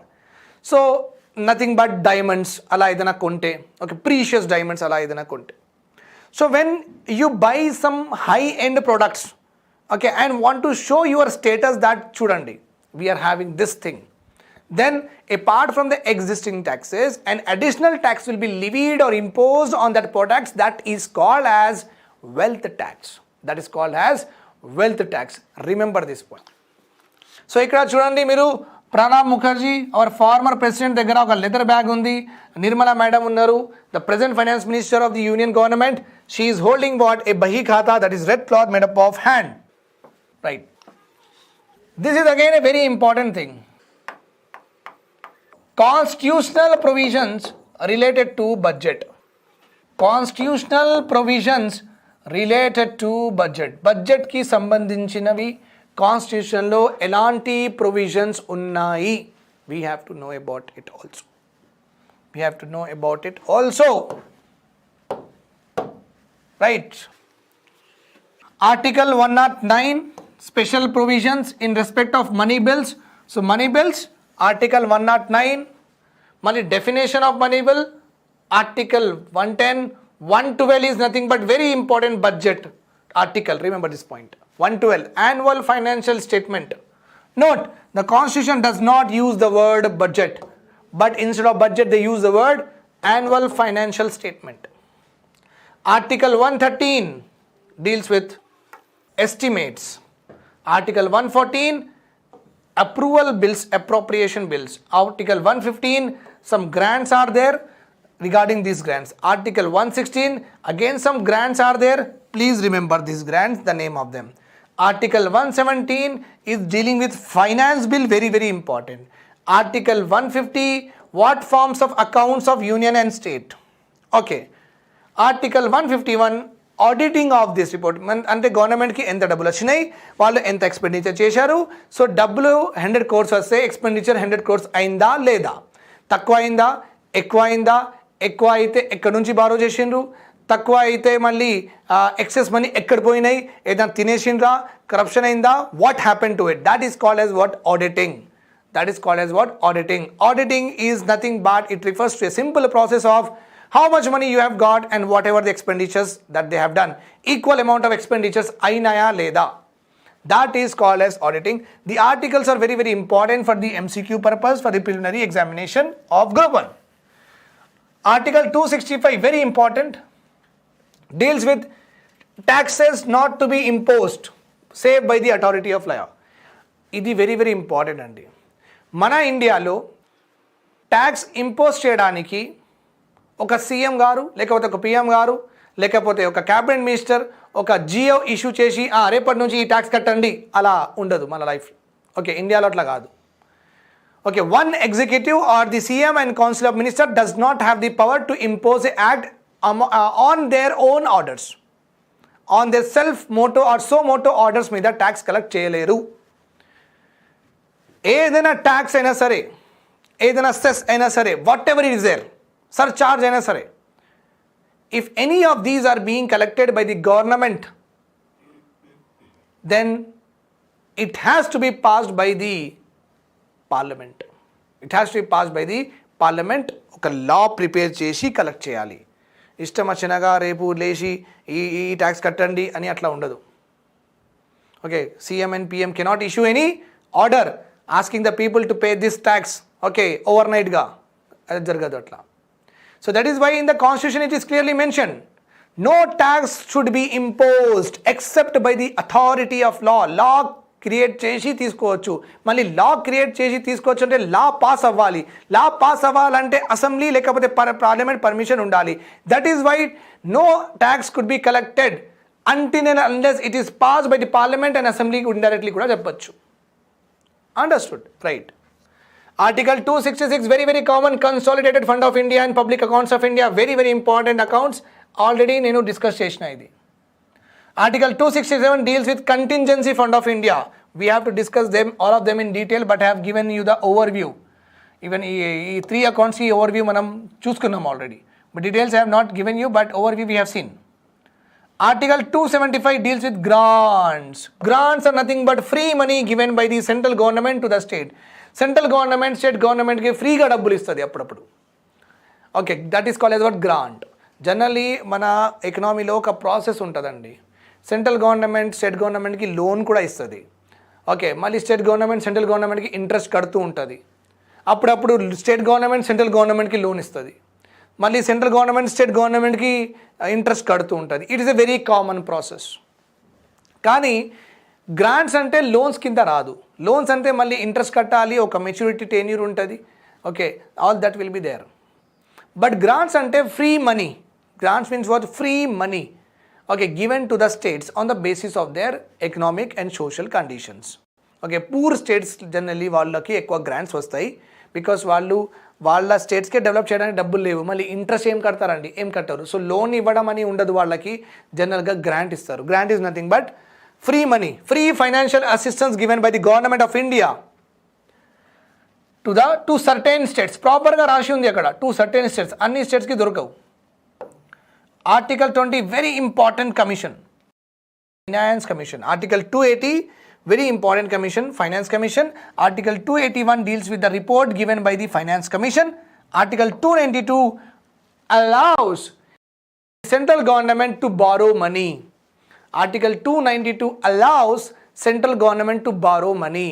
అంటే కాన్స్టిట్యూషన్లో రాసి ఉంది. ఇంకా సెంట్రల్ గవర్నమెంట్ దగ్గర డబ్బులు తక్కువ ఉంటే సెంట్రల్ గవర్నమెంట్ బారో చేసుకోవచ్చు డబ్బులు. ఇంటర్నల్గా కూడా, అంటే with in India and external also.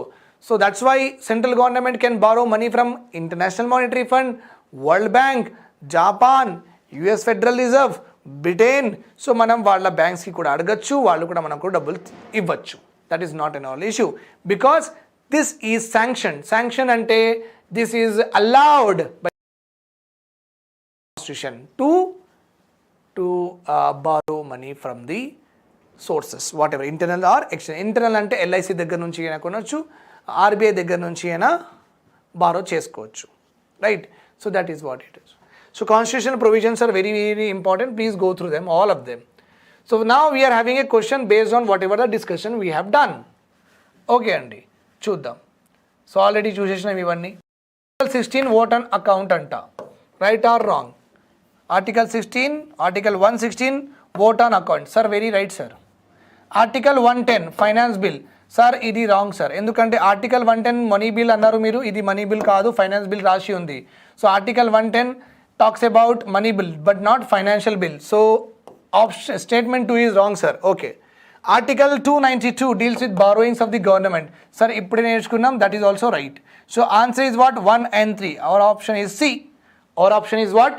C. Okay, now let us go ahead in our lecture. Fine. Budget documents are broadly classified into 8 parts. Budget documents are broadly classified into 8 parts. Remember this point. These are very important. First is annual financial statement. We have learnt about it. Government ki enta డబ్బులు వచ్చినాయి, government ఎంత expenditure చేస్తుంది. That is only called as what? Annual financial statement. పార్లమెంట్లో అసెంబ్లీలో పెట్టాలి. Okay.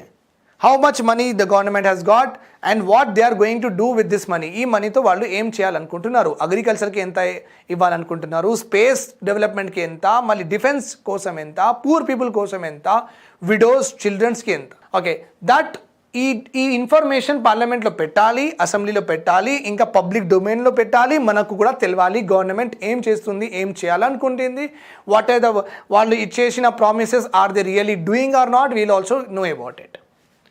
Then the second one is demands for grants. Second document is demand for grants. So Telangana government కూడా demand చేస్తుంది, మాకు గ్రాంట్ కావాలి, మేము కొత్త స్టేట్, మాకు కొంచెం హెల్ప్ చేయండి. Then Andhra Pradesh government may also say, మా దగ్గర సైక్లోన్స్ ఎక్కువ వస్తాయి, వాళ్ళకు మాకు ఇచ్చిన డబ్బుల్లో చాలా డబ్బులు సైక్లోన్స్ ప్రిపరేషన్కి, సైక్లోన్స్ మిటిగేషన్కి, సైక్లోన్స్ ప్రివెంట్ చేయడానికి వెళ్తున్నాయి. So you should also give us some money to make some structures, to make some infrastructure to stop this particular, or we cannot stop obviously, we can just mitigate, we can just decrease the impact of the disaster. So Andhra Pradesh kuda adagachu atlane. Mari Jammu and Kashmir landslides, slow avalanches, they suffer from it. Mari Ganga river basin lo unna mottam states, they also suffer from frequent floods, right? So demand for grants. So every state వీళ్ళు ఏం చేస్తారంటే demand చేస్తారు, మాకు grant ఇవ్వండి, మాకు grant ఇవ్వండి. So ఈ grants ఇవ్వాలా వద్ద గవర్నమెంట్ డిసైడ్ చేసుకుంటుంది by appointing a committee. Then third one is finance bill. Taxation, ఎవరి మీద ట్యాక్స్ వేయాలి, ఎంత వేయాలి, ఇవన్నీ థర్డ్ డాక్యుమెంట్లో ఉంటుంది. ఎవరి మీద ట్యాక్స్ వేయాలి, ఎంత కట్టాలి, ఎప్పుడు కట్టాలి, ఎన్ని ట్యాక్సెస్ ఉన్నాయి, ఇండివిజువల్ మీద ఎన్ని taxes, manufacturing units meeda how many taxes are there, like that. Fourth one, statements mandated. FRBM Act 2003, we will discuss about this later. Fifth document talks about expenditure, budget, expenditure cheyadaniki enna double unnai. Sixth document talks about receipt budget, government దగ్గర ఎంత డబ్బులు వచ్చినాయి, how much government has earned the money.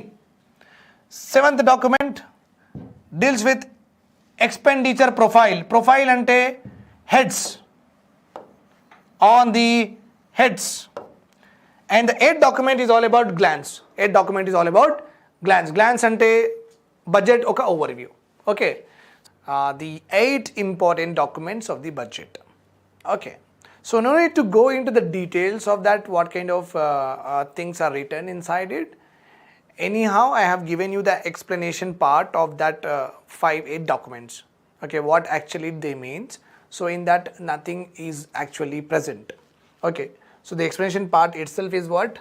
The features of that particular documents.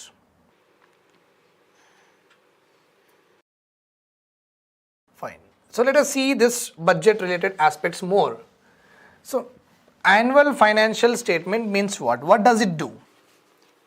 Budget statement. Annual financial statement is nothing but, we can consider it as budget statement. What is written in the budget? Okay, a budget statement is nothing but what is written. A budget document or a budget statement consists of how to collect funds by the way of taxes. Collection of funds by the way of taxes. Funds means you can understand the 3 important funds: Consolidated Fund of India, Public Accounts of India, Contingency Fund of India. Right or wrong? Yes. Right or wrong? Yes. So ఈ ఫండ్స్లో డబ్బులు రావాలి. ఎలా వస్తాయి? Taxes impose చేయండి, duties impose చేయండి, like custom duty etcetera, excise duty. మళ్ళీ డబ్బులు తక్కువ పడితే బారోయింగ్స్ కూడా చేసుకోవచ్చు, మళ్ళీ చేసుకొని ఈ ఫండ్స్లోనే వెళ్తాయి.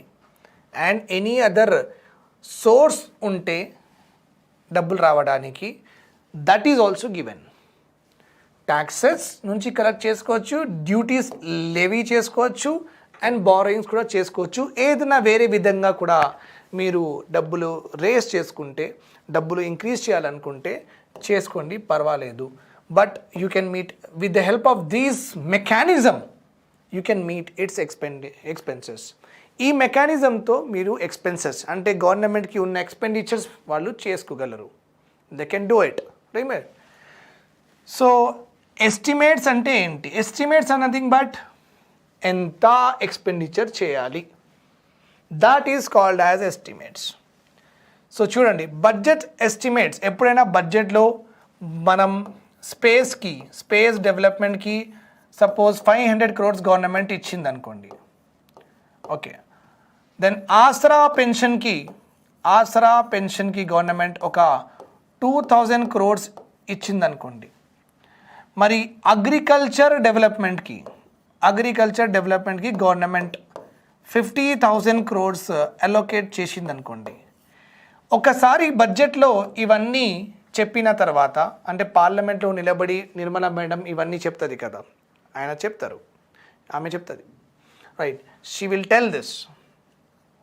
ఓకే, ఈజ్ దిస్ ఫైనల్ అంటే ఒకసారి ఆమె చెప్పినప్పుడు ఎంత ఇస్తాం స్పేస్కి, మళ్ళీ ఆసరా పెన్షన్కి ఎంత ఇస్తాం, అగ్రికల్చర్ డెవలప్మెంట్కి ఎంత ఇస్తాం, ఇవన్నీ ఫైనల్ ఎలొకేషన్సా? No. Are they final commitments? No, they are not the final commitments. Okay, so ఏమవుతుందంటే, as they are not the final commitments, then what is the meaning of RE? మీ బడ్జెట్ డాక్యుమెంట్లో RE కూడా ఉంటుంది, revise estimates. అంటే 500 యాక్చువల్గా 500 allocate చేశారు, but అంత డబ్బులు రాలేదు, కోవిడ్ వచ్చింది, అంత ట్యాక్స్ కలెక్ట్ అవ్వలేదంటే ఎక్స్పెండిచర్స్ కూడా తక్కువ చేయాలి, రైట్? సో గవర్నమెంట్ ఏం చేస్తుంది అంటే రివైజ్ చేస్తుంది మొత్తం ఎస్టిమేట్స్కి. మళ్ళీ ఇంకొకసారి చూద్దాం, రివైజ్డ్ ఎస్టిమేట్స్ అంటారు. డిజాస్టర్ మేనేజ్మెంట్కి గవర్నమెంట్ 1000 crores అలొకేట్ చేసింది, కానీ ఈ ఇయర్లో డిజాస్టర్స్ చాలా వచ్చేసినాయి. సో 1000 crores సరిపోవట్లేదు, సో రివైజ్ చేయాలి. సో రివైజ్ ఎస్టిమేట్స్ తర్వాత, okay, let suppose 500 crores government డిజాస్టర్స్కి ప్రివెంట్ చేయడానికి గవర్నమెంట్ 500 crores బడ్జెట్లో ఇస్తా అని చెప్పింది. కానీ ఎక్కువ డిజాస్టర్స్ రావడం వల్ల రివైజ్డ్ ఎంత? ఓకే, 700 crores, అంటే ఒక 4-5 months తర్వాత 700 crores ఇస్తామని చెప్తారు. యాక్చువల్ ఇయర్ అయిన తర్వాత లెట్ సపోజ్ 650 crores అయినాయి. ఓకే, అంతే. ఆ ఫైనాన్షియల్ ఇయర్లో యాక్చువల్ ఎక్స్పెండిచర్స్ ఎంత అయినాయి? 650. So 650 are called as what?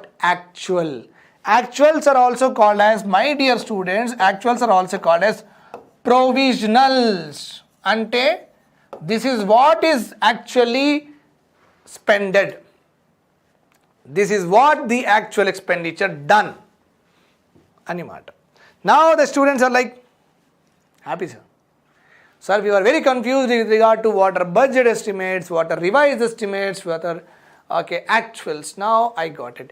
మళ్ళీ అప్పుడప్పుడు గవర్నమెంట్ డాక్యుమెంట్స్లో మీరు ఏఈ కూడా చూస్తారు. ఏం చూస్తారు? AE. So sir, what is AE sir? Advance estimate లాగా మీకు కనిపిస్తుంది. అడ్వాన్స్ ఎస్టిమేట్ అంటే ఇప్పుడు బడ్జెట్ ప్రజెంట్ చేస్తున్నప్పుడు గవర్నమెంట్ నెక్స్ట్ ఇయర్ ఎంత చేయాలనుకుంటుంది అది కూడా గవర్నమెంట్ చెప్పేస్తుంది. ఓకే, అడ్వాన్స్ ఎస్టిమేట్ అని చెప్తారు. ఏం చెప్తారు? Advance estimate. Remember this point.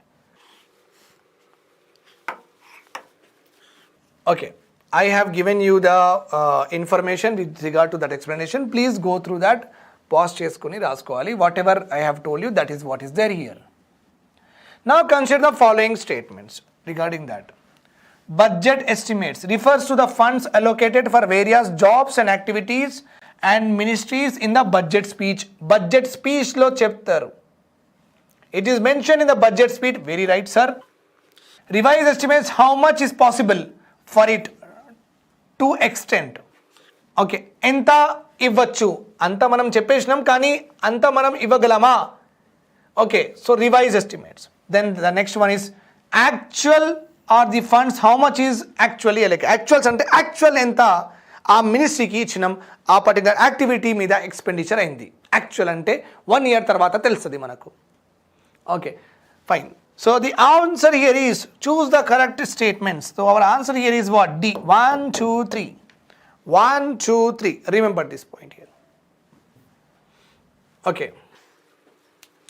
Then we are also having what? Demand for grants.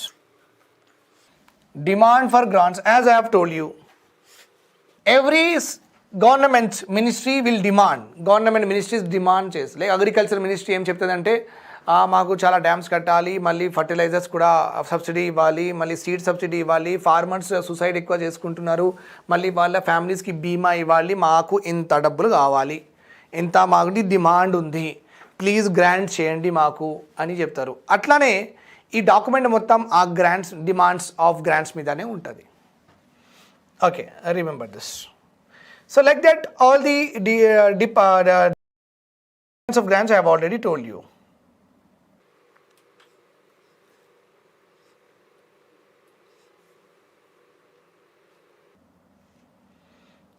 కొన్ని గ్రాంట్స్ ఉన్నాయి, అది చూసిద్దాం. Types of grants. First one is supplementary grant.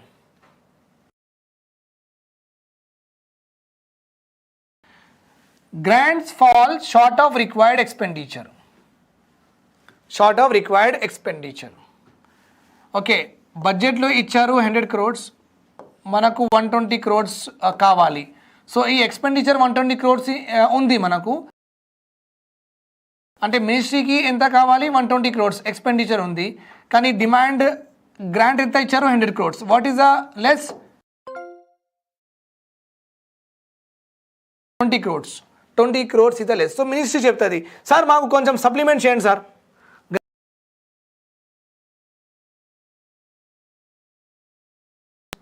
ఇది మీరు తక్కువ ఇచ్చారు, మాకు ఎక్కువ కావాలి. When demand fall short of the expenditure, when the grants fall, grant of demand fall short of the required expenditure. అంటే నాకు మూవీకి వెళ్ళాలండి, 150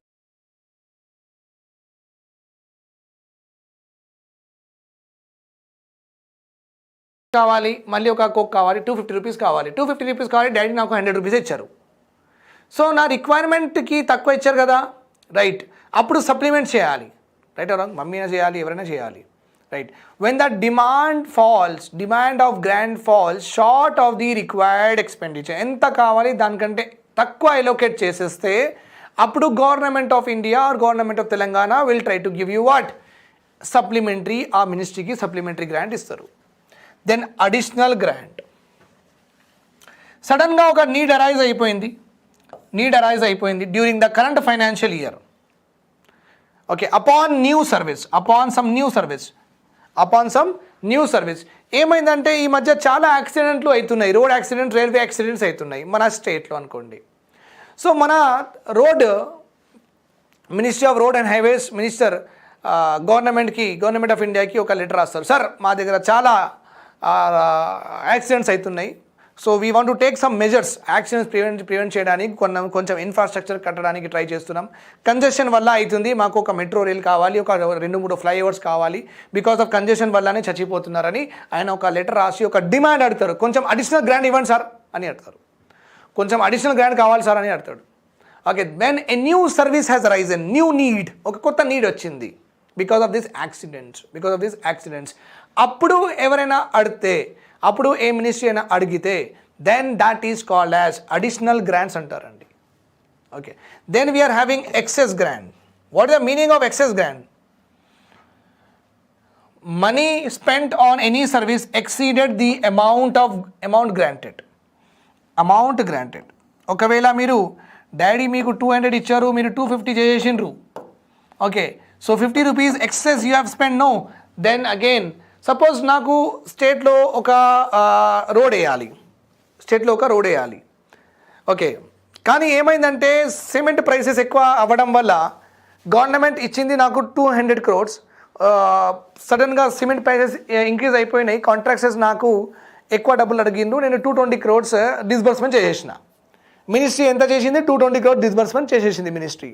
సో 200 crores అలొకేట్ అయింది, 220 రూపీస్, 220 అంటే 20 crores ఎక్స్ట్రా ఎక్స్పెండిచర్ అయిపోయింది ఇక్కడ, right or wrong? So then excess grant, that is called as what? Excess grant. Remember this. Then vote of credit. What is it? Vote of credit. Unexpected demand. What is this? Unexpected demand. Okay. When on account of magnitude or indefinite character of the service. Magnitude. చాలా ఎక్కువ ఉంది ఈ problem. Okay, అంటే ఇప్పుడు హైదరాబాద్లో cyclone gulab మనం చూస్తున్నాం, so అంత ఎఫెక్ట్ చూపించట్లేదు, లెట్ సపోజ్ అంత ఎఫెక్ట్ లేదు. సో గవర్నమెంట్ ఒక 50 crores అలొకేట్ చేసింది టు రీహాబిలిటేట్, మళ్ళీ మంచిగా చేయాలి, రోడ్డు మంచిగా చేయాలి, ఎవరిదైనా ఇల్లులు ఖరాబ్ అయిపోతే ఓకే డిస్ట్రాయ్ అయిపోతే వాళ్ళకి కొంచెం డబ్బులు ఇచ్చి మళ్ళీ కట్టుకోండి అని. That is called yes rehabilitation work. That is called as what? అంటే రీహాబిలిటేషన్ అంటే రీస్టోరింగ్ ద సేమ్ సిచ్యువేషన్. మళ్ళీ ఎలా సైక్లోన్ కంటే ముందు ఎలా ఉన్నారో అట్లానే మళ్ళీ అన్నీ చేయాలి. That is only called as what? Restoration అంటే rehabilitation. In the disaster management language rehabilitation అంటారు. మనం కామన్గా రిస్టోరేషన్ కూడా చెప్పొచ్చు. సో సపోజ్ సైక్లోన్ గ్లోబ్ అనుకున్నట్లుగా కంటే ఎక్కువ ఎఫెక్ట్ చూపించేసింది. Okay, it has shown the effect than more then what we have expected. Okay, so the magnitude of that means the increase in the level of its intensity we cannot judge, and all of a sudden what happened, it has shown some disastrous effect, okay, on the population, on the habitations. Okay, in that scenario if the grant is given, then it is called as vote of credit. Then you also have exceptional grant, special purpose కోసం. If the Saudi king is coming or US president Joe Biden is coming, so special purpose కోసం special purpose కోసం pass అయిన గ్రాంట్స్కి ఏమంటారు? Exceptional grants అంటారు. Then we are having token grant. Token grant అంటే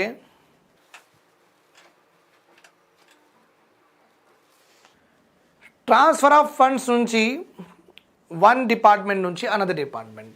transfer of funds from one department నుంచి another department. Suppose ఇప్పుడు మనం తెలుగు వన్ ఛానల్లో ఉన్నాం. తెలుగు వన్ ఛానల్లో ఇక్కడ చాలా ఒక వెబ్ సిరీస్ కూడా నడుస్తుంది, కొన్ని కామెడీ ప్రోగ్రామ్స్ కూడా ఉన్నాయి, చాలా ఇంకా ఎడ్యుకేషన్ కూడా నడుస్తుంది. సపోజ్ వెబ్ సిరీస్లో డబ్బులు తక్కువ పడిపోయినాయి. సో ఒకవేళ అక్కడ డబ్బులు తక్కువ పడితే మనం ఇలా ఫండ్ బకెట్లో లేకపోతే ఎడ్యుకేషన్లో వచ్చిన డబ్బులు అక్కడ ఇవ్వాలి. అక్కడ తక్కువ పడితే ఇక్కడ నుంచి తీసుకోవాలి, ఇక్కడ తక్కువ పడితే అక్కడ నుంచి తీసుకోవాలి. సో అల్టిమేట్లీ ఏంటంటే within the department, within the company only what we are doing, we are trying to balance out the deficits. We are trying to balance out the deficits. When this is called as reappropriation అంటారు. Reappropriation, మళ్ళీ డబ్బులు allocate చేయాలి. ఎలా allocate చేయాలంటే ఒక department నుంచి వేరే డిపార్ట్మెంట్కి ఇవ్వాలి. ఒక డిపార్ట్మెంట్ నీడ్స్ ఎక్కువ అయిపోతాయి సడన్గా, అయిపోతాయి సడన్గా. సపోజ్ నోటిఫికేషన్ వచ్చింది, ఓకే సివిల్ సర్వీసెస్ ఎగ్జామ్స్ అయిపోయినాయి, ఇప్పుడు బూమ్ అవుతుంది. ఏంటంటే స్టూడెంట్ వాళ్ళందరూ ఏం చేస్తారంటే ఇప్పుడు కోచింగ్ తీసుకుంటారు. The moment civil services 11th అయిపోతుంది కదా. సో ఇప్పుడు ఎక్కువ ఇన్ఫ్రాస్ట్రక్చర్ బిల్డ్ చేయాలి. అంటే ఇక్కడ తెలుగు వన్లో ఎడ్యుకేషన్ డిపార్ట్మెంట్లో ఎక్కువ ఇన్ఫ్రాస్ట్రక్చర్ కావాలి, ఎక్కువ క్లాసెస్ కావాలి. ఓకే, సో అక్కడ నుంచి డబ్బులు ఇక్కడ షిఫ్ట్ చేయాలి. సపోజ్ సమ్మర్ సీజన్ వస్తే ఎక్కువ ఎంటర్టైన్మెంట్ ఉంటుంది, అందరూ ఇంట్లో ఖాళీగా ఉంటారు పిల్లలు, సో అక్కడ ఎక్స్పెండిచర్ చేయాల్సి వస్తుంది. అప్పుడు ఇక్కడ డిమాండ్ ఉండదు. Okay, because coaching are already started, so nobody will come in the middle of the coaching, right? So that is the reason when the movement of funds is from one department to another department, that is called as reappropriation. The process is called as reappropriation, and when that reappropriation is accepted by the government, or you can say the parliament or assembly, then such a grant is called as token grant. Remember this point. Then what is the meaning of finance bill ante entandi? Finance bill talks about taxes ante. Finance bill talks about taxes. Okay, so how many taxes to be imposed, how many taxes to be abolished, what are the taxes where rates to be reduced, means that is remission of taxes, means rate reduction cheyali. 10% ki 8% cheyali, 8% ki 6% cheyali. Reduction of taxes is called as remission here. Alteration or regulation of taxes, nature lo alteration cheyali. Like security transaction tax ఉంది. మీరు ఎవరికైనా shares అమ్మితే, మీరు ఆ share అమ్మిన తర్వాత దాని మీద ప్రాఫిట్ చేస్తే, ఆ ప్రాఫిట్ మీద ఇంపోజ్ అయిన ట్యాక్స్కి ఏమంటారు? సెక్యూరిటీ ట్రాన్సాక్షన్ ట్యాక్స్ అంటారు. Security tax it is levied on individuals అంటారు. Levied on individuals. నేను కొంటే నా మీద నేను కొని నేను సేల్ చేసిన తర్వాత నేను ప్రాఫిట్ చేస్తే నా మీద పడుతుంది. సెక్యూరిటీ ట్రాన్సాక్షన్ ట్యాక్స్ ఇది డైరెక్ట్ ట్యాక్స్ నా మీదనే పడుతుంది. సపోజ్ తీసుకున్న వాళ్ళ మీద కూడా ఈ ట్యాక్స్ ఉందనుకోండి. సో ఏమైంది ఇక్కడ ఆల్టరేషన్ అయింది ట్యాక్స్ మీద.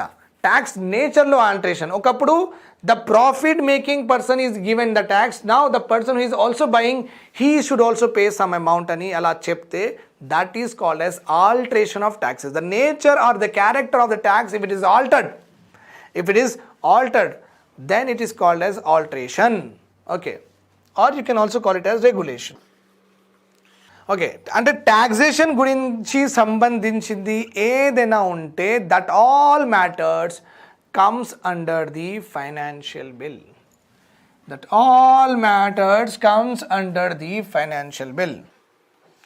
Remember this point. Finance bill అయినా సరే బడ్జెట్ అయినా సరే government classify them as money bill only. Government classify them as money bill only. It means it is already assented by the president. It is considered or deemed to be passed. Before it is passed by the parliament only, it is deemed to be passed because the person whose signature is required for the law to be implemented in the country is what? President. The person signs. The moment the president signs, means it will become a law. Irrespective of it is passed by the parliament or not. Whose sign should be there? President's sign should be there. The moment the president signs, it will become a law. Irrespective of whether the parliament passes or does not passes, it is also mentioned in the ordinance also. Ordinance are given the legal character. Okay, even though you can see that ordinances are also not passed by the parliaments or assemblies, right? But still, they exist as a law. Equal to the what is law is passed by the parliament. పార్లమెంట్లో pass అయిన లా లాగానే ఒక ordinance కూడా అంత ప్రాపర్గా work చేస్తుంది. Okay, is identical features are there, right? So now we are having received budget. I have told you received budget is nothing but taxes and non tax revenues గవర్నమెంట్కి ఏమేమి వచ్చినాయి. Capital receipts explain and also they explain that ఎక్కడి నుంచి ఈ డబ్బులు వచ్చినాయి అంటే the source of revenue కూడా చెప్తారు, నేచర్ ఆఫ్ రెవెన్యూ కూడా చెప్తారు, ద నేమ్ ఆఫ్ రెవెన్యూ కూడా చెప్తారు. అంటే ట్యాక్స్ అంటే జిఎస్టీ కింద ఇంత డబ్బులు అంటే పేరు కూడా చెప్తారు, క్వాంటిటీ కూడా చెప్తారు. ఓకే, సో రిసీవ్ బడ్జెట్లో మొత్తం మెన్షన్ చేస్తారు గవర్నమెంట్కు ఎక్కడెక్కడ నుంచి డబ్బులు వచ్చినాయి అనమాట. ఎక్స్పెండిచర్ బడ్జెట్ అంటే you can understand by your self. Government ఇక్కడ ఎలాంటి యాక్టివిటీస్ మీద గవర్నమెంట్ ఎక్స్పెండిచర్ చేస్తుంది. అగ్రికల్చర్ మీద ఎంత, ఉమెన్ డెవలప్మెంట్కి ఎంత, చైల్డ్ డెవలప్మెంట్కి this much amount etcetera etcetera. Okay, proper explanation కూడా ఇవ్వాలి అండ్ ఆబ్జెక్టివ్స్ కూడా చెప్పాలంట. అగ్రికల్చర్కి ఇంత డబ్బులు అంటే ఎందుకు అంత డబ్బులు, ఎందుకంటే అగ్రికల్చర్ ఈ ప్రాబ్లమ్స్ ఉన్నాయి కాబట్టి ఇంత డబ్బులు మనం ఏం ఎలొకేట్ చేసినాం, ఈ డబ్బులతో మేము డ్యామ్స్ కడతాం, లేకపోతే ఈ డబ్బులతో ఫర్టిలైజర్స్ ఇస్తాం, లేకపోతే ఈ డబ్బులతో సబ్సిడీ ఇస్తాం. ఏదో ఒకటి ఆబ్జెక్టివ్స్ ఎక్స్పెండిచర్ చేస్తున్నప్పుడు ఆబ్జెక్టివ్స్ చెప్పాలని కాన్స్టిట్యూషన్లో రాసి ఉంది. Okay, why you are doing that, that is the expenditure budget. Okay, then the last document that will be presented, that is macroeconomic framework statement. What is it? Macroeconomic అంటే ఎకనామీకి ఒక పెద్ద spear లాగా చూడాలి. Okay, ఇండియాకి మొత్తం ఒక economy అనుకొని మొత్తం ఒక పెద్ద స్పియర్ లాగా చూడాలి. That is called as macroeconomic. When we study a larger unit, it is called as macroeconomic. Okay, so macroeconomic ఫ్రేమ్వర్క్లో ఏముంటుందంటే గ్రోత్ ప్రాస్పెక్టస్ మీన్స్ జీడిపి ఇండియాది ఎంత గ్రో అవుతుంది నెక్స్ట్ ఇయర్, ఇలాంటి మనం ఎక్స్పెండిచర్ చేస్తే గ్రోత్ ఎంత ఉంటుంది నెక్స్ట్ ఇయర్ అలా కూడా చెప్తారు. అంటే 10%, 5%, 4% growth, how the economy will grow in the next year if the given expenditures are done. Okay, అలా అది కూడా చెప్తారు. గ్రోత్ రేట్ కూడా చెప్తారు, గ్రోత్ ప్రొడక్షన్ కెపాసిటీ కూడా చెప్తారు. డొమెస్టిక్ ఎకనామీ ఎంత స్టేబుల్గా ఉంది, డొమెస్టిక్ ఎకనామీ స్టెబిలిటీ అంటే ఏంటి, whatever we are producing in our country are we able to fulfil the basic requirements of the population or not, is there any stability is there or not, అది important. That is what it is important. Domestic ఎకనామీలో stability ఎంత ఉంది, external influences ఎలా ఉన్నాయి on Indian economy, whether the influence are greater or smaller, what about that external influences. Fiscal imbalance, very very important concept. We'll talk about that in our the next class. That's not an issue.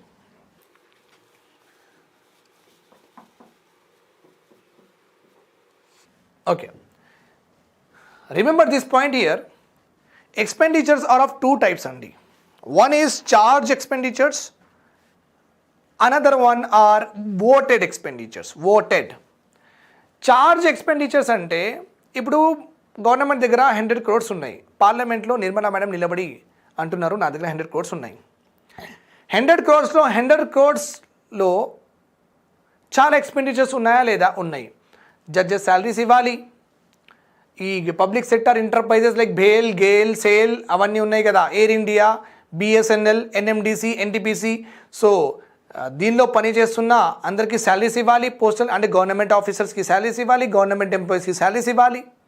మళ్ళీ ఇవన్నీ maintain చేయడానికి stationery, communication bill, internet infrastructure, so విప్రోకి, ఇన్ఫోసిస్కి డబ్బులు pay చేయాలి. Right or wrong? So నా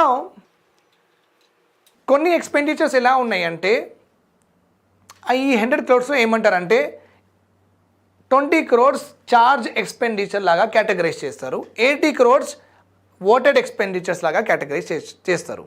sir charge ఎక్స్పెండిచర్స్లో ఏమేమి ఉన్నాయి? చార్జ్ ఎక్స్పెండిచర్స్లో జడ్జెస్ శాలరీస్ ఉంటాయి. అంటే ఇప్పుడు judge salary, chief justice of India salary, president salary కూడా మనం ఓట్ చేస్తే మంచి ఉండదు కదా అండి.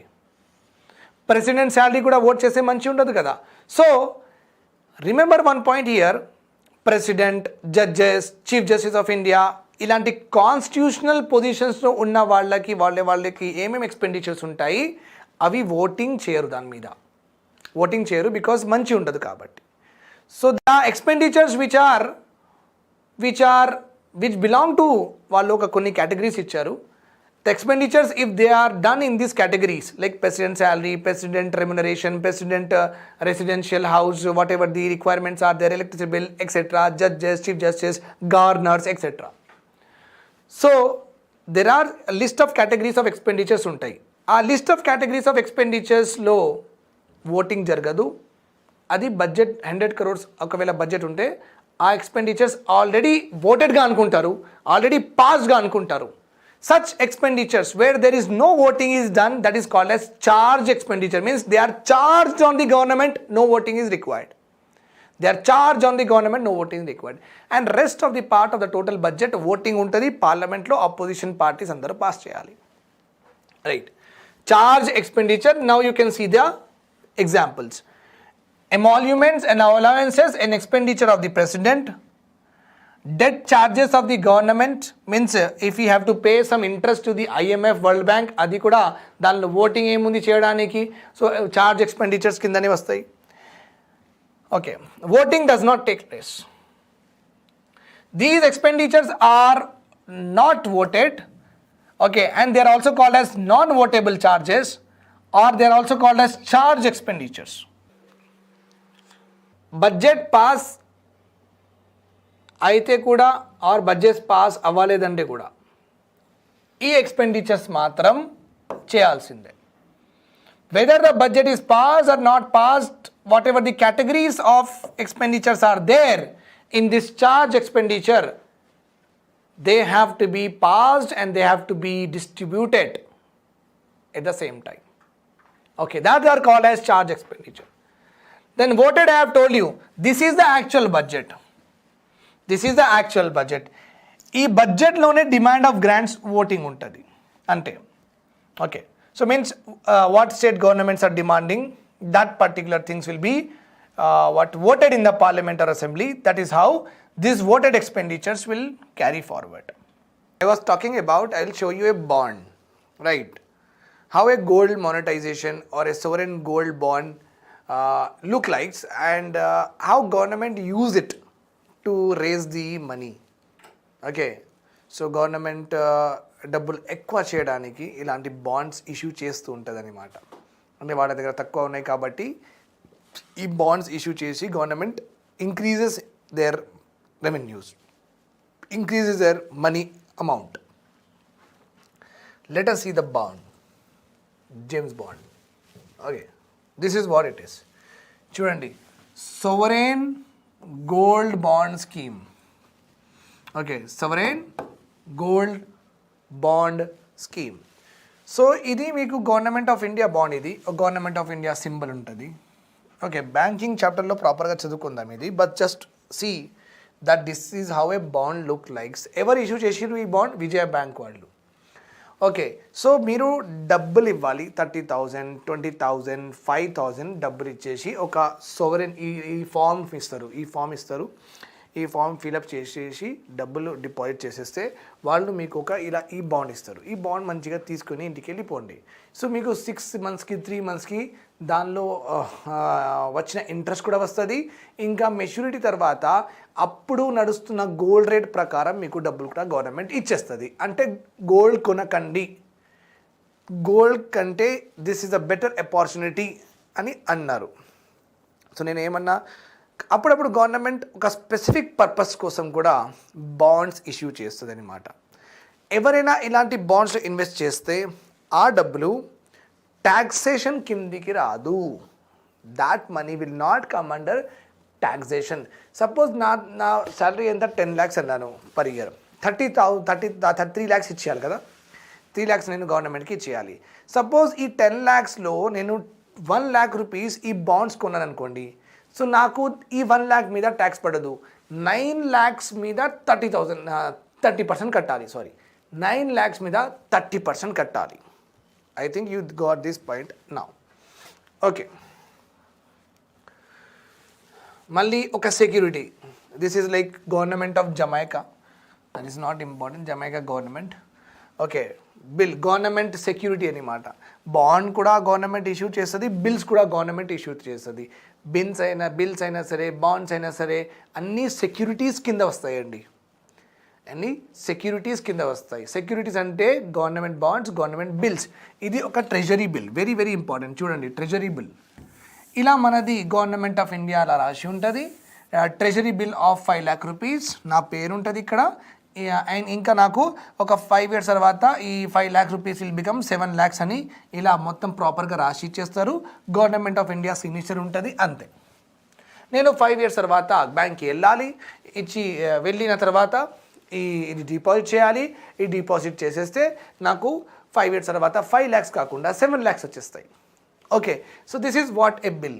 This is how A bill looks like. This how A bill looks like. Very very important. Now, oh my God, I'm so happy, sir.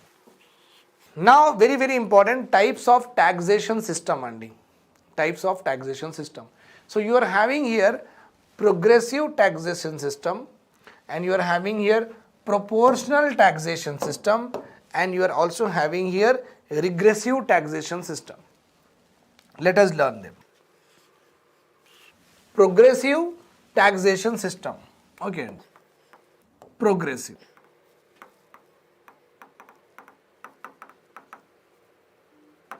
Progressive taxation system. Progressive అంటే always remember Mr. X అండి. Our Mr. X is there. Mr. X. Okay. Always we are having our friend. Our friend here is what? Mr. X. Now Mr. X is normal friend of ours. Now we are also having Mr. Y, his friend. Now we are also having Mr. Z. Miss Z, their friend. Miss Z.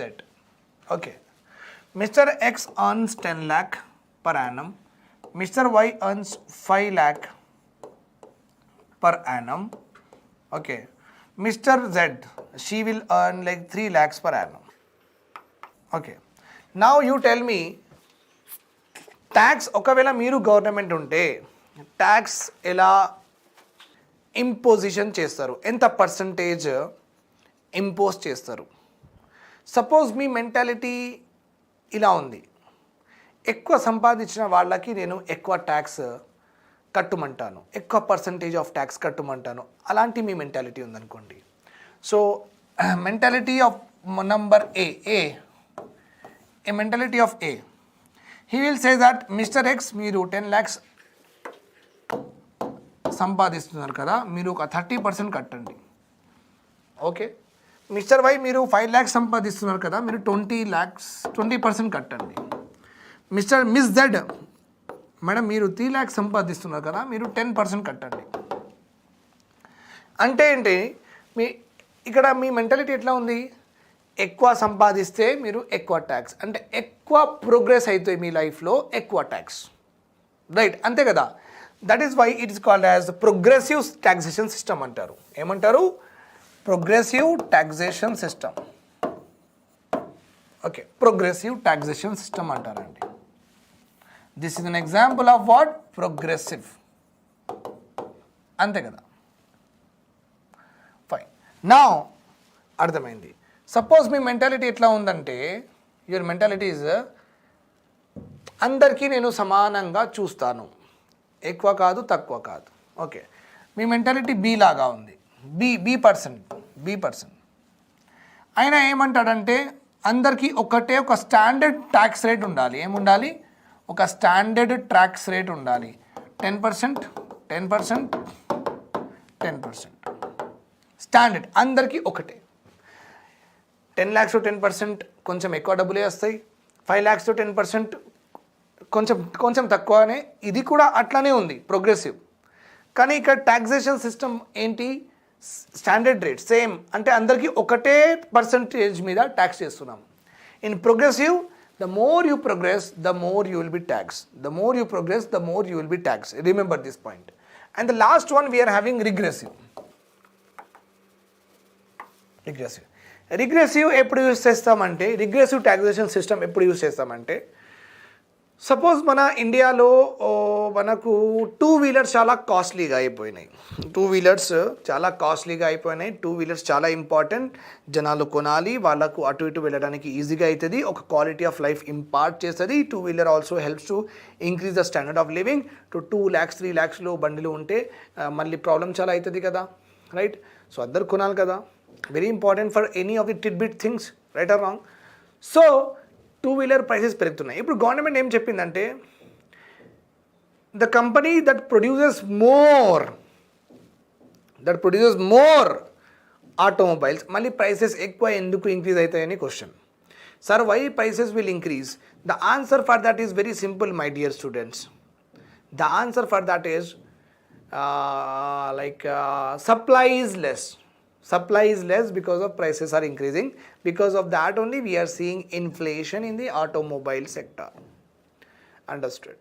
So government ఏం చెప్పిందంటే automobile కంపెనీస్కి, sir మీరు ఎక్కువ production చేసుకోండి, మీకు tax మేము తక్కువ తీసుకుంటాం. ఎందుకంటే ఇక్కడ objective of the government is what, అందరికీ ఎఫోర్డబుల్ ప్రైసెస్లో 2 wheelers దొరకాలి. ఓకే, ఈ పెద్ద ఆబ్జెక్టివ్ కోసం గవర్నమెంట్ ఏం చేస్తుందంటే, సప్లై పెంచండి. సప్లై మీరు ఎక్కువ పెంచితే, మీ ప్రొడక్షన్ కెపాసిటీస్ ఎక్కువ పెంచితే, మేము మీకు బిఫోర్ 20% ట్యాక్స్ తీసుకుంటున్నాం కదా, ఇప్పుడు 20% ట్యాక్స్ తీసుకోమండి, 15% ట్యాక్స్ తీసుకుంటాం, 15% జిఎస్టీ తీసుకుంటాం. ఓకే, సో ఎక్కువ ప్రొడక్షన్ చేయండి, బికాస్ అందరికీ దొరకాలి కదా, సప్లై ఎక్కువ అయితేనే ప్రైసెస్ తక్కువ వస్తాయని. So generally, usually, the regressive taxation system is used during the time of what? Inflation. The more you produce, the less you will be taxed. Okay, remember this point. This is what we have learned. Why government do the taxation? Because to decrease the inequalities. Andaru equal ga samananga undali. To decrease inequalities, government generally follow the taxation system. Okay, generally what happens, you remember this here. Person A earns 10 lakhs, he pays 30,000, he is not paying anything. Person B earns 5 lakhs. They are unequal to what percentage, or you can say they are unequal to how much amount? Iddarlo inequality enta undi, 5 lakh undi, right or wrong? ఇద్దరిలో inequality ఎంత ఉంది, 5 lakh ఉంది. మరి this is normal taxation కాకుండా system. Okay, taxation system ఎందుకు introduce చేస్తాం? మన objective ఏముంది? Taxation system is introduce in order to reduce the inequalities. Now you see here. Okay. A 10 lakhs,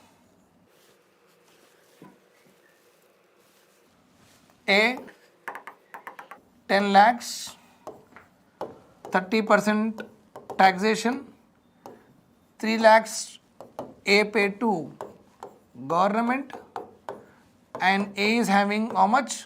7 lakhs. B 5 lakhs. Okay, then 10% taxation. 10% of 5 lakhs will be how much? I am very poor in mathematics, don't mind for that. 1, 2, 3. 1, 2, 3, 4, 5.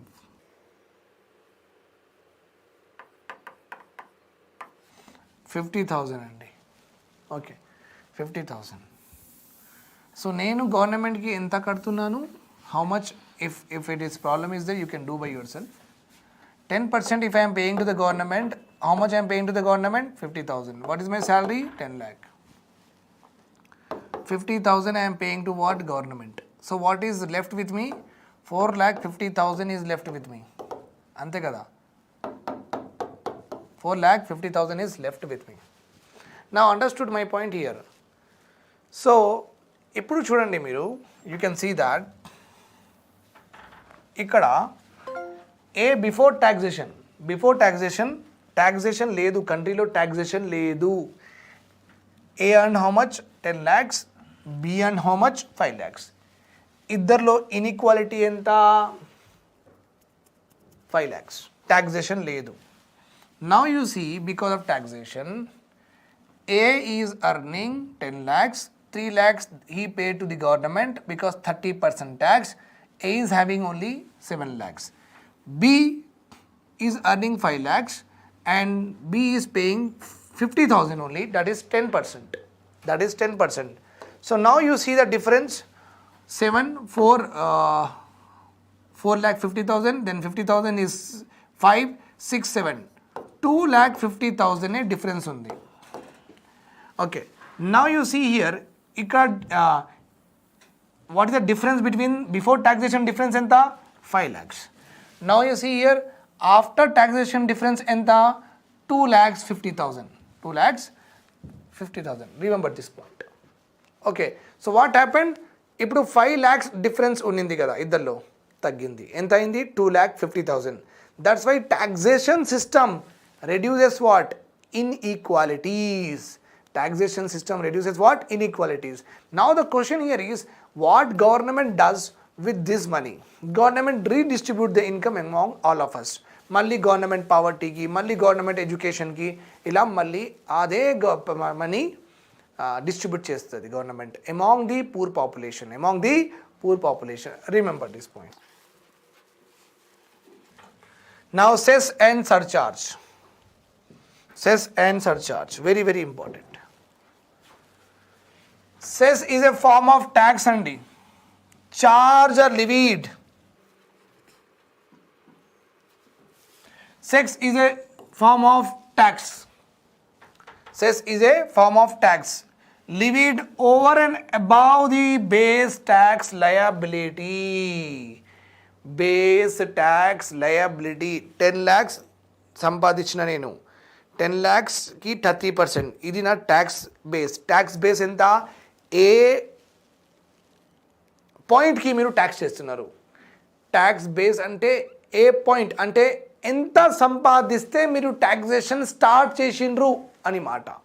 That is called yes tax base. Tax base could be 3 lakh, tax base could be 5 lakh, tax base could be 7 lakhs, tax base could be 10 lakhs. So నేను నా tax base ఎంత? 10 lakhs. ఈ tax బేస్లో liable నేను ఎంత? 30%. Suppose నేను 50 lakhs సంపాదిస్తున్నా per annum. I'm a celebrity Prabhas అనుకోండి. నేను 50 lakhs కంటే ఎక్కువ సంపాదిస్తున్నా పర్ ఇయర్. అప్పుడు గవర్నమెంట్ ఏం చెప్పిందంటే 10 lakhs పైన ఎలాగైనా వస్తున్నారు, 30% కట్టండి. మళ్ళీ 10 lakhs to 50 lakhs మధ్యలో కూడా మీకు డబ్బులు 50 lakhs కూడా సంపాదిస్తున్నారు కదా, సో కొంచెం ఎక్కువ మీరు కట్టాలి. That is called as what? Cess. where surcharge is an additional tax essentially levied on a tax. Tax మీద tax ఏమంటారు? సర్చార్జ్ అంటారు. ట్యాక్స్ మీద ట్యాక్స్కి ఏమంటారు? సర్చార్జ్ అంటారు. Remember this point. Okay, very very important. I don't want to go in to the details of the calculation method, but just remember that cess is a form of tax only. Okay, cess is a form of tax. Tax liability అయిన తర్వాత కూడా కొంచెం ఇవ్వాలి గవర్నమెంట్కి, అంతే. Surcharge means tax మీద tax. Okay, already tax కట్టిన తర్వాత ఆ ట్యాక్స్లో ఎంత అమౌంట్ కడుతున్నారు ఆ ట్యాక్స్లో ఇంకా కొంచెం పర్సంటేజ్ లివీ చేస్తుంది government. That is called as surcharge. Imposed additionally by the state or the central government. Important here is cess ante specific purpose. Cess ante specific purpose. Do not forget. Whereas surcharge may not be for any specific purpose. Surcharge government ఒట్టిగా తీసుకుంటుంది మన దగ్గర నుంచి. Government ఎక్కడ spend చేస్తుంది ఎవరికి తెలియదు. It's up to the government. Whereas surcharge, whereas cess అంటే గవర్నమెంట్ ఎడ్యుకేషన్ సెస్ అని మన మీద లివీ చేసింది, మన మీద ఇంపోజ్ చేసింది అనుకోండి. అంటే నేను నార్మల్ ట్యాక్స్ కట్టాలి, మళ్ళీ ఈ సెస్ కూడా కట్టాలి. గవర్నమెంట్ ఏం చెప్పిందంటే 0.5% ఎడ్యుకేషన్ సెస్ అని చెప్తుంది government. Government will say that 0.5% education cess అందరూ కట్టాలని చెప్తుంది గవర్నమెంట్. నాకు అర్థమైపోయింది. Okay sir, I got it. నా శాలరీ ఎంత? 10 lakhs. 10 lakhsలో గవర్నమెంట్కి ఎంత ఇవ్వాలి? 30%. ఇది ఎంత అవుతుంది? 3 lakhs. ఇది ఎంత అవుతుంది? 3 lakhs. ఓకే, సో 3 lakhs ఇవ్వాలి. సెస్ అంటే ఈ 3 lakhs కూడా కట్టాలి, ఈ 0.5% ఆన్ ది 10 lakhs కూడా కట్టాలి. ఓకే, ఆన్ ది 10 lakhs కూడా కట్టాలి. Remember this point here. Taxable income 10 lakhs. So already ఈ 3 lakhs కట్టాలి, మళ్ళీ 10 lakhs నుంచి 0.5% ఇవ్వాలి. 0.5% ఇవ్వాలి. That is called as right excess tax liability. ఇది నా లయబిలిటీ కదా, ఈ లయబిలిటీ అయిన తర్వాత ఇంకా కొంచెం ఎక్కువ. That is what it is. Over and above the tax liability. Over and above. Already కట్టిన తర్వాత, ఆల్రెడీ ట్యాక్స్ లయబిలిటీ ఎంత ఉంది అది కట్టిన తర్వాత ఇంకా కొంచెం డబ్బులు కట్టాలి. That is called as cess. Surcharge కూడా అంతే. కానీ సర్చార్జ్లో డిఫరెన్స్ ఏముందంటే ట్యాక్స్ మీద ట్యాక్స్ పడుతుంది. ట్యాక్స్ మీద ఆల్రెడీ ఇంత ట్యాక్స్ 30 lakhs ట్యాక్స్ కడితే 30 lakhs ట్యాక్స్ ఎప్పుడు కడతాను? నేను 1 crore శాలరీ ఉంటే 30 lakhs ట్యాక్స్ కడతాను. అంటే 1 crore సంపాదించిన వాళ్ళు ఫస్ట్ 30 lakhs కట్టండి. 30 lakhs కట్టిన తర్వాత ఆ 30 lakhs పైన ఒక 10% కట్టండి. అంటే ట్యాక్స్ మీద ఒక tax. That is called as what? Surcharge. And cess is use for specific purpose. Education కోసం తీసుకున్నారు కదా, ఎడ్యుకేషన్ కోసం మీరు అది ఎక్స్పెండిచర్ చేయాలి, not for any other purpose. Remember this point. So cesses are generally specific. Surcharges are not specific. The money the government gets under the surcharges will be used for anything. Remember this point. Cess is not a permanent source. Very very important. అంటే cess అప్పుడప్పుడు పెడతారు. Like స్వచ్ఛ Bharat cess. మీరు వెళ్ళారేమో హోటల్స్కి, రెస్టారెంట్స్కి ఒక 3-4 years back. Okay, ఎప్పుడైనా మీరు తిన్నప్పుడు already హోటల్లో తిన్న తర్వాత వాళ్ళు స్వచ్ఛ భారత్ సెస్ కూడా కలెక్ట్ చేసారు మన దగ్గర. They have collected what? Swachh Bharat cess from us. Okay, 5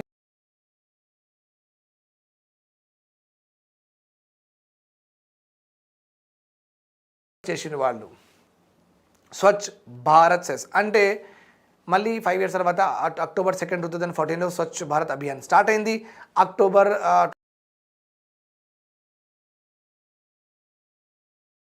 14 తర్వాత 2019లో ఆ స్వచ్ఛ భారత్ మిషన్ అది కంప్లీట్ కూడా అయిపోయింది.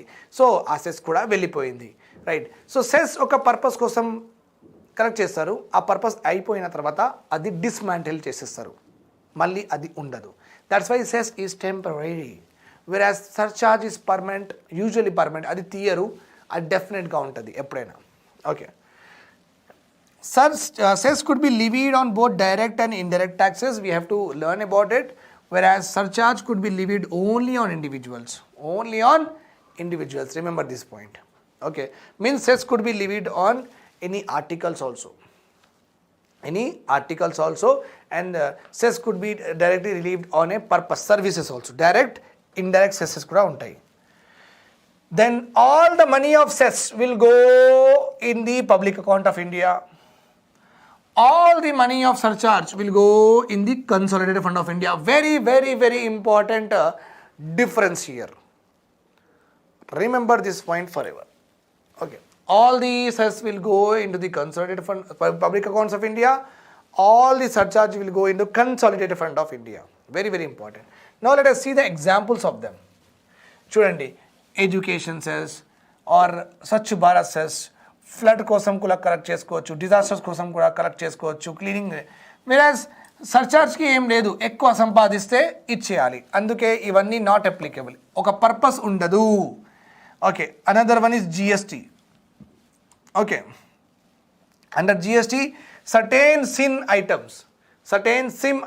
items they generally attract cess. ఇది నాట్ అప్లికబుల్, దీనికి ఇలాంటి ఫీచర్స్ ఉండవు.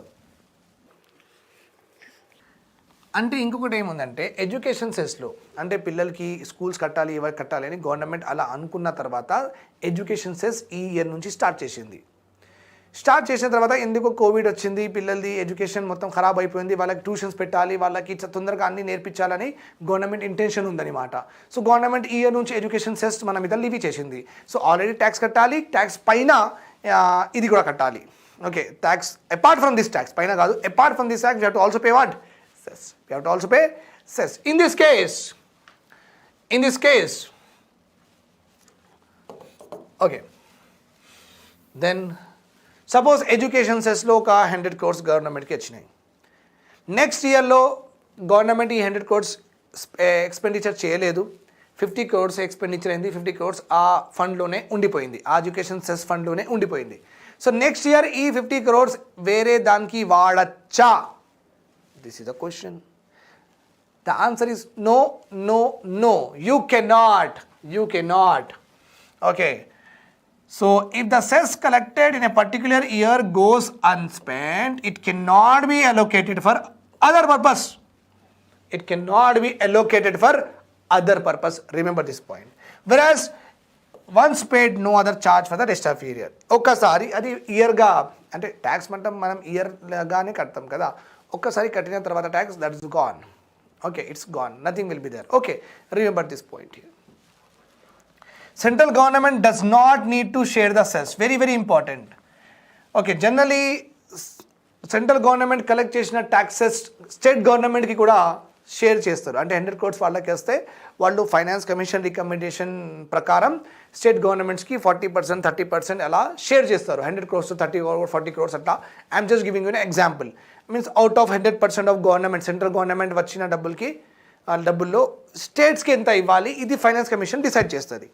ఒకవేళ సెంట్రల్ గవర్నమెంట్ సెస్ కలెక్ట్ చేస్తే సెస్లో వచ్చిన డబ్బులు స్టేట్ గవర్నమెంట్కి షేర్ చెయ్యం. Not even the surcharges. సర్చార్జ్లో కూడా వస్తున్నాయి డబ్బులు. Whatever the money that they get in the surcharges also central government will not share, will not give even 1 rupee of that to the state government. Both of them are solely, completely retained by the central government. Okay, no sharing will be there. No sharing. సెస్లో ఒక standard rate ఉంటుందండి. సెస్లో ఒక standard rate ఉంటుంది.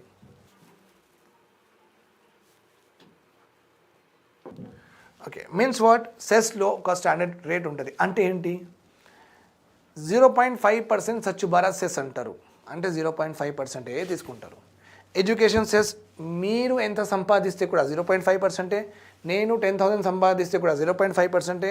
Ambani 10 crores సంపాదిస్తే కూడా 0.10%, 5%, what ever, ఒకటే rate. వేరే సర్చార్జ్ అదా కాదు. 10 lakhs to 50 lakhs అర్న్ చేస్తే ఇంత, 50 lakhs to 1 crore అర్న్ చేస్తే ఇంకా కొంచెం ఎక్కువ, 1 crore కంటే ఎక్కువ మీరు సంపాదిస్తే పర్ ఇయర్ అది వేరే. Surcharge is nothing but tax. ఎలా ఉంది? ప్రోగ్రెసివ్ సర్చార్జెస్ కూడా ప్రోగ్రెసివ్ సర్చార్జ్ సిస్టమ్ ఉంది. Surcharge system is also what? Progressive. The more you earn, the surcharge will also vary. The surcharge will also vary. 10 lakhs to 50 lakhs 12% untadi. 50 lakhs to 1 crore 15% untadi. Then 1 crore kante ekkuva సంపాదిస్తున్నారంటే మళ్ళీ tax liability కట్టాలి, plus surcharge will be 20%. Surcharge will be 20%. So ఇక్కడ vary. Okay, it will vary. Remember this. It will what? Vary. Surcharge unchained for that is anyhow very right, because groups ki same untadi. Okay, కానీ ఇంకా వేరే గ్రూప్కి వేరేగా ఉంటుంది. Okay, 1 lakh to 50 lakh surcharge 12%, 50 lakh to 1 crore 15%. కానీ ఈ గ్రూప్కి మాత్రం సేమే కదా, అందుకే surcharge will remain unchanged for some group, but it will differ with another group. It will differ with what? Another group. Remember this point. Let us see some types of cesses. One cess is what? Education. Okay, one cess is what? Education. So generally government collects education cess to improve the quality of education to the poor people. అంగన్వాడీలో చదువుతున్న వాళ్ళు, స్కూల్లో government స్కూల్లో చదువుతున్న వాళ్ళు ఉంటారు కదా, అంటే as a tax payer, as a person who is earning more, ఎక్కువ సంపాదిస్తున్నాం కదా మనం, ఒక మినిమం మనకు ఒక రెస్పాన్సిబిలిటీ ఉంటుంది, ఒక సొసైటీ కూడా డెవలప్ అవ్వాలి. We should have that particular approach where సొసైటీకి కూడా మనం మంచిగా చూసుకోవాలి. So as a humanitarian grounds, as on the humanitarian grounds, it is the responsibility of the citizen of country that we should help each other. We should help each other and makes also them also give them a window for development. వాళ్ళకు కూడా development చేయడానికి మనం కొంచెం help చేయాలి. Okay, అందుకే to improve their infrastructure, వాళ్ళకి computers అవన్నీ నేర్పించడానికి whatever is required, government generally correct some cess called as education cess. And remember this point, education cess అంటే ఎడ్యుకేషన్ కోసమే పని చేస్తుంది అది. Okay, it works for that particular purpose only.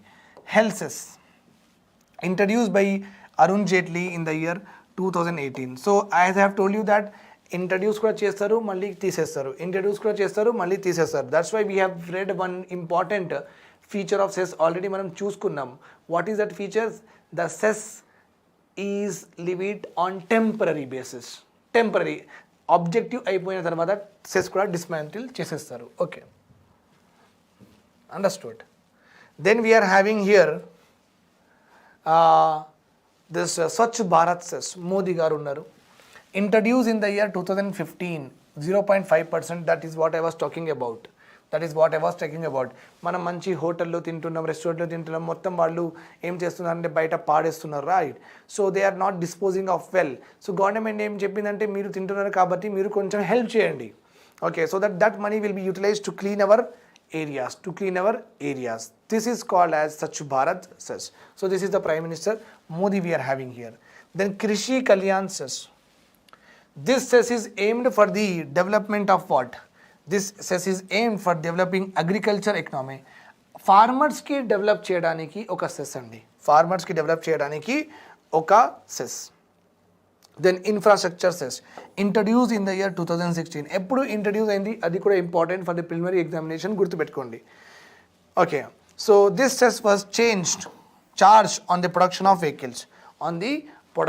Vehicles. So every unit of 2-wheeler or 4-wheeler produce అవుతుంది కదా, okay, దాని మీద ఒక సెస్ పడుతుంది. That is called as what? Infrastructure cess. Remember this point. So ఇవన్నీ నేను క్యాల్కులేషన్ చూసేసిన, మీకు చూపించిన, అవన్నీ అయిపోయినాయండి. Now a very important topic here, taxation in ancient India. Ancient ఇండియాలో కూడా సో టాక్సేషన్ అని ఒక కాన్సెప్ట్ ఇప్పుడే ఉందా అంటే మోడర్న్ టైమ్స్లోనే చూస్తున్నామా మనం, పాతకాలంలో లేదా? ఓకే, ఐవిసిలో ఇంకా రిగ్వేదిక్ పీరియడ్లో, మౌర్యంలో అప్పుడు లేదా? అలా ఏం లేదు. Taxation is a very old eminent concept. Okay, immemorial concept. మనకు ఎప్పటి నుంచి మెమొరీస్ ఉన్నాయి, అప్పటి నుంచి లిటరేచర్లో టాక్సేషన్ గురించి రాసి ఉందండి. So taxation is not a new concept, it has been existing since centuries and millenniums. Okay, taxation in ancient India. Custom duties, ఒకప్పుడు కస్టమ్ డ్యూటీస్ అంటే ఇంపోర్ట్ అండ్ ఎక్స్పోర్ట్ మీద. ఓకే, ఇవన్నీ చెప్పాలి కదా. సరే, ఇది అని చెప్పిన తర్వాత మళ్ళీ ఇక్కడ custom duties. Custom duties are nothing but if you are exporting, export means Indian territory బయట, ఇండియన్ బౌండరీస్ బయట, ఇండియా బౌండరీ బయట మీరు ఏదైనా సెల్ చేస్తున్నారు, this is called as export అంటారు. ఆర్ ఎల్స్ యాపిల్ ఐఫోన్ ఇండియాలో అమ్ముతున్నారు, యాపిల్ ఐఫోన్ ఇక్కడ మ్యానుఫ్యాక్చర్ అవుతుందా లేదా, రాయల్స్ రాయ్ ఇక్కడ మ్యానుఫ్యాక్చర్ అవుతుందా లేదు, ల్యాంబోర్గిని ఇక్కడ మ్యానుఫ్యాక్చర్ అవుతుందా లేదు. సో కానీ ఇక్కడ ఉన్నాయా లేదా, అవన్నీ ఉన్నాయి. So this is called as when we buy, when Indians are you can say అండి, you can say that when residents ఇక్కడ రిసైడ్ అవుతున్న వాళ్ళు, ఇండియాలో ఉంటున్న వాళ్ళు బయట ప్రొడక్ట్స్ కొంటే, ఫారెన్ ప్రొడక్ట్స్ కొంటే, this is called as what, import. This is called as import. But when Indians sell their products, when Indians sell their products to other country, then it is called as what, export. Then it is called as export. Okay. So exported items and imported items, daan meeda oka tax padtadi, that is called as custom duty. That is called as what, custom duty. Okay andi, fine. So ఒకప్పుడు custom డ్యూటీస్కి ancient ఇండియాలో సుల్కా అన్నారు. Okay, and custom duty సుల్కా అది export duty, and import డ్యూటీకి ఏమన్నారు, ప్రవేశయ means ప్రవేశం అంటే coming inside, ప్రవేశయ. Okay, import. Okay, custom అంటే డ్యూటీ, ఇది ఎక్స్పోర్ట్. సుల్కా, Sulka duty, export duty is also called as Nishramya. Nishramya. Okay, octroi was also there. Gate tolls, like our tolls are there, no? Adi road, manam highway lo veltunappudu tolls vastayi kada. Okay, tolls duty at the time was called as Dwara Bahiri Kadeya.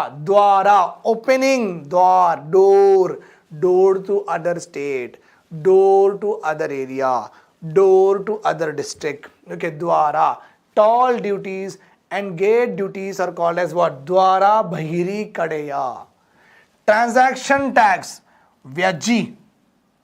Transaction tax అంటే traders మీద, నేను మీకు అమ్ముతున్నాను, మీరు నా దగ్గర నుంచి కొంటున్నారు, మధ్యలో లివి అయిన ట్యాక్స్కి ఏమంటారు, transaction tax. That is called as vyaji. Then mana vyaji, taxation tax for crown goods. Taxation tax for crown goods అంటే ప్యాలెస్లో ఉన్న ఐటమ్స్ మీద, ఓకే, డిస్కార్డ్ అయిన తర్వాత వాళ్ళకి అమ్మడం స్టార్ట్ చేస్తారు కదా, దాని మీద పడిన ట్యాక్స్కి ఏమంటారంటే, we call that taxes mana vyaji. Share on production, bhaga, na bhaginta, atla share of production bhaga. Okay, ఒకవేళ దట్ పర్టికులర్ పార్ట్ ఆ భాగ్ 1/6 ఉంటే, దట్ ఈస్ కాల్డ్ యాజ్ షద్భాగా. షద్భాగా, షేర్ ఆఫ్ ప్రొడక్షన్ అంటే ఏంటి, I have grown 10 tons of tomatoes grow చేసిన, దానిలో హాఫ్ తీసుకుంటే భాగా, హాఫ్ 1/6 తీసుకుంటే షద్భాగా, 1/6 తీసుకుంటే షద్భాగా. Okay, fine. దెన్ ఒకవేళ ట్యాక్స్ ప్రొడక్షన్లో కాకుండా tax taken for cash, tax are given in the form of what, cash. Okay, ఇప్పుడు ల్యాండ్ లార్డ్ ఏమంటాడంటే, నాకు ఏం భాగం వద్దురా భయ్, నాకు హాఫ్ వద్దు, 1/6 వద్దు, ఏం వద్దు, నువ్వు అమ్మేస్తే అమ్ముకో, ఏదైనా చేసుకో, నాకు ఒక 30,000 పర్ మంత్ ఇచ్చేయాలి అంతే. Okay, payment of tax in the form of cash is called as what, kara. It's called as kara. Taxes in kind, rice, instead of cash మనం రైస్ ఇస్తున్నాం, ఎవరికైనా మన ల్యాండ్ ఓనర్కి రైస్ ఇస్తున్నాం, that is called as what, pratikara. Taxes in kind, including labor, vishti, labor మీద కూడా ఒక tax ఉంటుంది, that is called as what, vishti. Then supply of soldiers, ఎవరైనా సోల్జర్స్ సప్లై చేస్తే కూడా, that is called as ayudhya. That is called as Ayodhya. Then countervailing duties కూడా ఉన్నాయండి, very very important. Countervailing duties. So countervailing duties అంటే ఏంటి? ఇప్పుడు India ఉంది, China is there. China ఏం చేస్తుందంటే కంటిన్యూస్గా వాళ్ళ దగ్గర లైక్ ఈ 2000s 2008, 9, 10లో చైనా ఫోన్స్ చాలా ఉన్నాయి. China phones was like in the market like anything. So China ఏం చేసిందంటే చాలా డంప్ చేసింది మొబైల్ ఫోన్స్ మన కంట్రీలో. దానివల్ల ఏమైందంటే మన కంట్రీస్లో మొబైల్ ఫోన్ డెవలప్మెంట్ అవ్వలేదు. ఎందుకంటే ఇప్పుడు నేను as a Indian I want to start A mobile manufacturing company, కానీ నేను స్టార్ట్ ఎట్లా చేయాలి? ఆల్రెడీ పెద్ద పెద్ద మొబైల్ ఫోన్స్ ఆల్రెడీ పిల్లల దగ్గర ఉన్నారు, all of them are having, right? China నుంచి అంత పెద్ద పెద్ద మొబైల్స్ వచ్చినప్పుడు నాది ఎందుకు కొంటారండి? మరి నా కాస్ట్ ఆఫ్ ప్రొడక్షన్, నా టెక్నాలజీ అంతా నేను అంత పర్ఫెక్ట్గా చేయలేను. ఓకే, సో డొమెస్టిక్ మ్యానుఫ్యాక్చరింగ్కి చాలా హిట్ అవుతుంది అలాంటి products if they flourish, if they flood in our market. So ఏమవుతుందంటే ఆ ప్రొడక్ట్స్కి కొంచెం కాస్ట్లీగా చేపించడానికి గవర్నమెంట్ ఏం చేస్తుందంటే కొంచెం ఎక్కువ ట్యాక్స్ పెడుతుంది. That is called as what? Counter wheel. Counter wheel. Okay, wheel అంటే ఒక స్టాపేజ్, ఒక ఆబ్స్టకల్ అనమాట. సో అవును, మీరు ఎక్కువ పంపిస్తున్నారు కదా మొబైల్స్, పంపించండి, మేము కూడా ట్యాక్స్ ఎక్కువ పెట్టి మీ మొబైల్స్ మా డొమెస్టిక్ మ్యానుఫ్యాక్చరింగ్లో అయిన మొబైల్స్ ఆ ప్రైసెస్ కొంచెం సేమ్గా ఉన్నట్టుగా చూసుకుంటామని, అట్లా అనమాట. Okay, that is called as countervailing duties, and I'll tell you again in detail when we actually discuss the budget. Countervailing duties is called as what? Vay dharna. Very very important. Road సెస్కి ఏమంటారు? వార్తాని. Monopoly tax like there is no other seller, only one seller is there. Monopoly ట్యాక్స్కి ఏమంటారు? పరిగా we will call monopoly tax.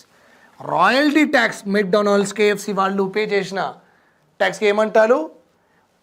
ప్రక్రియ. Okay, what do we call? ప్రక్రియ. Taxes paid in kind by villages ఏమంటారు మనం? పిండకార. విలేజ్ పిండ, taxes కారా, పిండకార. ఒక్కొక్క విలేజ్ దగ్గర నుంచి డబ్బులు అడిగేవాళ్ళు అప్పుడు యాన్షియన్ ఇండియాలో. So that is called as పిండకార. ఆర్మీ మెయింటెనెన్స్ ట్యాక్స్ కూడా ఉంది. Okay, so we call it as సేనా భక్తం. అది భక్తం అంటే మీరు అట్లా అనుకోండి, భట్టాస్. ఓకే, బట్టా ఇస్తారు కదా పని చేసిన తర్వాత, సార్ నా బట్ట ఇవ్వండి సార్ అని అంటారు కదా. మనం ఈ హైదరాబాద్ నుంచి వేరే డిస్టిక్కి పోతే డ్రైవర్ అడుగుతాడు కదా, సార్ డైలీ భత్తా సార్ అంటే, ఆయనకి హైర్ చేయడం 6,000 7,000 వేరు, మరి డైలీ భట్టా అంటారు.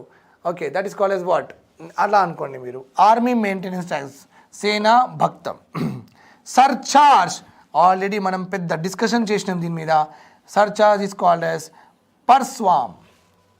Surcharge is called as what? Swam. Says surcharge and various properties of them, and we have also seen the calculation. We have seen what is the meaning of progressive taxation system ante enti, proportional taxation system ante enti, and also at the end we have also seen about regressive taxation system. తర్వాత మంచిగా మనం నేర్చుకున్నాం cess అంటే ఏంటి, surcharge అంటే ఏంటి, తర్వాత నేర్చుకున్నాం consolidated fund of India features and what constitute the consolidated fund of India. Also we have seen contingency, we have seen, and we also had a look on public accounts of India, and we have also done some MCQs on it. Let us go ahead. Okay, taxation in ancient India we have completed, right? Taxation in ancient India we have completed. Today we are going to see that taxation during the British period. Taxation during the British period we have seen. Okay sir, ancient ఇండియాలో సరే మీరు చెప్పిండ్రు taxes ఉన్నాయి, and medieval ఇండియాలో కూడా Delhi సల్తనత్ Mughals వాళ్ళు ఉన్నప్పుడు కూడా ట్యాక్సెస్ ఉన్నాయి మాకు గుర్తుంది. సరే బ్రిటిష్ గవర్నమెంట్ రూల్ చేస్తున్నప్పుడు అప్పుడు కూడా ట్యాక్సెస్ ఉన్నాయా సార్ అని మీకు క్వశ్చన్ కదా, రైట్? సో జనరల్గా మీకు ఏం తెలుసు, జమీందారీ, రైట్వారీ, మహల్వారీ సిస్టంలో ల్యాండ్ రెవెన్యూ తీసుకున్నారు, అది ఒక ట్యాక్స్ తెలుసు మీకు. ల్యాండ్ రెవెన్యూ ట్యాక్స్ అంటారు దానికి, ఎల్ఆర్టీ, ల్యాండ్ రెవెన్యూ ట్యాక్స్ అంటారు. సో అది మీకు తెలుసు కదా. సో అదే ఒకటే ట్యాక్స్ ఉందేమో కదా సార్, వేరే ట్యాక్సెస్ లేవు కదా అని మీరు అనుకుంటున్నారేమో. But there is also like they used to have multiple taxes on the Indian products, and they used to have very less taxes on the foreign products. When foreign products come to India, they used to have less taxes, so they are better bought by the Indian people, because usually ఒక మంచి అంటే price sensitive అండి. Price sensitive అంటే తక్కువ price ఎక్కడ ఉంటుంది అక్కడ వెళ్ళి మనం కొంటాం. Okay, price is very very important for us. So నేను ఆల్రెడీ మీకు చెప్పిన ఇండియాలో ఫిస్కల్ ఫెడరలిజం ఉంది. అంటే సెంట్రల్ గవర్నమెంట్కి కొన్ని ట్యాక్సెస్ వాళ్ళే కలెక్ట్ చేయాలి, వాళ్ళే ఇంపోజ్ చేయాలి. స్టేట్ గవర్నమెంట్ వాళ్ళే కలెక్ట్ చేయాలి, వాళ్ళే ఇంపోజ్ చేయాలి. స్టేట్ గవర్నమెంట్ లిస్ట్లో ఉన్న ఐటమ్స్ మీద వాళ్ళే ఇంపోజ్ చేయాలి, వాళ్ళే కలెక్ట్ చేయాలి. Right around and the lower also Panchayat Raj institution, local bodies. British government ఉన్నప్పుడు ఈ ప్రొసీజర్ ఉందా? Question. Yes, it was there. It was there. That's why we say that Government of India Act 1935 is called as Magna Carta of our Constitution. Means maximum provisions, whatever we see in our Constitution, they have been borrowed from what? Government of India Act of 1935, which was passed in the British Parliament and implemented in our country. Implemented in our country. Remember this point. Right. So taxation during the British period. Central government used to collect custom duties. ఇప్పుడు కూడా central government only collects the custom duties.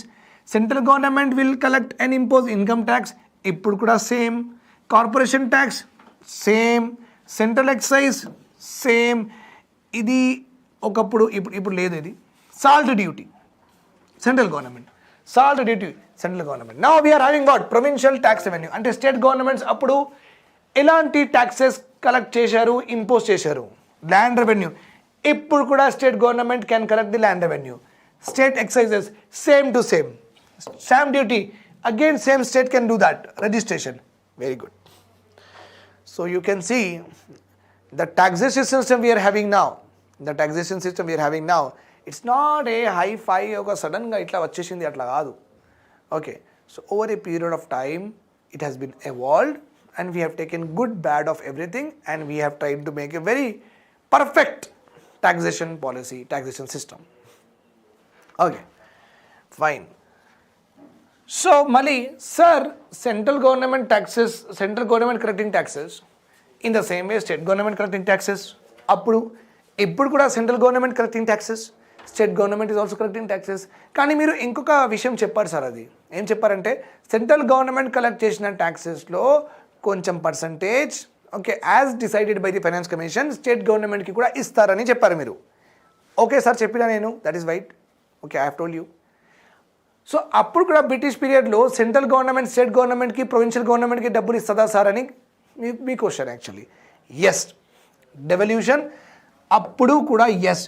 Devolution అంటే distribution of taxes from the central government to the state governments. It is called as what? Devolution. అంటే distribution అని అనుకోండి, కానీ distribution is very common word. Devolution అంటే taxation related word.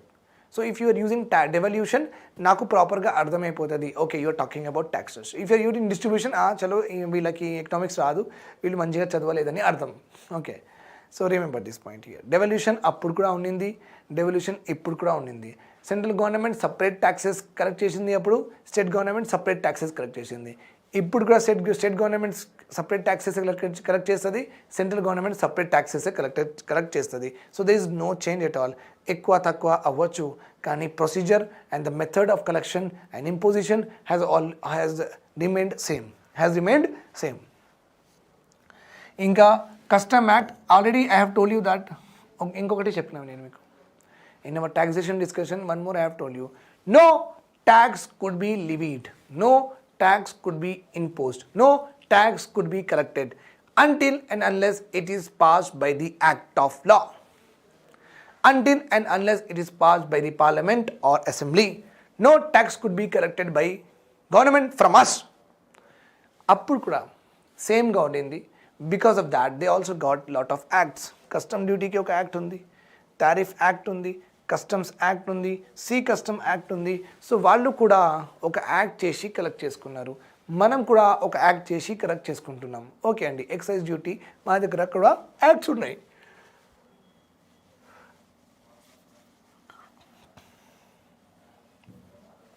నా taxation in independent India. మన కాన్స్టిట్యూషన్లో, మన ఇప్పుడున్న కాన్స్టిట్యూషన్లో టాక్సేషన్ గురించి ఎక్కడ ఉంది? That is the question. Taxes with union jurisdiction అంటే యూనియన్ గవర్నమెంట్ ఇలాంటి ట్యాక్సెసే కలెక్ట్ చేస్తుంది. These taxes are only collected by what? Union government. Very very important for the examination point of view. Okay, they will give the list of taxes or which one of the following taxes are collected and imposed by the government of India or the central government. 4-5 options they will give. Very very important.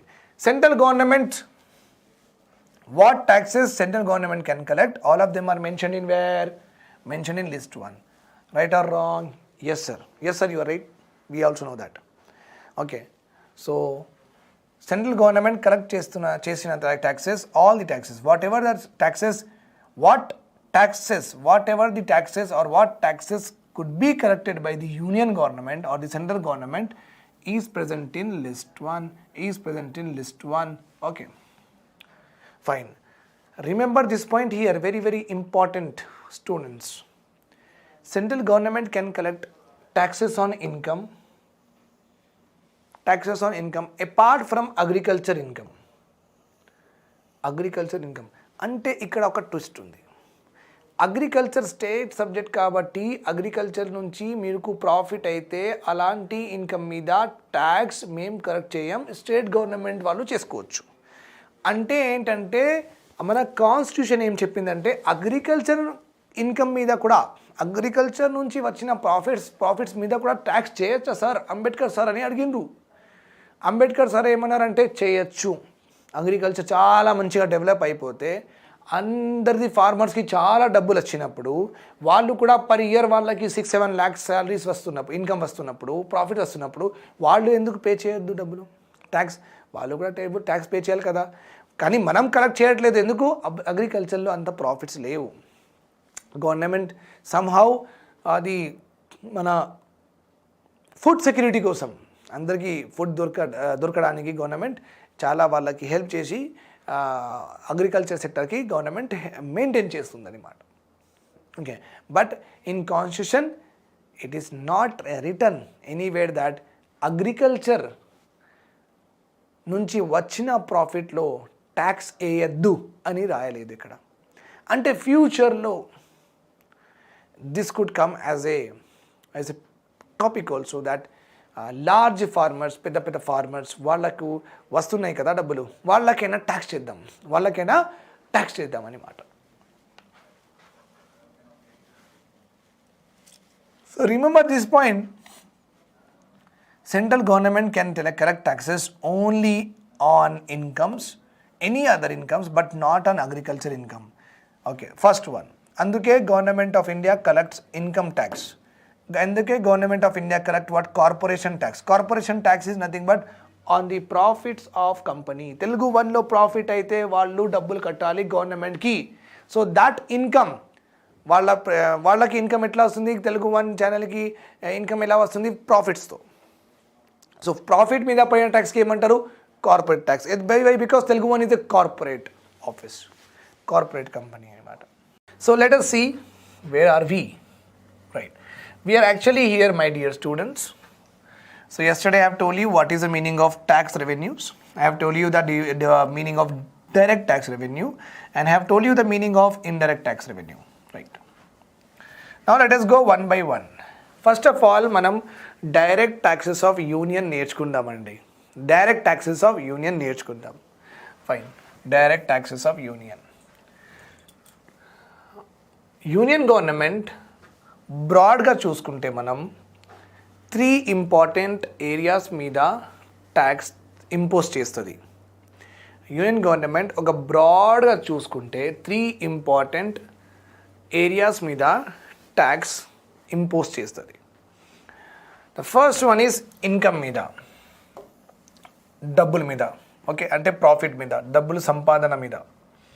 Okay, that is one area. Another area is what? Wealth tax. I have told you in the last class, but anyhow I will discuss that today also. That is not an issue. Then taxes on expenditure. మన మీద ఖర్చులు చేస్తే కూడా మన మీద tax పడచ్చు. Okay, so income మీద మనకు వచ్చిన ఇన్కమ్ మీద కూడా tax union government can impose. Union governments ఇంకా వెల్త్ మీద కూడా ట్యాక్స్ ఇంపోజ్ చేయొచ్చు. And union government can also impose tax on what? Expenditures of the people. Okay, let us see one by one. First of all మనం taxes on income చూద్దామండి. Taxes on income చూస్తే the first one we are having is income tax. So 1860లో ఈ tax వచ్చింది. And the one who has introduce this tax was James Wilson. So let us see what is a income tax. One by వన్గా మంచిగా చూసుకుందాం. Income tax, okay, majorly it is collected. Majorly it is what? Okay, majorly it is collected from salaried people. Majorly it is collected from what? Salaried people. Remember this point only. Okay, nothing but working professionals.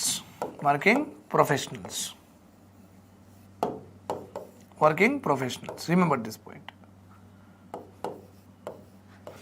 Very, very important points I am writing here. Please take a note of all of it, whatever I am writing. Working professional. Generally, ఎవరి దగ్గర నుంచి తీసుకుంటారు ఈ tax? salaried persons or working professionals, but not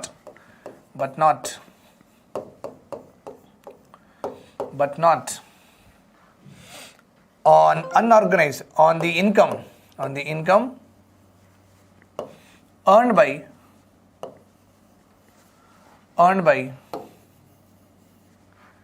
unorganized sector.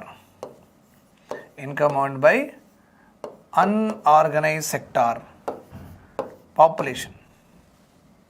Income earned by unorganized sector. Very, very important points I am writing. Please take a note of it. Income earned by unorganised sector అంటే ఏంటి?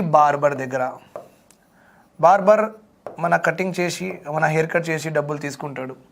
Okay, మరి మీ ఇంటి దగ్గర ఒక beauty parlour కూడా ఉంది.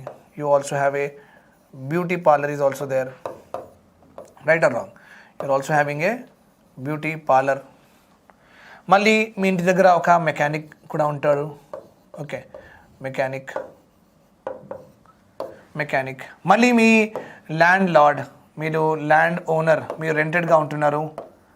Okay, land owner వస్తాయి. Okay, so I have mention some categories which are very, very important for you to understand that income tax దేని మీద పడుతుంది. ఓకే, సో నేను ప్రాపర్గా రాసేసిన ఇన్కమ్ ట్యాక్స్ సాలరీడ్ పీపుల్ మీద పడుతుంది జనరల్గా, అండ్ వర్కింగ్ ప్రొఫెషన్ మీద పడుతుంది. డాక్టర్స్ మీద, సాఫ్ట్వేర్ ఎంప్లాయీస్, ఓకే, మళ్ళీ అడ్వకేట్స్, మళ్ళీ చార్టెడ్ అకౌంటెంట్స్, ఇంకా entrepreneurs like Telugu one chairman, CEO, ఇంకా వాళ్ళు పని చేస్తున్న వాళ్ళు అందరూ. సో సాలరీడ్గా ఉన్నారు అందరూ, వాళ్ళ మీద యాక్చువల్గా పడుతుంది. ఓకే, యూజువల్గా. And it will not be on those people who are working in what? Unorganise sector. Like super మార్కెట్లో అబ్బాయిలు పని చేస్తారు కదా, వాళ్ళ మీద పడదు. ఓకే, మళ్ళీ బార్బర్, బ్యూటీ పార్లర్, మెకానిక్స్, వీళ్ళ మీద కూడా పడదు. Remember this point. ఓకే, జనరల్గా అంటున్నాను నేను. Now what is the criteria? Sir, అది అలాంటి అక్యుపేషన్స్ మీరు ఇలా లిస్ట్ చేస్తే ఈ అక్యుపేషన్ బేస్డ్ ట్యాక్స్ కాదు కదా సార్ అని మీరు అనుకుంటున్నారేమో. కరెక్ట్ అండి, అక్యుపేషన్ బేస్డ్ ఇది ఇన్కమ్ ట్యాక్స్ కాదు. ఓకే, కానీ నేను జనరల్గా మీకు ఒక ఐడియా ఇచ్చిన అనమాట, జనరలైజ్ ఐడియా ఇచ్చిన. ఇన్కమ్ ట్యాక్స్ ఎవరి మీద పడుతుంది, ఎవరి మీద పడదు. ఓకే, జనరల్గా. కానీ మనకు as you are thinking occupation based income tax collection లేదు మన ఇండియాలో. ఓకే, మీరు అనుకున్నట్టుగా ఇన్కమ్ బేసిస్ మీద ఉంది. ఇన్కమ్ డైరెక్ట్గా చెప్తారు ఇన్కమ్ బేసిస్ మీద. ఓకే, అంటే ఏంటంటే ఇక్కడ ఇఫ్ ఎనీ వన్, గవర్నమెంటే ఒక స్లాబ్ ఇచ్చేస్తుంది. స్లాబ్స్ అంటే బ్రాకెట్స్ అంటే limits. Tax brackets, tax slabs government ఇచ్చేస్తుంది. లెస్ దాన్ 3 lakhs సంపాదించిన వాళ్ళకి యాన్యువల్లీ అంటే ఇయర్లో ఒకసారి. ఓకే, ఇయర్లో 3 lakhs కంటే తక్కువ సంపాదిస్తున్నారు ఎవరైనా అంటే వాళ్ళ మీద ట్యాక్స్ కలెక్ట్ చేయం. 3 lakhs కంటే 5 lakhs సంపాదిస్తే 5%, 5 lakhs కంటే 7 lakhs కంటే సంపాదిస్తే 7%, అండ్ 7 కంటే 10 lakhs సంపాదిస్తే 10%, 10 lakhs కంటే అబౌవ్ సంపాదిస్తే 30%. అలా ఇయర్లో సపోజ్ నా శాలరీ ఇక్కడ ఎంత ఉందంటే 25,000 ఉందండి. 25,000 ఉంది నా శాలరీ. ఓకే, 4 monthsకి 1 lakh, మళ్ళీ 4 monthsకి 1 lakh, మళ్ళీ 4 monthsకి 1 lakh. సో నా శాలరీ ఎంత? 3 lakhs. నా శాలరీ ఎంత అండి? 3 lakhs. సో 3 lakhs నేను సంపాదిస్తే దానికంటే ఎక్కువ ఉండాలి. 3 lakhs కంటే ఎక్కువ ఉంటేనే కరెక్టే. మళ్ళీ ఈ 3 lakhsలో ఏమవుతుందంటే నేను రెంట్ అవన్నీ కూడా చూపిస్తాను, అందుకే అది తగ్గిపోతుంది. So whatever it is, నాకు నేను 1 రూపాయి కూడా గవర్నమెంట్కి ఇవ్వాల్సిన అవసరం లేదు. ఎందుకంటే నాకు 25,000 వస్తుంది per month. That comes to every 4 monthsకి 1 lakh అంటే 3 yearsకి నాకు 3 lakhs అవుతుంది. సో నేను ట్యాక్స్ కట్టాల్సిన అవసరం లేదు.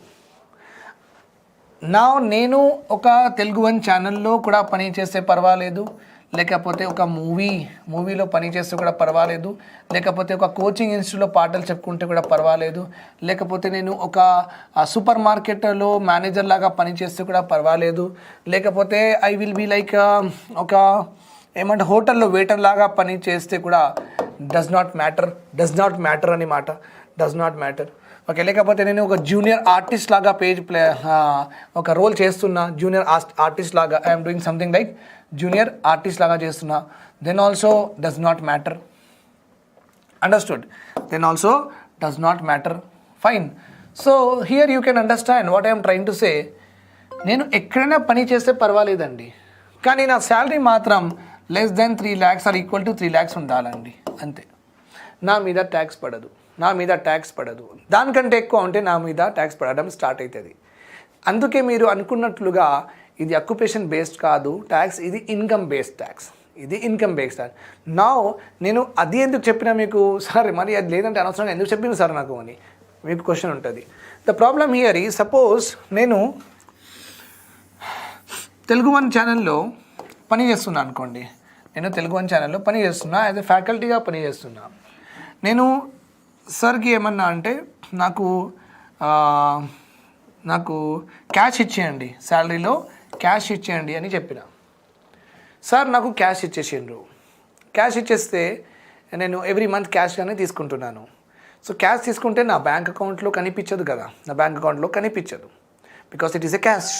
సో గవర్నమెంట్కి కూడా తెలీదు. Government will also not know that నేను సంపాదించిన, నాకు ఎంప్లాయ్మెంట్ ఉంది కూడా గవర్నమెంట్కి తెలీదు. ఓకే, అలా నేను ట్యాక్స్ ఎస్కేప్ అయిపోతా. ట్యాక్స్ ఎస్కేప్ అయిపోయి నాకు 7 lakhs వస్తే నేను 1 రూపాయి కూడా కట్టను గవర్నమెంట్కి. మంచిగా క్యాష్లో తీసుకొని ఎంజాయ్ చేసుకుంటా. రైట్, అలా క్యాష్ తీసుకొని ఎస్కేప్ అయిపోతా. సపోజ్ ఒక బార్బర్ షాప్ మన ఇంటి దగ్గర ఉందనుకోండి, అయినా కూడా అందరికీ శాలరీస్ ఇస్తున్నాడు. మంచిగా అందరి శాలరీస్ కూడా 3 lakhs క్రాస్ అవుతుంది ఇయర్లో. ఓకే, మంచి షాప్ అనుకోండి, బ్యూటీ పార్లర్ అనుకోండి, వాళ్ళది కూడా ఒక రేంజ్లో ఉంటుంది కదా, మీకు తెలుసు కదా. ఓకే, మళ్ళీ హెయిర్ స్ట్రైట్నింగ్కి, మళ్ళీ హెయిర్ కలర్కి, మళ్ళీ పెడిక్యూర్, మ్యానిక్యూర్, ఇవన్నీ ఒక అమ్మాయి బ్యూటీ సెలూన్లో వెళ్ళిపోతే చాలు, ఒక 3,000 4,000 పక్కన పెట్టేయాలి. నార్మల్ బ్యూటీ పార్లర్లోనే 3,000 4,000 to have all the things done.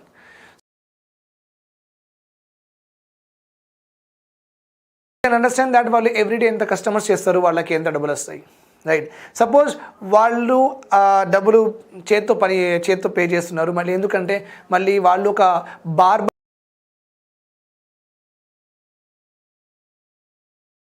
ఇస్తున్నారు కాబట్టి వాళ్ళ మీద ఒక జిఎస్టీ పడుతుంది. సో వాళ్ళు చేసిన ప్రాఫిట్స్ గవర్నమెంట్కి కట్టాలి. వాళ్ళు ఏం చేస్తున్నారంటే వాళ్ళు అసలు రిజిస్టర్ చేయలేదు, వాళ్ళు గవర్నమెంట్కి చెప్పట్లేదు మేము ఇలా బిజినెస్ రన్ చేస్తున్నాం అనమాట. మళ్ళీ గవర్నమెంట్ వచ్చి చూస్తుందా అండి? మన గల్లీలో ఉన్న బార్బర్ షాప్కి, బ్యూటీ సెలూన్స్ గవర్నమెంట్ వచ్చి చూస్తుందా? ఏం చూడరు. No, nothing, they will do it. Okay, చిన్న ఉన్నాయి అనుకొని లైట్ తీసుకుంటారు. రైట్, అందుకే నేను చెప్పిన ఇలా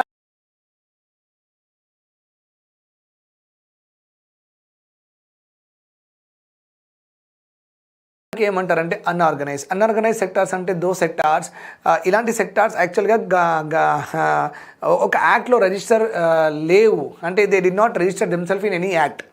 ఇండిపెండెంట్గా ఎగ్జిస్ట్ అవుతున్నారు, ఇంకేం లేదు. Right, so that is the reason I said that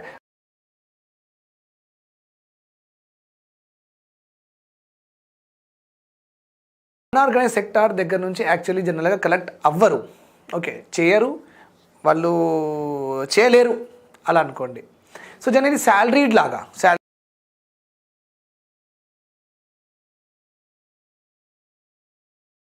మంచి కంపెనీ లైక్ తెలుగు వన్ లాగా అలాంటి కంపెనీస్ ఉంటే వాళ్ళు ఏం చేస్తారంటే, మీకు క్యాష్ కావాలి, క్యాష్ ఇవ్వం సార్, క్యాష్ ఇవ్వం, చెక్తోనే ఇస్తాం, లేకపోతే ఆన్లైన్ డిపాజిట్ చేస్తాం. Okay, because they are like proper companies generally pay taxes to the government. I hope you got it. So జనరల్గా ట్యాక్స్ ఈజ్ మనం ఇక్కడ ఏం నేర్చుకుంటాం ఇన్కమ్ ట్యాక్స్లో. Income tax first of all ఒక శాలరీడ్ ప్రొఫెషనల్, ఒక proper registered అయిన companies వాళ్ళు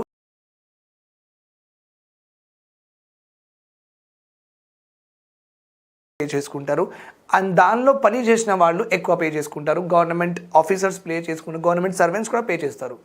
okay, but it is generally not paid by those people who are working in unorganized sector. Even they are earning more or less, that doesn't matter, because they don't show it, they don't show their income at all. This is the first point we have learned. Second point we have learned, tax is not a occupation based income tax is not a occupation based income tax, right? So income tax is not a occupation based tax, it is a income based tax, మీ సంపాదన మీద. Okay, so అది ఏ ప్రొఫెషన్లో అయినా సరే మీరు కానీ ఆ minimum income మీరు ఎర్న్ చేస్తే, ఓకే, దానికంటే ఎక్కువ కొంచెం ఎర్న్ చేస్తే then you will be tax. Such incomes are called as such tax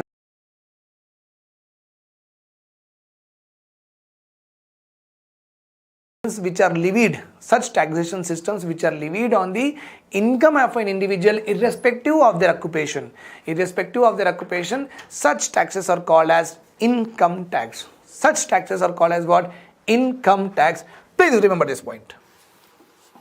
ఇది ఒక మంచి క్వశ్చన్ అండి, మనం ఇది నిన్న చదువుకున్నాం, కొంచెం చూసేద్దాం. Okay, tax is a voluntary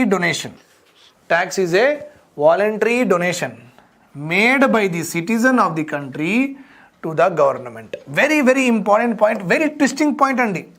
ఇలా ఎగ్జామ్లో ఇట్లా వచ్చేసి మీ మార్క్స్ ఇట్లా తీసుకొని వెళ్ళి,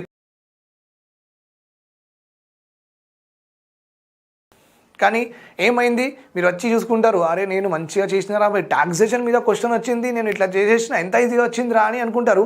వచ్చి చూస్తే అరే ఇది ఇలా అడిగిందా అని అలాంటి 50 దొరుకుతాయి పేపర్లో. ఓకే, నా ఎక్స్పీరియన్సెస్ అండి. ఒకప్పుడు మీరు ఎక్కడ కూర్చున్నారు, ఒకప్పుడు నేను కూడా అక్కడ కూర్చున్నాను, నేను మీలాగానే చేసినాను. సో అందుకే I'm giving you my experiences. You should not do that way what I have suffered. There was no one to tell మీ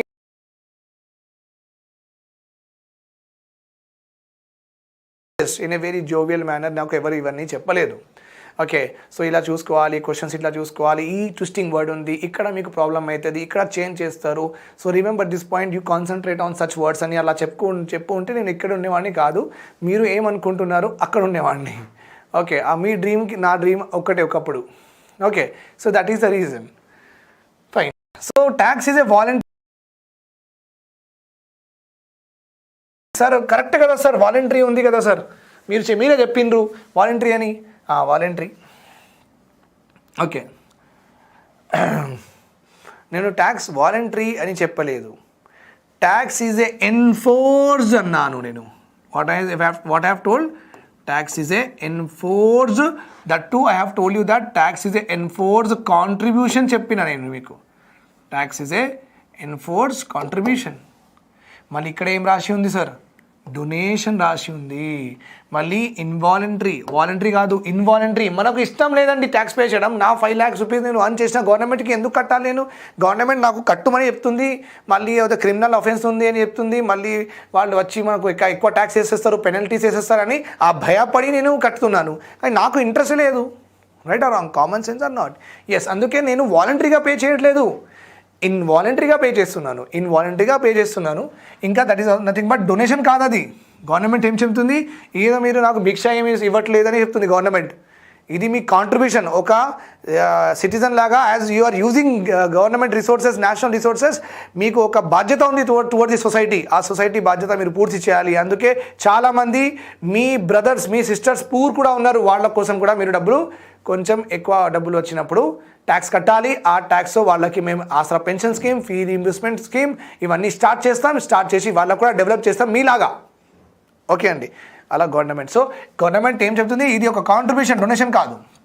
మళ్ళీ ఇంకొక కొత్త విషయం ఉంది ఇక్కడ. What is that? Tax is a voluntary donation. ఇది మాత్రం రాంగే. మేడ్ బై ది సిటిజన్స్ అంట. Made by the citizens. Now the question here is, sir who is a citizen? Okay sir, who is a citizen? Very very important. Who is a citizen? Now ఇండియాలో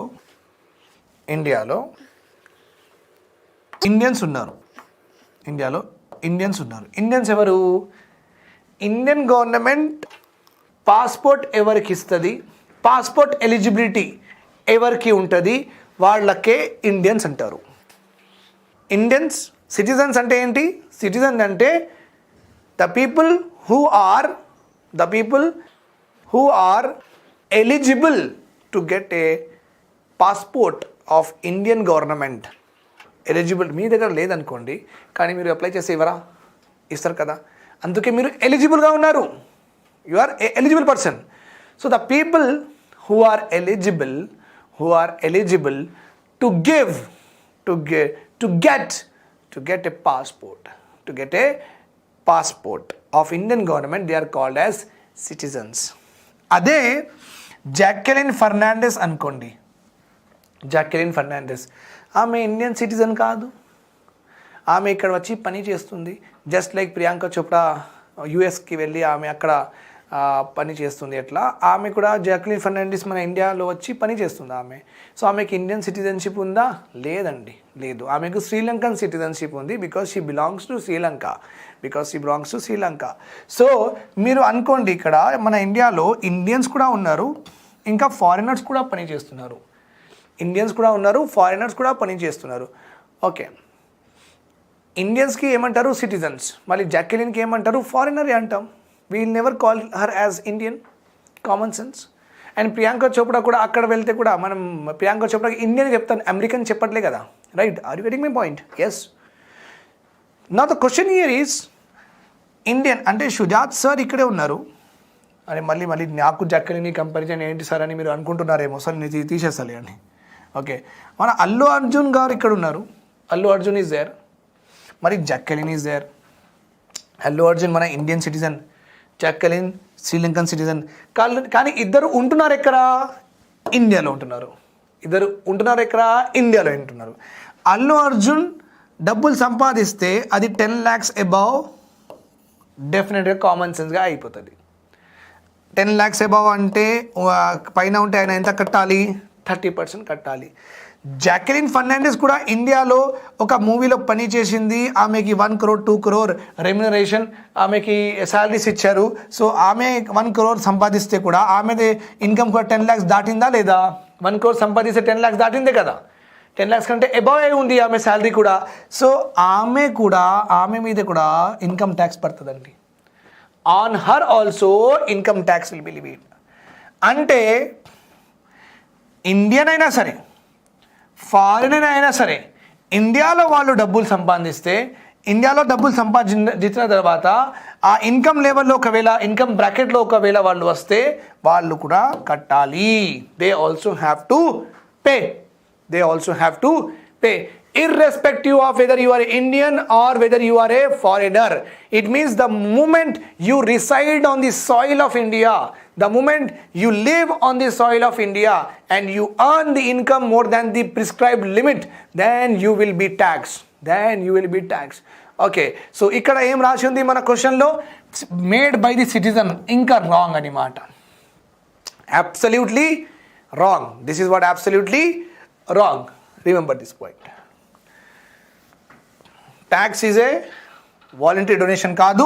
It is made by citizens. No, it is made by residents who are residing in India. whether anyone he can be Indian or a foreigner. The residing is the criteria. Tax is paid only by citizen, wrong. Whereas aliens like foreigners are excluded, wrong. Indian constitution has promoted fiscal federalism in its polity, yes. Yes, fiscal federalism. Chushna manam. In our previous classes we have seen that India is having fiscal federalism.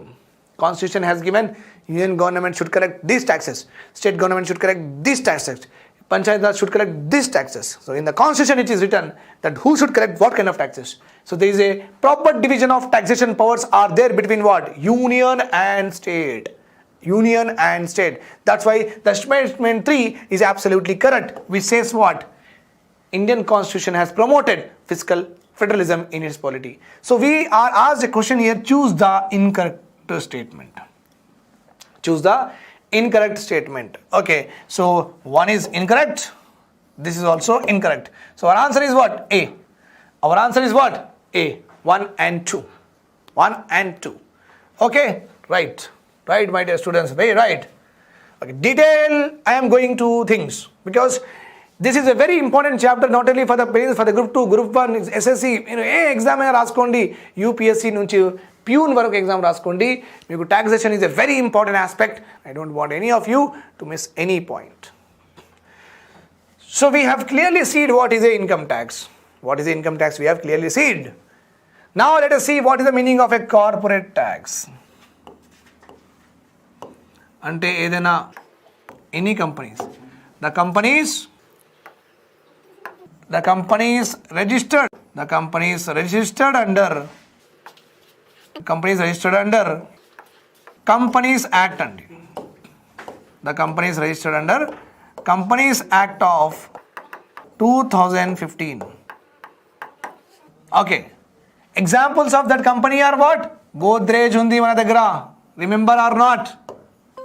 Godrej, Samsung, right or wrong? Yes sir. TCS, yes sir. Wipro, yes sir. Amul, yes sir. Okay. Honda, yes sir. Hindu newspaper, yes sir. Indian Express, yes sir. So I am covering all the things. Remember this point here. Okay. Mali, we are also having Procter and Gamble, PNG. Okay. Nestle, yes sir. Nestle also, sir. Right. All of these are registered under Companies Act kinda vallandaru register ayipoyindu kurchunnaru. What they will do? They will produce goods. What they will do? They will produce goods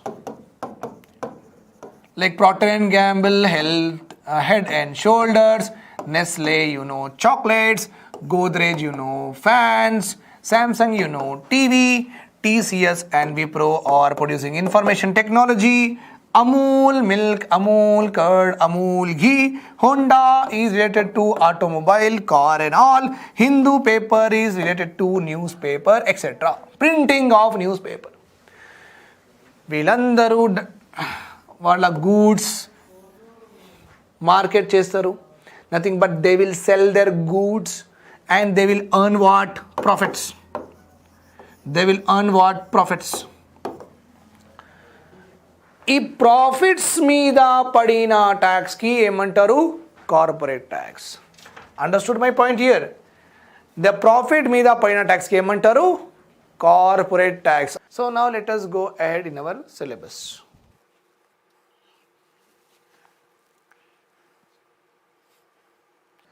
And moreover, we have also seen about grants and kuda.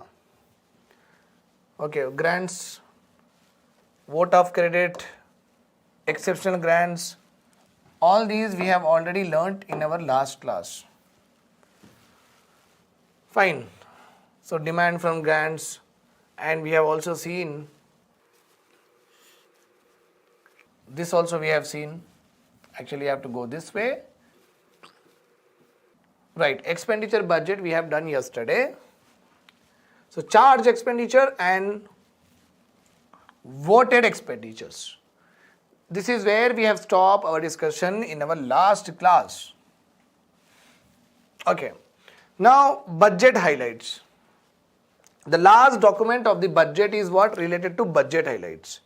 Obviously, budget highlights lo very important aspects gurinchi manaku newspapers lo government of India PIB website lo public information bureau or I guess press information bureau so government websites lo meeku budget gurinchi వాళ్ళు print చేస్తారు okay కానీ highlights చేస్తారు but డీటెయిల్గా ఏమి ఇవ్వరు okay ఈ budget highlights జనరల్గా ఏమి ఉంటుంది that is very important we should know it okay so prominent achievements in various sectors prominent achievements in various sectors అంటే లాస్ట్ ఇయర్ బడ్జెట్ అలొకేషన్ అయిన తర్వాత లాస్ట్ ఇయర్లో ఎక్స్పెండిచర్ చేసిన తర్వాత ఎలాంటి అచీవ్మెంట్స్ మనం గవర్నమెంట్కి వచ్చినాయి అన్నమాట what kind of achievements are actually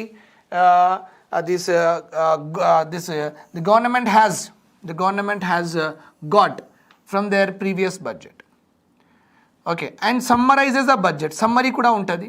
Okay, ante mottam budget lo koncham crux point తీసేసి core points తీసేసి ఒక ప్రాపర్ గా అంటే షార్ట్ నోట్ మేకింగ్ అంటారు కదా ఎన్సీఆర్టీ ఇవన్నీ చదువుకుంటే షార్ట్ నోట్ మేకింగ్ అంటారు కదా అట్లా ఓకే ఒక సమ్మరీ కూడా ఇస్తారు. This is a very important point for the preliminary examination మన గ్రూప్ 1 ప్రిలిమ్స్కి ఇది చాలా ఇంపార్టెంట్ అండి. జీకే ఫ్యాక్ట్స్ పోస్ట్ ఇండిపెండెన్స్లో for the very first time మన ఫైనాన్స్ మినిస్టర్ ఎవరు Shanmugam Chetty. Duration of presentation of budget generally ranges from 90 to 120 minutes అంటే 1.5 hours to 2 hours duration of budget presentation అంటే బడ్జెట్ స్పీచ్ అని మాట. బడ్జెట్ స్పీచ్ ఎంతసేపు జరుగుతుంది అంటే 90 to 120 minutes and Nirmala madam generally takes lot of time. Okay Nirmala madam generally takes lot of time because you know that our background doesn't matches to the finance portfolio.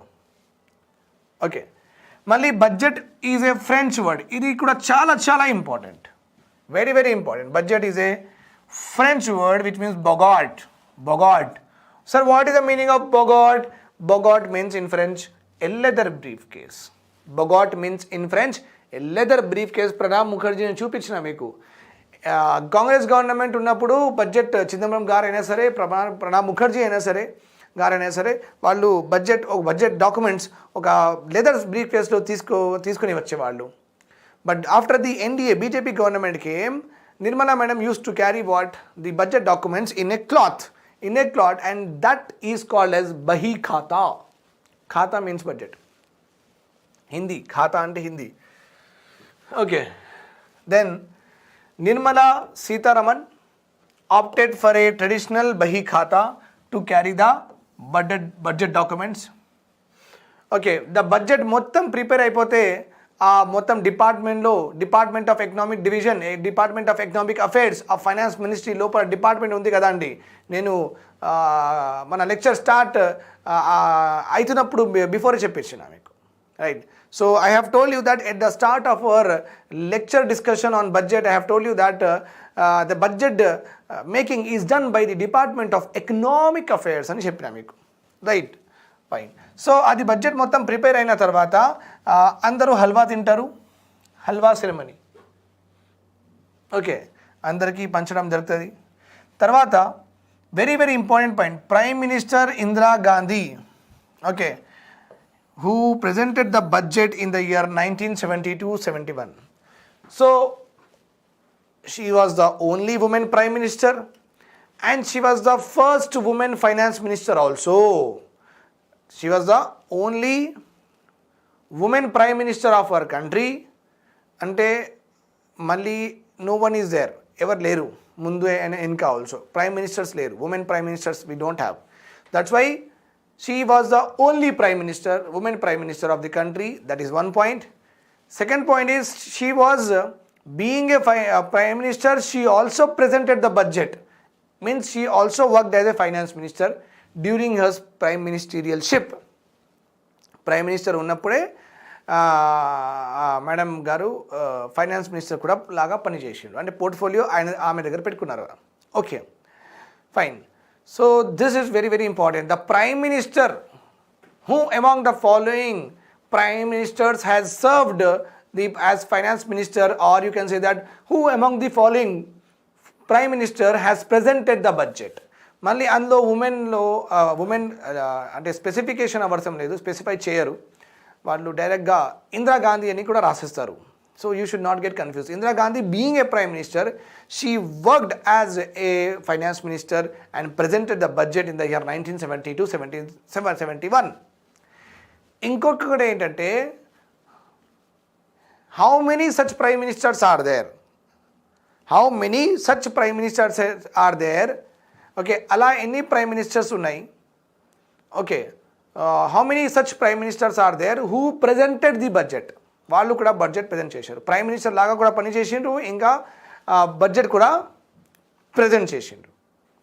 Okay, so this is also very important. The prime minister Jawaharlal Nehru, obviously we know Indira Gandhi, Rajiv Gandhi, Manmohan Singh and Morarji Desai. So these are the prime minister who worked as finance minister and also presented the budget. Remember this point here. Okay, మళ్ళీ ఇంకొకటి ఏంటంటే Morarji Desai. Okay, Bharatiya Janata party ఇప్పుడు ఉంది కదా, BJP. ఒకప్పుడు the name of this party is not BJP లేదు అప్పుడు. The name of the party at the time was Janata party, అంతే. జేఎన్టీ జనతా పార్టీ, అంతే, జేపీ. మళ్ళీ అది over a period of time Bharatiya Janata party లాగా వాళ్ళు రీనేమ్ చేసుకున్నారు. కానీ జనతా పార్టీ ఎస్టాబ్లిష్ అయింది. అది ఎస్టాబ్లిష్ అయిన తర్వాత 1977 వరకు అండి, 1977 అంటే ఇండిపెండెన్స్ నుంచి 1977 వరకు కాంగ్రెస్ గవర్నమెంటే ఉండింది మన ఇండియాలో. Okay, because that was the largest party, because INC, Indian National Congress 1885లో హిస్టరీలో ఫామ్ అయింది కదా, అదే నడిచింది. Okay, that was the only biggest party at that time. Fine. So 1947, from the time of independence to 1977, Congress government was there in all the states, across the center also. 1977 తర్వాత, okay, not all the స్టేట్స్లో లేదు, but సెంటర్లో పక్కా. So 1947 నుంచి 1977 వరకు సెంటర్లో కాంగ్రెస్ గవర్నమెంటే ఉండింది. For the very first time 1977లో non Congress government formed in the centre. That is Janata Party government came to power, and the first non-Congress PM also manaku dorkindru. The first non-Congress PM of our country was also Morarji Desai. Remember this point. He is Janata Party leader. The facts are very, very important. Then we are going to discuss a very important thing with regard to taxation system. Okay, Andy. So first of all, tax means what? Very, very important. What is the meaning of tax? The question here is, first of all, let us also write about the definition. Tax is an obligatory. What is that? Tax is an obligatory, or you can say a mandatory payment by individuals. ఇది తర్వాత రాద్దాం. Okay, mandatory payment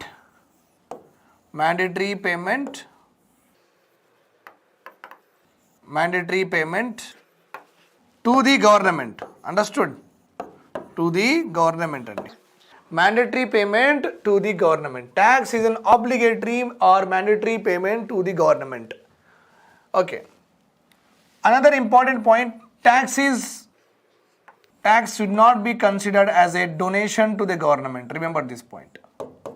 It should not be considered as donation. It's not a donation, andi. It's not a charity, andi. Remember this point. It's not a charity. Another point, it's not a willful contribution. Okay, it's not a willful contribution.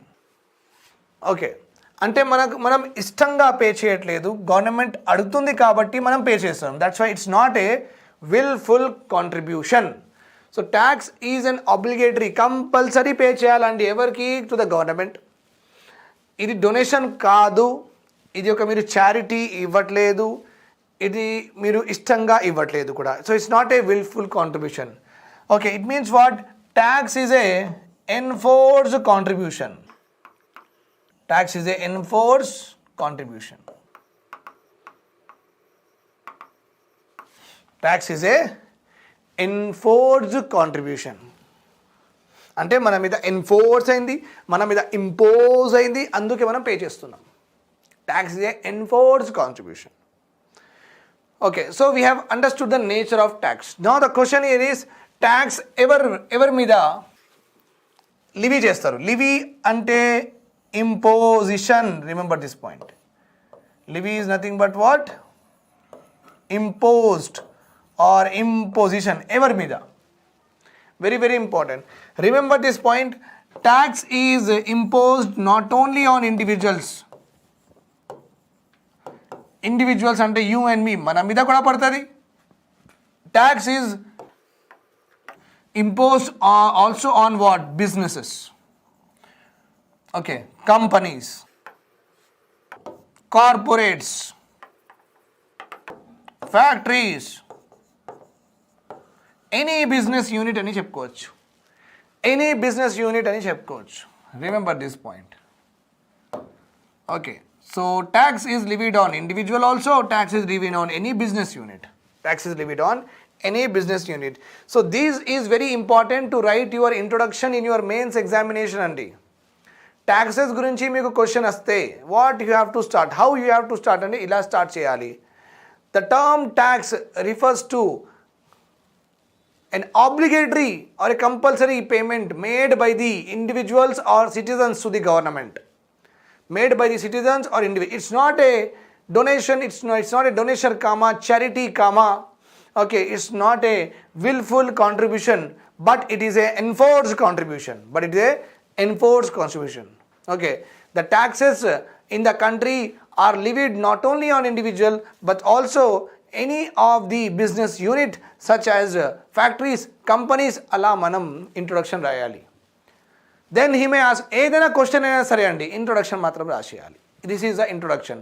So whatever the slide మీరు చూస్తున్నారు, ఇదే introduction for your all the tax related questions coming in the examination. Okay, మరి question ఏముందంటే tax, but the question here is tax collect చేయడానికి ఎవరు ఇచ్చారు గవర్నమెంట్కి right? Very very important or not? అంటే గవర్నమెంట్కి కాన్స్టిట్యూషన్ చెప్పింది ట్యాక్స్ కలెక్ట్ చేయమని. ఓకే, కాన్స్టిట్యూషన్ చెప్పలేదంటే గవర్నమెంట్ ఒక లా పాస్ చేసేసి ఆ లాతో మనకు ట్యాక్స్ కలెక్ట్ చేస్తుందా? So what is the basis ఏముంది ట్యాక్స్ కలెక్ట్ చేయడానికి? What is the basis to collect the tax? So it has to be noted by all of you, dear students, that tax collection is made already in the constitution. Tax collection ki constitution lo space is there, jaga undani mata. Fine. So this slide I have already told you, so I am not discussing this again. I'll just move aside so that మీరు pass చేసుకొని రాసుకోవచ్చు. But that thing also directly మీరు రాసుకుంటే కూడా నడుస్తుంది. Remember this point, taxes are backed by law. ఎప్పుడైనా tax collect చేస్తున్నప్పుడు government law make చేస్తుంది, government prepares the law. So tax collection is backed by what? Backed by law. Backed by law. Okay, మళ్ళీ ఇంకొకటి ఏముందంటే tax అందరికీ ఒకటే ఉంటుందా? No. Taxes vary based on the level of income. Taxes vary based on the level of income. Very very important. Same tax untada andarki ante no. Then taxes vary based on the level of income. Based on the level of income. Remember this point. Now the question here is, మీరు ఎక్కువ సంపాదిస్తే government మీకు ఎక్కువ tax చేస్తుంది, మీరు తక్కువ సంపాదిస్తే government తక్కువ ట్యాక్స్ చేస్తుంది. మీరు ఎక్కువ ప్రాఫిట్ చేసుకుంటే గవర్నమెంట్ ఎక్కువ తీసుకుంటుంది, మీరు తక్కువ ప్రాఫిట్ చేస్తే గవర్నమెంట్ తక్కువ తీసుకుంటుంది. Right or wrong? So taxes vary based on the level of income. The more income you will be having, the more tax government will levy. The more tax government will levy. So remember this point. So taxes are not same. Meeku, naku, poor people ki, inka kirana shop owner ki, IT employee ki, medical professionals ki, andar ki same tax undadu. వాళ్ళది income బట్టి taxation system ఉంటుంది. మరి ఇంకొకటి ఏముందంటే taxes are not levied on the basis of what? Religion, caste, community, status, etc. etc. Tax are almost all the taxes are levied on the basis of what? On the basis of what? Income. On the basis of what? Income. Remember this point here. Okay. So this is all about it. Then another important aspect here is ఇవన్నీ మనం నేర్చుకుంటాం ఇక్కడ. Now question is, who will collect taxes అని question వచ్చిందా మీకు? Okay, you might be thinking that okay, who can అలా చెప్తాం. who can collect taxes?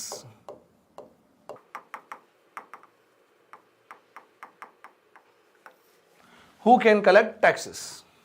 Okay, so మన constitution said that taxes could be collected. So our constitution says that,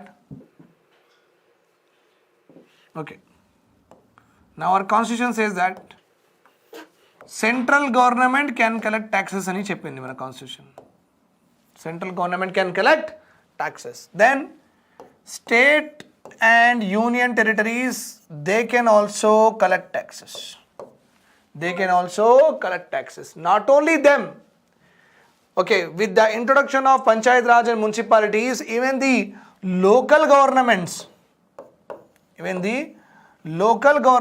can collect taxes only. Remember this point. Even the local governments can collect taxes. Ante central government at the top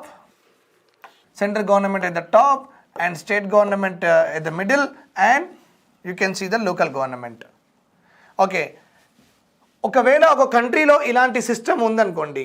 okay, if a country has this system where you are having different governments. ఒక regional government ఉంది, తెలంగాణ ఒక region, అందుకే తెలంగాణ ఒక region ఉంటే Telangana government ఉంది, central government కూడా ఉంది. మొత్తం ఇండియాకి చూడడానికి ఒక చిన్న యూనియన్ టెరిటరీ కోసం ఒక యూనియన్ టెరిటరీ గవర్నమెంట్ ఉంది, ఇంకా చిన్న ఏరియా కోసం లోకల్ సెల్ఫ్ గవర్నమెంట్స్ ఉన్నాయి. Like you can have panchayat Raj institutions are there, right or wrong. తర్వాత municipalities and municipal corporations are there. Municipalities and municipal corporations are also there. Understood my point? So ఒక కంట్రీలో ఒక central government ఉంది, పైన మళ్ళీ చిన్న చిన్నవి స్టేట్ గవర్నమెంట్స్ ఉన్నాయి. ఇలాంటి కంట్రీకి ఏమంటారు? The feature of this country is called as what? The feature of this country is called as federalism. We call it as what?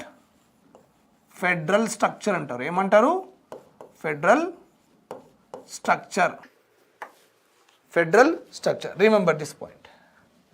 Okay, and as because ఇవన్నీ డబ్బులతో సంబంధించి మాట్లాడుకుంటున్నాం, so we call it as fiscal. Fiscal అంటే anything related to money. Fiscal means what అండి? Anything related to money. So money collection కూడా central గవర్నమెంట్కి కూడా rights ఉన్నాయి according to constitution. State government also has the right to collect the taxes from the people, and union territories also having panchayat Raj ఇన్స్టిట్యూషన్స్కి కూడా మనం powers ఇచ్చినాం. So ఫెడరలిజంలో fiscal is also there. ఫెడరలిజంలో fiscal aspect is also there. Okay, that's why it is called as, in India we are having what? In India we say, in India we are having, okay, fiscal federalism antaru. And even in money aspect also federalism is there. Federalism is there, where every unit of government are given powers to collect tax. Every unit of government is given power to collect tax. Okay, so I guess you have understood what we have learned till now. Okay, so we have seen this particular chart only. We have seen what is tax, etc. avani chuseshnam. Okay, individual meeda kuda aitadi, business also. Then we have seen that the constitution has given powers to collect taxes to center also. Okay, then we have seen state also and local government. అందరికీ rights ఉన్నాయి collect చేయడానికి taxes. ఎవరు ఇచ్చారు ఆ right? Who has given that right? Constitution. This system of governance is called as federal. And is money మ్యాటర్స్లో కూడా federalism ఉంటే fiscal federalism అంటారు. What do we call it as? Fiscal federalism. We call it as what? Fiscal federalism. Okay అండి, I think you got this point. So who can collect taxes or ever? So that is what I have given you. 3-tier taxation system undi. 3-tier. Is it called as fiscal federalism antaru? Central, state and local governments. Okay. Now you might have doubt. You might have a doubt that sir local governments kuda collect chestara taxes ante chestaru kani the power should be given by the state. The power should be given by the state. స్టేట్లో state legislature ఒక act pass చేసి Panchayat Raj institutions వాళ్ళు వాళ్ళ ఏరియాలో taxes collect చేసుకోవచ్చు, GST collect చేసుకోవచ్చు అని చెప్తే, ఓకే, సో స్టేట్ లాస్ ఎలా ఉంటాయి, వీళ్ళకి అలాంటి పవర్స్ ఉంటాయి. Okay, and mostly taxation powers వీళ్ళకి ఇవ్వరు. అందుకే ఇట్స్ నేమ్ సేక్ కోసం అంటారు గోల్మాల్. అంటే ఉత్తుతూ చెప్పడానికి అంతే, ఇంకేం లేదు, nothing more than that. They will not enjoy much powers with regard to what collection of taxes. Very very minute చిన్న ట్యాక్సెస్ వాళ్ళకి ఇచ్చారు. Okay, right. So this is again a very important aspect. Article 246 in the 7th schedule of the Indian Constitution has distributed lawmaking powers regarding taxation between the parliament and the state legislature. Parliament elanti taxes collect cheyali, state government elanti taxes collect cheyali, ఈ మొత్తం ఎక్కడ రాసి ఉందంటే article 246లో రాసి ఉంది. Schedule ఏం sir అంటే 7th schedule ఉంది. What is the schedule? Schedule is 7th. Schedule is what? 7th. Okay, so central government parliament ఎలాంటి ట్యాక్స్ కలెక్ట్ చేయొచ్చు, what kind of taxes should be collected by parliament, all of that are present in list 1. See, only parliament is competent అంటే power ఉంది to make laws under this list 1లో. ఆ list 1లో taxation కాకుండా చాలా వేరే aspects కూడా ఉన్నాయి. Like banking related is there, citizenship related is there, many such things are also there list 1. కానీ ఈ లిస్ట్ 1లో కూడా ఫైనాన్షియల్ ఆస్పెక్ట్స్ కూడా ఉన్నాయి. అలాంటి ఫైనాన్షియల్ ఆస్పెక్ట్స్ మీద only central government, nothing but parliament can make laws. Then we are also having state 2, list 2, state legislature. Only the state legislature can make laws. Only the state legislature make laws. కానీ state list 2లో ఇంకా వేరే aspects కూడా ఉన్నాయి. Agriculture ఉంది, land management ఉంది, animal husbandry is there, cooperatives are there. Okay, so state list 2లో కూడా వేరే ఆస్పెక్ట్స్ కూడా ఉన్నాయి, బట్ ఫైనాన్షియల్ ఆస్పెక్ట్స్ కూడా ఉన్నాయి. అంటే ఎలాంటి ట్యాక్సెస్ కలెక్ట్ చేసుకోవచ్చు స్టేట్ గవర్నమెంట్ కూడా, అది కూడా రాసి ఉంది లిస్ట్ 2లో. Remember this. And list 3 is very open. Both parliament and the state legislature can make laws concurrently. Okay, parliament and state legislature can make laws concurrently. మీరు కూడా వాళ్ళు కూడా చేయొచ్చు, మనం కూడా చేస్తాం. ఓకే, సెంట్రల్ గవర్నమెంట్ కూడా చేయొచ్చు, స్టేట్ గవర్నమెంట్ కూడా చేయొచ్చు. ఇక్కడ ఉన్నవి అన్ని aspects, whatever the aspects are there under the list 3, all these aspects, the central government and the state government both are empowered to make laws.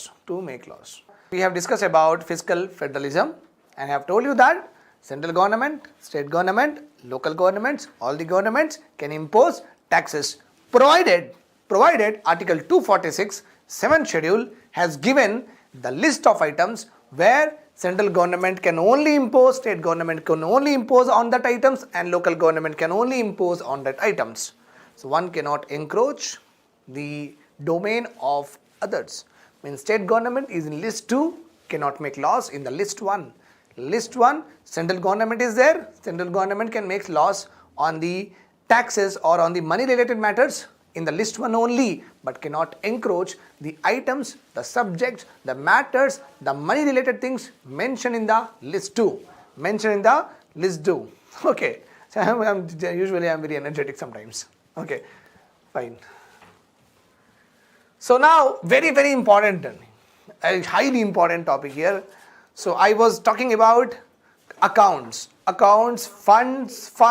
fund. Just because you are having a savings account and also you are having a current account and also you are having a FD account, so you are keeping that money for different purposes. Savings account, you are keeping it to use it for daily needs. అంతే కదా అండి, daily తీయాలి మళ్ళీ పెట్టాలి. So daily వాడుతున్న మనది account ఏంటి, savings account. Current account అంటే జనరల్గా బిజినెస్ పర్సన్స్కి ఇస్తారు. ఫిక్స్డ్ డిపాజిట్ అకౌంట్ అంటే మీరు ఏదో ఫ్యూచర్లో ఏదో కొనాలనుకుంటున్నారు, లేకపోతే ఏదైనా ఎమర్జెన్సీ ప్రొవిజన్స్ ఎమర్జెన్సీ కోసం వాడాలనుకుంటున్నారు. Okay, that is why you will make what, FD accounts. In the same way మన నెసెసరీస్ కోసం we have invested in different accounts. Government of India also have got different funds also for different purposes. Okay, the first one is Consolidated Fund of India. The first one is what? Consolidated Fund of India. And you can also understand in this way. I can just make a proper comparison for you so that you will understand better. Okay. As an individual, Mr. X మీరు కూడా ఉండొచ్చు, నేను కూడా ఉండొచ్చు. Okay, మన దగ్గర బ్యాంక్లో వెళ్తే మన దగ్గర 3 అకౌంట్స్ ఉంటాయండి. We are having what, 3 accounts, savings account, current account and fixed deposit account. అంతే కదా? Yes sir, you are right. Okay, understood, fine. Then fixed deposit ఎందుకు చేస్తాం మనం? ఫర్ ఫ్యూచర్ సెక్యూరిటీకి చేసుకుంటాం. ఫ్యూచర్లో ఏదైనా అటు ఇటు ఉంటే అయితే ఈ డబ్బులు తీసుకొని మనం we can get back to our routine life. Future nothing but to meet what, to meet any unforeseen situation. అంతే కదా అండి? Yes sir. Nothing but to meet any emergency situation. అందుకే ఎఫ్డి చేసుకుంటాం. ఫ్యూచర్ సెక్యూరిటీ అంటే పిల్లలది future security, marriage కోసం FD, వాళ్ళది చదువు కోసం ఎఫ్డి. సో ఫ్యూచర్ సెక్యూరిటీ కోసం, లేకపోతే కొంచెం సేవ్ చేసుకుంటాం. సో దాన్ని ఏదైనా యాక్సిడెంట్ అయిపోతే, లేకపోతే సైక్లోన్ వచ్చిందనుకోండి, మొత్తం డిస్ట్రాయ్ అయిపోయింది ఇల్లు. So for that to meet any unforeseen emergency situation, fixed deposit అందుకే చేసుకుంటాం మనం. Current account is like business units. ఇక్కడ వచ్చిన డబ్బులు మొత్తం ఓకే, ప్రాఫిట్స్ ఆఫ్ ది బిజినెస్లో వచ్చిన డబ్బులు ఇక్కడ పెడతారు కరెంట్ అకౌంట్లో. ఓకే, సపోజ్ మీరు ఒక కిరాణా షాప్ ఓపెన్ చేయాలనుకుంటున్నారు, చేసుకోవచ్చు. ఓకే, మీ ఇంటి దగ్గర చేసుకోవచ్చు. ఓకే, కానీ గవర్నమెంట్ ఏం చెప్తుందంటే మీకు ఏం బెనిఫిట్స్ రావు. గవర్నమెంట్ ఏం చెప్తుందంటే, సరే మీరు కిరాణా షాప్ ఓపెన్ చేస్తే ఆ కిరాణా షాప్కి రిజిస్టర్ చేసుకోండి, మీకు ముద్రా స్కీమ్ ఇస్తాం, మీకు స్టాండప్ ఇండియా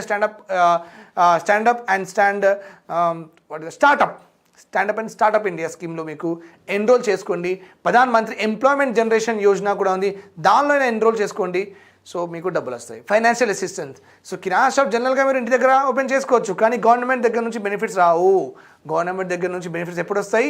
మీరు వెళ్ళి మీ కిరాణా షాప్కి, లేకపోతే బార్బర్ షాప్కి, లేకపోతే మీ మెకానిక్ షాప్కి, లేకపోతే మీ సూపర్ మార్కెట్కి లేకపోతే మీరు బట్టలు అమ్ముతారు కదా, ఓకే, ఒక క్లాత్ షాప్కి రిజిస్టర్ చేసుకుంటేనే మీకు ఇలాంటివన్నీ స్కీమ్స్ ఉన్న బెనిఫిట్స్ మీకు దొరుకుతాయి, లేకపోతే దొరకవు.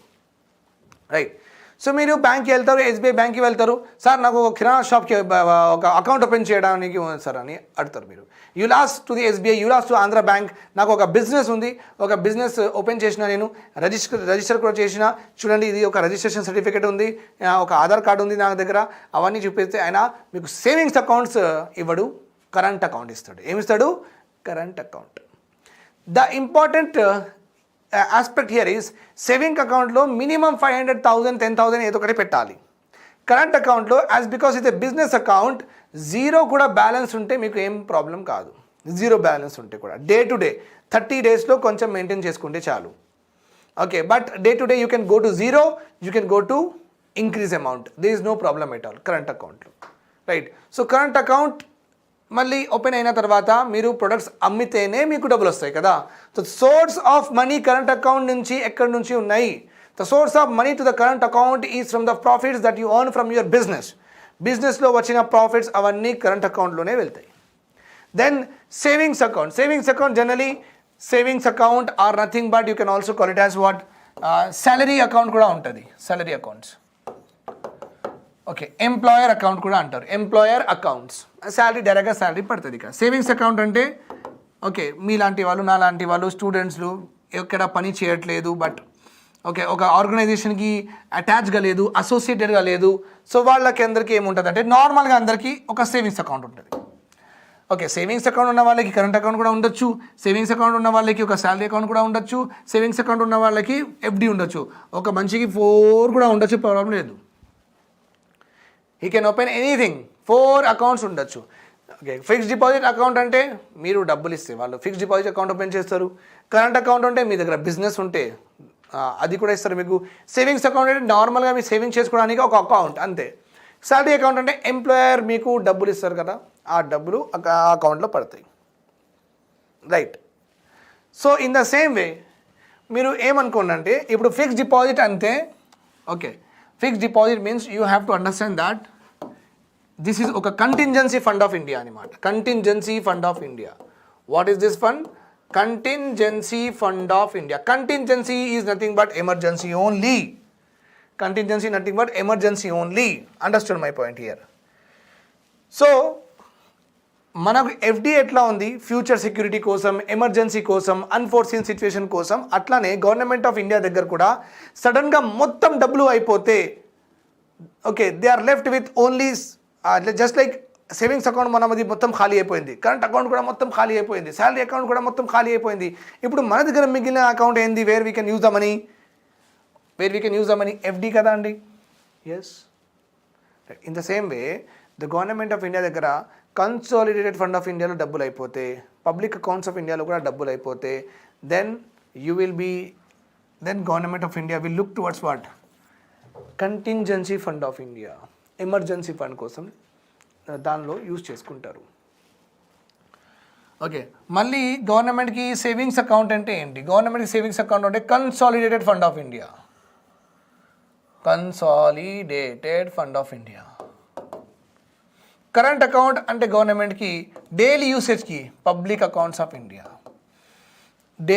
డైలీ యూసేజ్కి public accounts of India. Savings account అంటే కన్సాలిడేటెడ్ ఫండ్ ఆఫ్ ఇండియా. అలా మీరు అర్థం చేసుకోండి. I will just come to in a bit. ఇప్పుడే మనం నేర్చుకుందాం సేమ్ టు సేమ్. ఓకే అండి, no problem at all. See consolidated fund of India. Consolidated Fund of India. Article 266 of our Constitution says that Government of India దగ్గర ఒక fund ఉండాలి, ఆ fund పేరు ఇది ఉండాలి. ఆర్టికల్ 266 అందుకే మనం క్రియేట్ చేసేసినాం. So we created a fund. ఆర్బీఐకి చెప్పినాం సార్ ఒక అకౌంట్ క్రియేట్ చేయండి సార్ అని చెప్పినాం, క్రియేట్ చేసిండ్రు. దీనిలో సోర్స్ ఆఫ్ రెవెన్యూ ఎక్కడి నుంచి, డబ్బులు ఎట్లా వస్తాయి, ఎక్కడి నుంచి డబ్బులు వస్తున్నాయి ఈ ఫండ్లో? Okay, very very important right. So taxes నుంచి, నాన్ ట్యాక్సెస్ నుంచి. మనం ట్యాక్సెస్ కడుతున్నాం, నాన్ ట్యాక్సెస్ కూడా కడుతున్నాం. దీని గురించి మనం ప్రాపర్గా చదువుకుందాం. That's not an issue, that's not at all N issue. But remember this point, taxes నుంచి వచ్చిన డబ్బులు, నాన్ ట్యాక్సెస్ నుంచి వచ్చిన డబ్బులు అన్నీ కన్సాలిడేటెడ్ ఆఫ్ ఇండియాకి పోతాయి. Loans raised. Government of India has raised the loans by issuing securities. Government of India has raised loans by issuing security. Security అంటే ఏంటి సార్? సెక్యూరిటీ అంటే బాండ్స్ ఇవ్వడం. సెక్యూరిటీ అంటే ఏంటి? బాండ్ ఇవ్వడం. ఓకే, ఈ bond is nothing but bind అనమాట. Bind అంటే రెండు పార్టీస్కి ఏదైనా బైండ్ చేయడానికి ఏదైనా డాక్యుమెంట్ ఉంటే బైండ్ అంటారు. బైండ్ ఒక మంచి పదం కాదు కదా అని బాండ్ పెట్టుకున్నారు వీళ్ళు. ఓకే, రెండు పార్టీ మధ్యలో ఈ రెండు పార్టీకి బైండ్ అవుతుంది కదా, ఆ డాక్యుమెంట్కి ఏమంటారు? bond. That document is called as bond. So someone promises, someone will accept. Someone will accept. Promises, accept. Remember this point here. Okay. So ఇప్పుడు గవర్నమెంట్ ఒక పేపర్ ఇస్తుంది. బాండ్ అంటే ఏంటి? ఒక పేపర్, ఒక పేపరే. ఏముంటుంది ఆ పేపర్లో? మీరు నాకు 1 lakh ఇవ్వండి, నేను ఎవ్రీ ఇయర్ మీకు 6% ఇంట్రెస్ట్ రేట్ ఇస్తాను. ఒక 5 years తర్వాత, 5 years తర్వాత మీకు మీ డబ్బులు కూడా ఇచ్చేస్తాను. అంటే నేను 1 lakh గవర్నమెంట్కి ఇచ్చిన, గవర్నమెంట్ నాకు ఒక పేపర్ ఇచ్చింది. ఆ పేపర్లో రాసి ఉంది, mister Syed Shujatullah has invested 1 lakh rupees in Government of India bond, and he is entitled for 6% of interest rate on his sum. Okay, మళ్ళీ ఆర్బీఐ ముద్ర అవన్నీ ఉంటాయి అందులో. ఓకే, నేను మంచిగా పెట్టుకుని ఇంట్లో కూర్చుంటా, ఇయర్కి నాకు 6,000 వస్తుంటాయి. 5 years అయిపోయినాయి, నాకు 1 lakh కూడా వచ్చేస్తుంది. ఓకే, సో గవర్నమెంట్ ఇక్కడ ఏం చేసింది? 1 lakh గవర్నమెంట్కి కావాలి, గవర్నమెంట్ నాకు ఒక పేపర్ ఇచ్చేసి loans raised. What happened? Government has raised the money. అట్లా గవర్నమెంట్ అందరికీ బాండ్స్ పంచుకొని మంచిగా డబ్బులు రేస్ చేసుకుంటుంది. Understood my point? Government borrowings కూడా, money borrowing from IMF, international monetary fund, world బ్యాంక్లో నుంచి కూడా బారో చేస్తుంది. ఇంట్రెస్ట్ పేమెంట్స్ అండి, ఇంట్రెస్ట్ ప్రిన్సిపల్ ప్రాఫిట్ రిసీవ్డ్. మనం నేపాల్కి ఒక లోన్ ఇచ్చినాం, 30 years వరకు లోన్ ఇచ్చినాం నేపాల్కి. నేపాల్ మనకు ఇయర్ ఇంట్రెస్ట్ కడుతూ ఉంటుంది. Okay, that interest will also go in what? Consolidated fund of India. Then ఆ లోన్ అయిన తర్వాత Nepal will return our total amount or not? Yes. Total amount or not? Yes. Then principal కూడా మనకు వచ్చిన principal కూడా consolidated fund of India. Then profit receive. Railway గవర్నమెంట్ది ఉంది, railway is giving transportation services. మళ్ళీ మనం టికెట్ కొంటున్నాం, ఈ టికెట్లు వచ్చిన డబ్బులు గవర్నమెంట్కి వెళ్తాయి. Right or wrong? So all the profit like ONGC, NTPC, GAIL, భేల్, సేల్, ఇస్రో, ఇవన్నీ ఉన్నాయి కదా, గవర్నమెంట్ కంపెనీస్ ఉన్నాయి, BSNL, ఎయిర్ ఇండియా. సో వీళ్ళు ప్రాఫిట్ చేస్తే కూడా all that profits of the government will also go in what? Will also go in consolidated fund of India. Will also go in consolidated fund of India. Parliament approval must. ఇది important అండి. Okay, these are the various sources of fund. So what is there in consolidated fund of India means ఇవన్నీ ఉంటాయి. What is there in consolidated fund of India means taxes and non-taxes revenues, loans raised through securities, government borrowings, interest principal of profit received. So these constitute, all these money will go to what? Consolidated fund of India. Please by heart cheskovalandi. You have to by heart it without fail. Then to withdraw money from this fund, to take out money from this fund, పార్లమెంట్కి నుంచి approval తీసుకోవాలా వద్దా?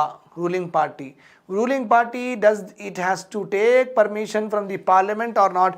The answer is must. Take or not ఏం కాదు, must తీసుకోవాలి. Okay, 500 and from this consolidated fund of India నుంచి 500 crores will be transferred to contingency fund of India. I will come to that in a bit. Wait.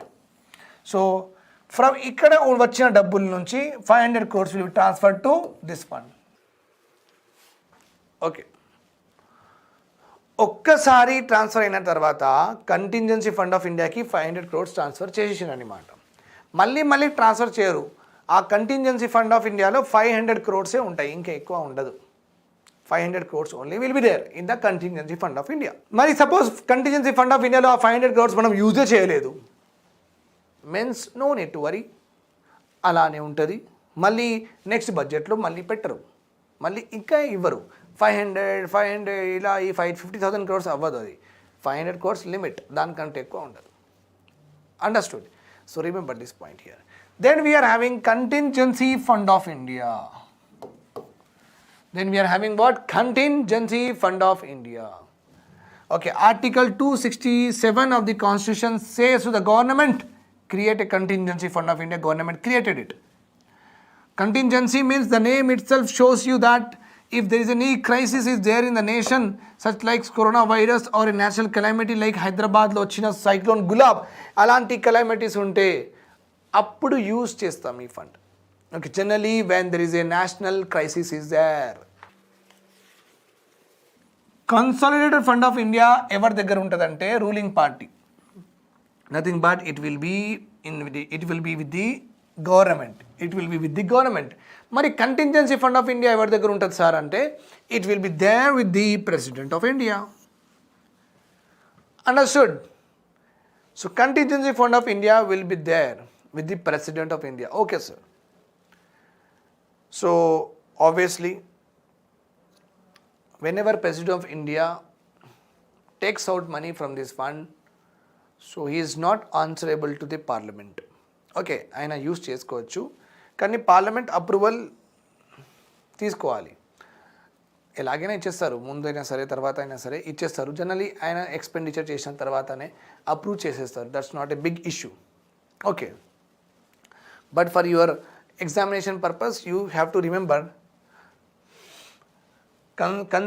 Contingency fund of India నుంచి president sir ఏం చేస్తారంటే releases of funds on the request of union cabinet which later gets an approval from parliament. Later కానీ approval is mandatory. Parliament approval is what? Mandatory. Please remember this point.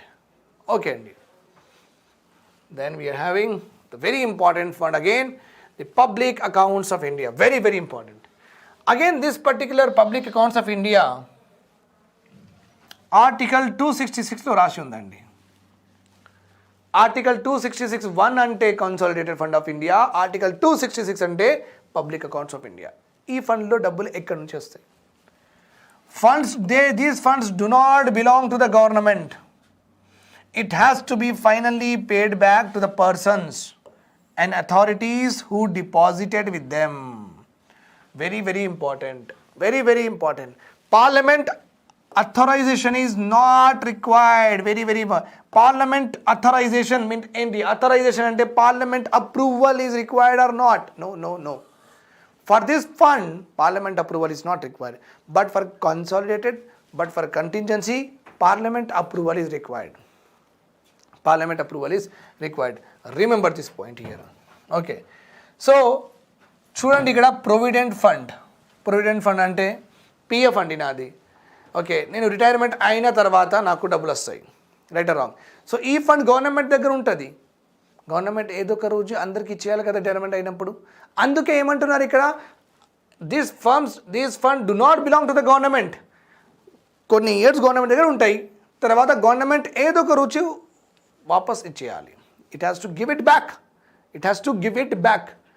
That's why public accounts of India, whatever the money is there, does not belong to the government. Okay, it has to be given to those from where it has been originated. Okay, like small savings collection అంటే post ఆఫీసెస్లో account open చేసుకోవచ్చు, savings account. Small savings rural ఏరియాస్లో వాళ్ళు 200, 500 ఇలా save చేసుకుంటారండి. ఆ డబ్బులు కూడా government దగ్గర ఉంటుంది. గవర్నమెంట్ వాడుకుంటుంది, వాళ్ళకి కావాల్సినప్పుడు ఇచ్చేస్తుంది, అంతే. Okay, that's why it is saying that does not belong to what government, it belongs to the people or any body, any authority. మళ్ళీ వాళ్ళకి ఇచ్చేయాలి. Like PFRDA, this Provident Fund, Regulatory Development Authority, వాళ్ళ దగ్గర fund ఉంటుంది. ఆ ఫండ్లో మన అన్ని PFs ఉంటాయి. ఆ PFలో వస్తున్న డబ్బులు గవర్నమెంట్ యూజ్ చేసుకుంటుంది. మళ్ళీ PFRDAకి ఇచ్చేయాలి కదా. మళ్ళీ గవర్నమెంట్ వాళ్ళకి ఇస్తే వాళ్ళు మనకు రిటైర్మెంట్ అమ్మకు మనకు ఇస్తారు.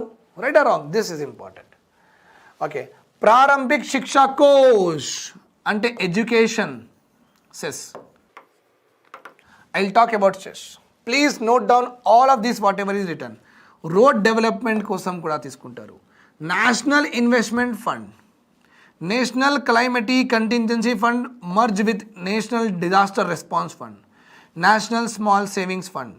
ప్రారంభిక్ Shiksha Kosh is mention 2 times. MNREGA fund, PM relief fund already ఉన్నింది. Modi government has created PM care fund. Golmaal లాగా అనిపించింది, ఎందుకు నేను చెప్తాను. స్టేట్ ప్రొవిడెంట్ ఫండ్స్ కూడా ఉంటాయండి. Postal insurance, money orders, all are what money orders. నేను ఎవరికైనా మనీ ఆర్డర్ నా ఫ్రెండ్కి పంపించినా, బట్ మా ఫ్రెండ్ చచ్చిపోయిండు, అసలు లేనే లేడు. ఓకే, కానీ నేను పంపుతూనే ఉంటున్నా. ఈ డబ్బులు గవర్నమెంట్ దగ్గర ఉంటాయా లేదా? ఉంటాయి. ఏదో రోజు సడన్గా నా ఫ్రెండ్ పోస్ట్ ఆఫీస్కి వెళ్ళి నా డబ్బులు మొత్తం ఇచ్చేయాలి కదా, right? That is the reason in this fund we say that it does not belong to the government. ఎక్కడి నుంచి వస్తాయి అక్కడ ఇచ్చేయాల్సిందే. ఓకే, అక్కడ ఇచ్చేయాల్సిందే, right? Like another one is what MNREGA, like PM relief fund. PM relief fund అంటే మీరు చాలా పూర్ పీపుల్ ఉన్నారనుకోండి, వాళ్ళ ఫ్యామిలీలో ఎవరికైనా క్యాన్సర్ లేకపోతే ఒక పెద్ద డిసీజ్ వచ్చిందనుకోండి, వాళ్ళు సీఎం ఆఫీస్కి, క్యాంప్ ఆఫీస్కి వెళ్ళి, సార్ మా ఫాదర్కి, మా మదర్కి ఇలాంటి ప్రాబ్లమ్స్ ఉన్నాయి, సిస్టర్కి, డాటర్కి అని చెప్తే PM relief fund, CM relief ఫండ్ను వాళ్ళు చెక్ ఇస్తారు. Okay, that is one facility is there. So ఈ ఫండ్లో కూడా డబ్బులు ఉంటాయి. ఓకే, ఏ పనికి ఈ ఫండ్ అలొకేట్ అయింది ఆ పని కోసమే డబ్బులు తీస్తారు. This is another very very important point. ఇది ఒక స్పెసిఫిక్ అకౌంట్ అన్నమాట. ఇది ఒక స్పెసిఫిక్ అకౌంట్ అంటే ఏ పని కోసం డబ్బులు వస్తాయి ఆ పని కోసమే మనం యూజ్ చేస్తాం. Okay, not for any other purposes, remember this point. కానీ కన్సాలిడేటెడ్ ఫండ్ ఆఫ్ ఇండియాలో గవర్నమెంట్ నడుస్తుంది. వాళ్ళు బడ్జెట్లో మేము హెల్త్కి ఎంత ఇస్తాం, మేము ఎడ్యుకేషన్కి ఎంత ఇస్తామని వాళ్ళు ఏదైనా చెప్పుకోవచ్చు, ఎలాగైనా ఎలొకేషన్ చేసుకోవచ్చు, నో ప్రాబ్లమ్ ఎట్ ఆల్. ఆ డబ్బులకి ఎలా వాళ్ళు మాడిఫై, ఆల్టరేషన్ ఇష్టం వచ్చినగా ఏదైనా చేసుకోవచ్చు, no need to worry about it. But remember this point here, public accounts of ఇండియాలో ఇక్కడ ఒక ఫండ్లో వచ్చిన డబ్బులు ఆ ఫండ్ కోసమే యూజ్ చేయాలి, ఆ పర్పస్ కోసమే యూజ్ చేయాలి. That's why it is a purpose specific fund. Whereas contingency consolidated fund of India is not purpose specific. It depends upon the government discretion how they are going to use their fund. We have seen the three important types of accounts: consolidated fund of India, contingency fund of India, public account of India. Consolidated fund of India, all tax revenues, all loans rates, all borrowings by the government. Okay, and parliament approval is must, and 500 crores from this fund will be transferred to contingency fund of India. Contingency fund of India for emergency purposes, it will be there with the president, and it is going to be like no repeated transfer. Once 500 crores ఉంటాయి కదా, అది ఎక్కువ అవ్వదు. Okay, life long అంతే ఉంటే చాలు. Public accounts of India, no parliament authorization, కానీ funds are dedicated for a specific purpose, ఆ purpose కోసం యూజ్ చేయాలి. That is also there here. Got my point.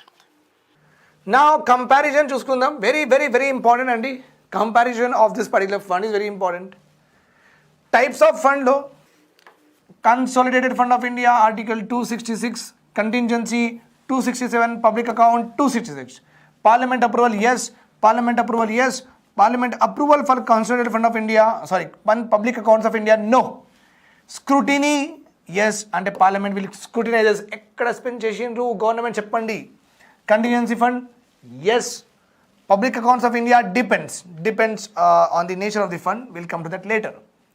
Specific అంటే కన్సాలిడేటెడ్ ఫండ్ ఆఫ్ ఇండియాలో డబ్బులు ఉన్నాయి కదా, స్పెసిఫిక్ పర్పస్ కోసం యూజ్ చేస్తారా? నో. కంటింజెన్సీ ఫండ్ ఆఫ్ ఇండియాలో డబ్బులు ఉన్నాయి కదా 500 crores, స్పెసిఫిక్ పర్పస్ కోసం యూజ్ చేస్తారా? No. Okay, only for natural calamities, national crisis. కానీ పబ్లిక్ అకౌంట్స్ ఆఫ్ ఇండియాలో yes sir, I have told you many times, the specific purpose, the word is associated with what? Specific purpose. With regard to what? With regard to public accounts of India. Situation when it is used, regular situation lo use chestaru. Contingency only during emergency. Public account again during what? Regular ga use chestam. Please remember this point. Now a very important question in front of you. Choose the incorrect statement. Public account of India require no parliament approval. Intavaraku, this is right. Where both contingency, consolidated fund of India requires parliamentary approval. This half part is also right. All funds andi. All funds. Consolidated, contingency, public account of India are scrutinized by various committees. Not all funds.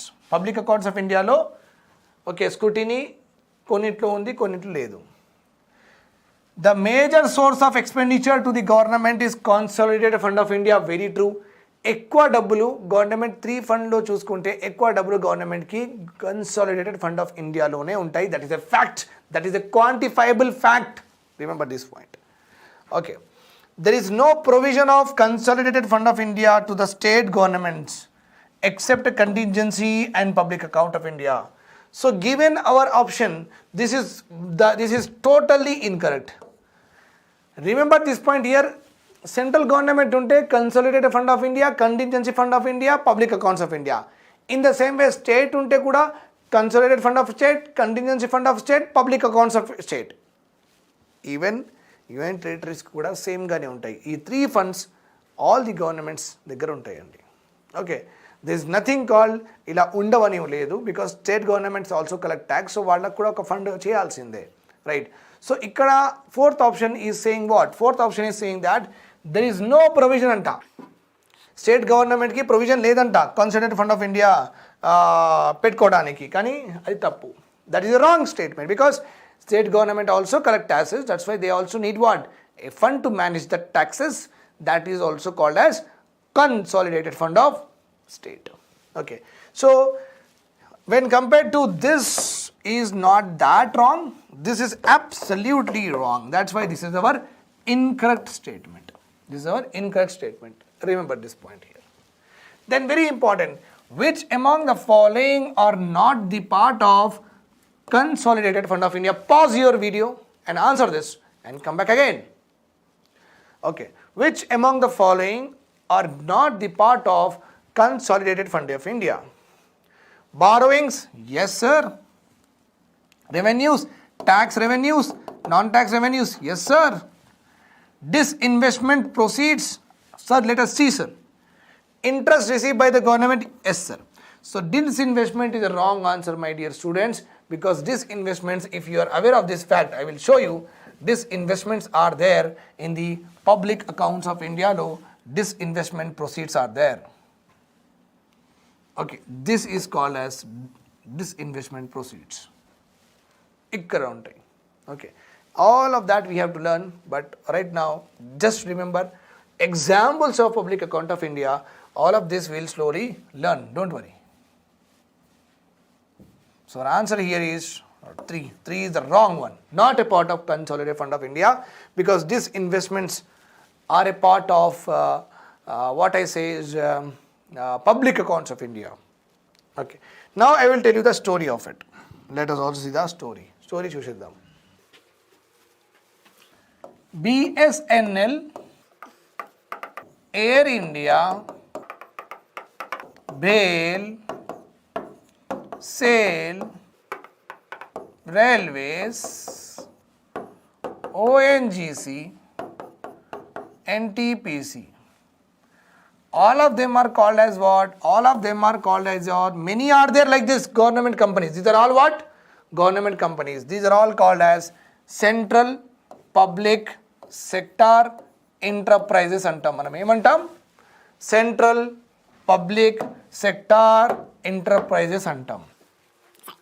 Who is the owner? Government is the owner. 100% government ownership, 100% government ownership, 100% government ownership, 100% government ownership. అంతే sir. Right. Okay, now government ఒక plan వేసింది. ఏం plan వేసిందంటే, ఈ 100% ఎందుకు మనం అంత పెట్టుకోవాలి, మనకు డబ్బులు అవసరం ఉంది. సపోజ్ నా ఇల్లు ఉందనుకోండి, నా ఇల్లుకి ఫస్ట్ ఫ్లోర్ సెకండ్ ఫ్లోర్ ఉంది, నా ఇల్లుకి నాకు డబ్బులు కావాలి, కొంచెం నాకు డబ్బులు అవసరం ఉంది. నేను ఏం చేస్తా, కింద ఉన్నది మొత్తం గ్రౌండ్ ఫ్లోర్ సెల్ చేసేస్తా, నాకు డబ్బులు వచ్చేస్తాయి, అంతే కదా. ఇప్పుడు మొత్తం బిల్డింగ్ 100% నాది. ఇప్పుడు మొత్తం బిల్డింగ్ 100% నాది కాదు, ఎందుకు, నాకు డబ్బులు అవసరం కాబట్టి నేను ఏం చేసిన, గ్రౌండ్ ఫ్లోర్కి అమ్మేసిన. సో నా 50% అయింది, 50% నాది. సో 100% ఓనర్షిప్ నేను వేరే వాళ్ళకి అమ్మితే నా 100% ఓనర్షిప్ డిక్రీజ్ అవుతుందా లేదా? డిక్రీజ్ అవుతుంది. సో ఇప్పుడు నేనేం చేసిన, డిస్ఇన్వెస్ట్మెంట్ చేసేసిన, అంటే నా ఇన్వెస్ట్మెంట్ నేను తీసేసిన బయటికి. ఓకే, ఇల్లులో మొత్తం 100% ఉంది కదా, ఇల్లులో మొత్తం 100% ఉంది కదా. ఓకే, సో 100% ఇన్వెస్ట్మెంట్ నాదే, అందుకే 100% ఓనర్షిప్ నాదే. నా నేను ఏం చేసిన, డిస్ఇన్వెస్ట్ చేసేసిన, అంటే తీసేసిన, నా డబ్బులు తీసేసిన. ఓకే, సో డిస్ఇన్వెస్ట్మెంట్ నేను చేస్తే అంటే నేను ఇన్వెస్ట్ చేసిన డబ్బులు నాకు వచ్చేసినాయి మళ్ళీ, disinvestment. So in the same way government ఏం చేసిందంటే ఈ పబ్లిక్ సెక్టర్ ఎంటర్ప్రైజెస్లో 100% ఓనర్షిప్ ఎందుకు, మనకు మంచిగా పని కూడా చేయట్లేదు లేదు, ఇవన్నీ అన్ప్రాఫిటబుల్ కంపెనీస్ ఉన్నాయి, గవర్నమెంట్ కంపెనీస్. సరే కొంచెం కొంచెం చేసి అమ్మిద్దాం కదా అని గవర్నమెంట్ ఏం చెప్పిందంటే 20% సేల్, 20% ఆఫ్ ఓనర్షిప్ సేల్. గవర్నమెంట్కి ఆ 20% టాటా, అంబానీ, బిర్లా వాళ్ళు తీసుకున్నారు, గవర్నమెంట్కి డబ్బులు పే చేసేసిండ్రు. ఈ డబ్బులు ఎక్కడ వెళ్తాయి important.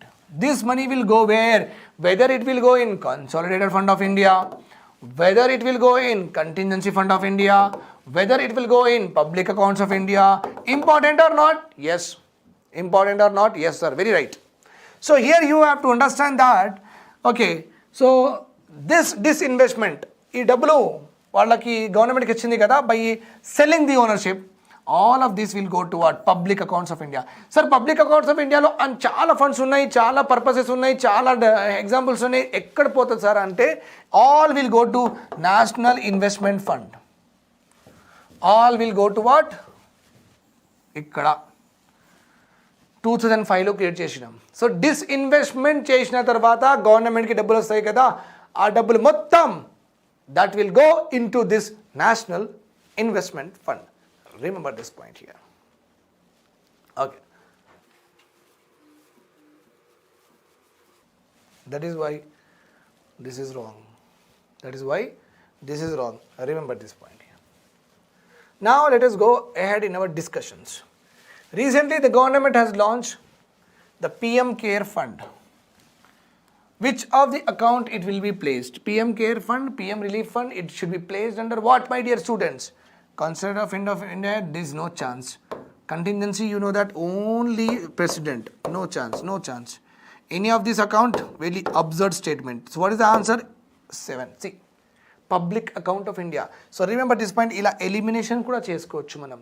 Elimination method to approach a particular answer. Now, PM Care Fund is recently in the news. What it stands for? Okay, the answer for this is, if you are aware of this fact, the answer for this is A.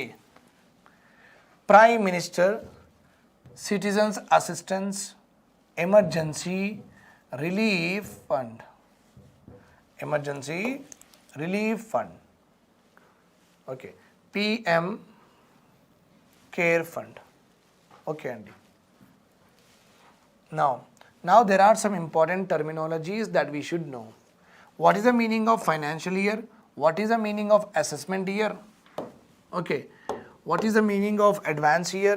Advance tax ante enti, self assessment tax ante enti. So ivanni chuddamandi manam, right?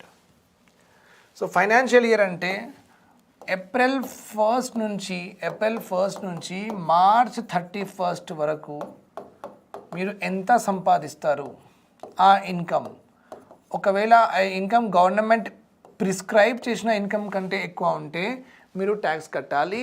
Government prescribe చేసిన income కంటే తక్కువ మీరు earn చేస్తున్నారంటే tax కట్టాల్సిన అవసరం లేదు. మీరు tax బ్రాకెట్లో వస్తారా? ట్యాక్స్ బ్రాకెట్ అంటే ఒక లిమిట్ గవర్నమెంట్ చెప్తుంది. ఈ ఇయర్లో 3 lakhs కంటే అబౌవ్ ఎవరైనా సంపాదిస్తున్నారు ఎవ్రీ ఇయర్ అంటే వాళ్ళు ఇంత కట్టాలి. దానికంటే తక్కువ సంపాదిస్తున్నారంటే కట్టాల్సిన అవసరమే లేదు. Remember this point. So taxes to be paid for the current financial year April 1st to March 31st. ఇప్పుడు నా శాలరీ ఉందనుకోండి, okay, 50,000 per month, 12 5 60, 6 lakhs. 6 lakhs అంటే నాది ట్యాక్స్ బ్రాకెట్లో వస్తుంది. బ్రాకెట్ అంటే 3 to 6 lakhs వాళ్ళకి ఒక బ్రాకెట్, ఒక ట్యాక్స్, 6 to 10 lakhs వాళ్ళకి ఒక ట్యాక్స్, 10 lakhs to 50 lakhs వాళ్ళకి ఒక ట్యాక్స్, అట్లా అనమాట. Understood my point here? Yes. Assessment year, ఎప్పుడైనా మీరు ఐటీ ఫైల్ చేస్తే మీరు ఈ ఇయర్ ట్యాక్స్ కడతారు, అండ్ నెక్స్ట్ ఇయర్ ఎంత కట్టబోతున్నారు అది కూడా మీ సిఏ మీకు రాసి ఇస్తాడు. Your CA will write and give you. Don't worry about it.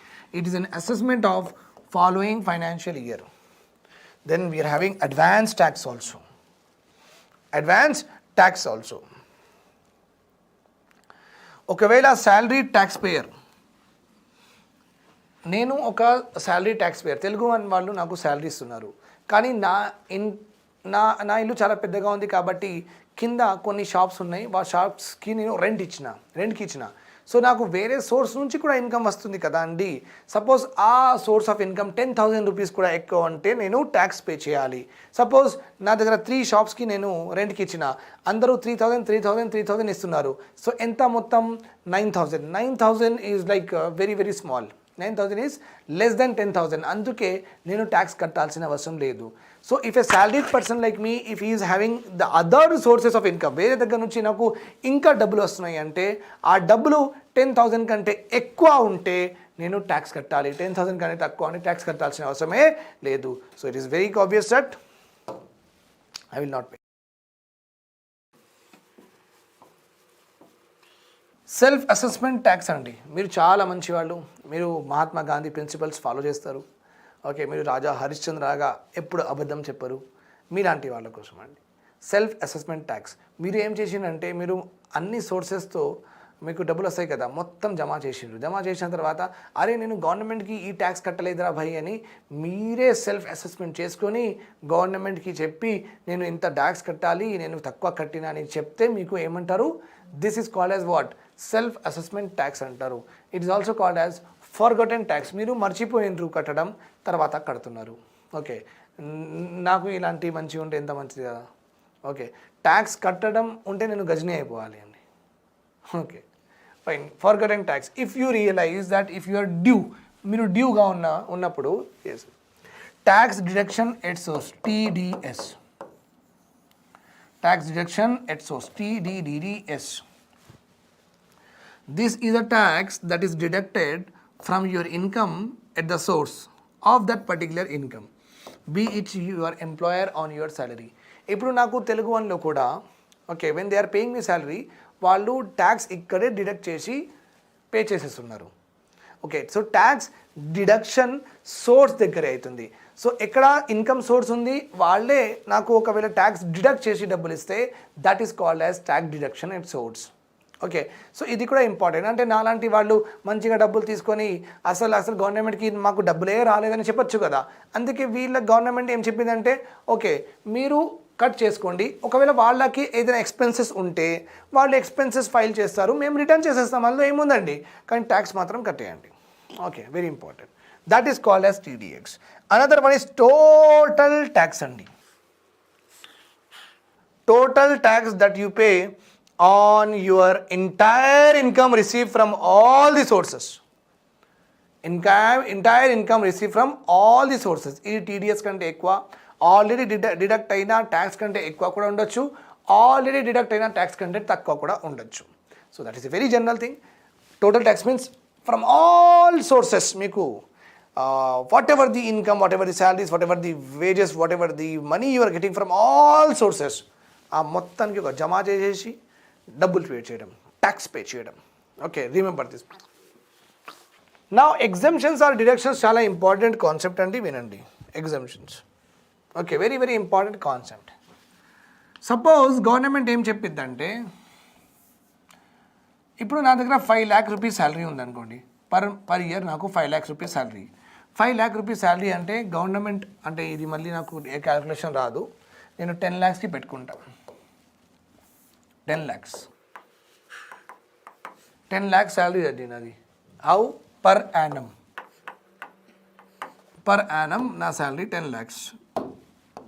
Government ఏం చెప్పిందంటే, ఎవరైనా 10 lakhs సంపాదిస్తున్నారు, 10 lakhs లేకపోతే 10 lakhs అబౌవ్ సంపాదిస్తున్నారు, వాళ్ళు 30% ట్యాక్స్ కట్టాలని గవర్నమెంట్ చెప్పిందండి నాకు.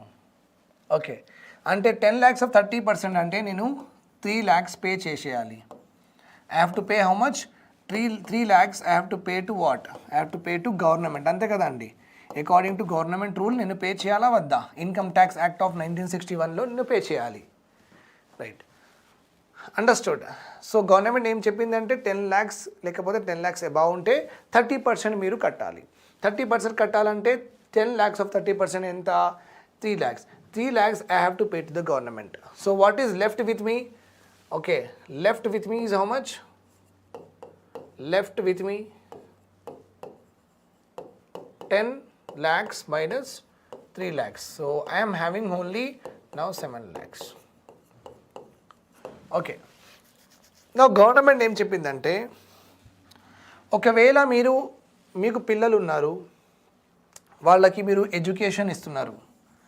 Okay, I have 2 childrens, let suppose C1 and C2. I have two childrens C1 and C2 అనుకోండి. వీళ్ళకి నేను ఎవ్రీ ఇయర్ ఫీజ్ 1 lakh కడుతున్నాను. 1 lakh కడుతున్నాను. ఓకే, మళ్ళీ హెల్త్ ఇన్సూరెన్స్ కూడా ఉంది అందరికీ. అందుకే ఎవ్రీ ఇయర్ అంటే పార్షల్ పేమెంట్ చేస్తుంటాం కదా, ఒక 3 monthsకి 8,000 6,000 అది చేస్తుంటాం కదా. సో హెల్త్ ఇన్సూరెన్స్లో నా డబ్బులు ఒక 10,000 పోతున్నాయి, ఒక 1 lakh పోతున్నాయి అనుకోండి, అందరిది కలిసి 1 lakh. సో 1 lakh ఫస్ట్ చైల్డ్కి ఎడ్యుకేషన్లో, 1 lakh సెకండ్ చైల్డ్కి ఎడ్యుకేషన్లో, 1 lakh హెల్త్కి. సో 3 lakhs నాది వెరీ ఇంపార్టెంట్ బేసిక్ రిక్వైర్మెంట్స్ మీద వెళ్తున్నాయి. గవర్నమెంట్ ఏం చెప్పిందంటే ఇలాంటి ఒకవేళ మీరు ఎంత మంచి సెక్టార్లో మంచి పిల్లల డెవలప్మెంట్ కోసం ఇలా వాడుతున్నారు, మీ హెల్త్ కోసం యూజ్ చేస్తున్నారంటే ఆ డబ్బుల మీద ట్యాక్స్ పడదు. ట్యాక్స్ పడదు. ఇప్పుడు now you see the process. Now this is actual అండి. ఇది ఎప్పుడు యూజ్ అవుతుంది? This method is use only when, ఈ 30 lakhs ఈ method is use only when నాకు పెళ్ళి కాలేదు, పిల్లలు లేదు, నాకు ఇన్సూరెన్స్ లేదు, నాకు ఏమీ లేదు, 10 lakhs శాలరీ ఉంది. What is there with me? 10 lakhs salary is there with me. Then only this is applicable when I don't have any other expenses to do. So this is where it is used. Now government will say, ఏం చెప్తుందంటే, okay, so 10 lakhs మీ salary కదా Shujat? Yes sir, 10 lakhs is my salary. Sir, I told, sir, నేను already చెప్పేసిన IT ఆఫీసర్స్కి, sir నా దగ్గర పిల్లలది education fees receipts ఉన్నాయి, ఇంకా insurance కూడా ఉంది సార్. ఎంత? 3 lakhs. Okay, 3 lakhs.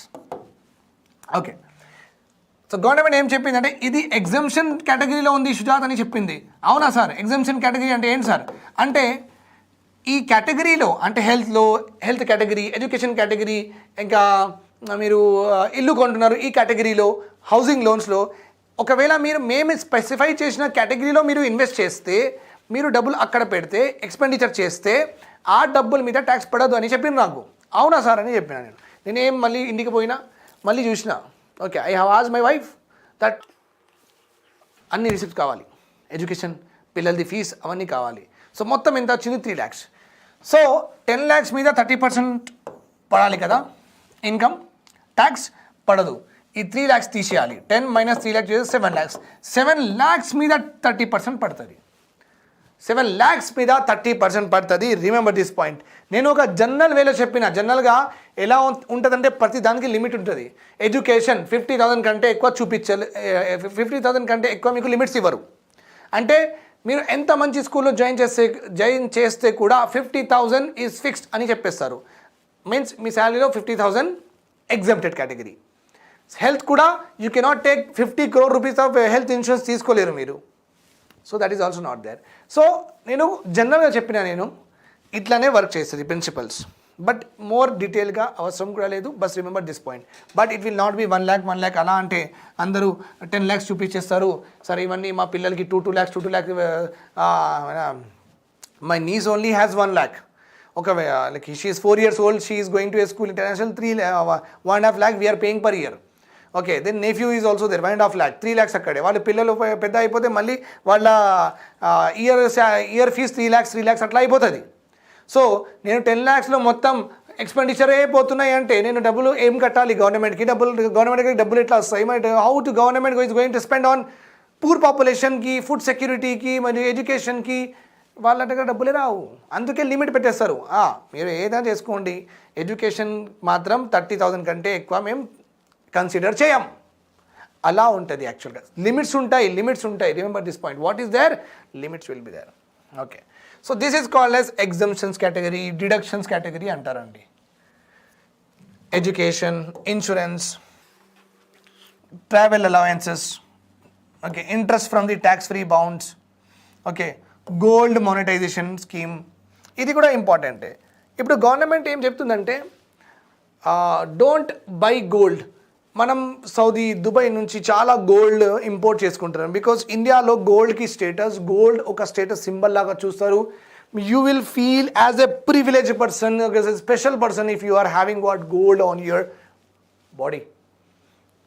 Okay, understood my point here. Then చాలా ఇంపోర్ట్ అవ్వడం వల్ల చాలా ప్రైసెస్ ఎక్కువ అవుతున్నాయి, gold prices and exchange rates అవన్నీ కూడా మారుతున్నాయి. So that is not important. Now current account deficit అనే కాన్సెప్ట్ ఉంటుంది, that is not required at this point of time. సో ఇట్లా అనుకోండి, మనం చాలా ఇంపోర్ట్ చేస్తున్నాం, గవర్నమెంట్కి నచ్చట్లేదు. గవర్నమెంట్ ఏం చెప్పిందంటే, అడిగింది ఎందుకు గోల్డ్ కొంటున్నారంటే గోల్డ్కి వాల్యూ పెరుగుతుంది ఫ్యూచర్లో కూడా చెప్తున్నారు కొంతమంది. అవునా, వాల్యూ పెరుగుతుంది. గవర్నమెంట్ ఏం చెప్పిందంటే, ఇప్పుడు మీరు గోల్డ్ కొనాల్సిన అవసరం లేదండి, నేను ఒక బాండ్ ఇస్తాను, ఆ బాండ్ నేను మీకు చూపిస్తాను ఇన్ సమ్ టైమ్. నేను ఒక బాండ్ ఇస్తాను, ఒక పేపర్ ఇస్తాను, దాని మీద గోల్డ్ బాండ్ అని రాసి ఉంటుంది.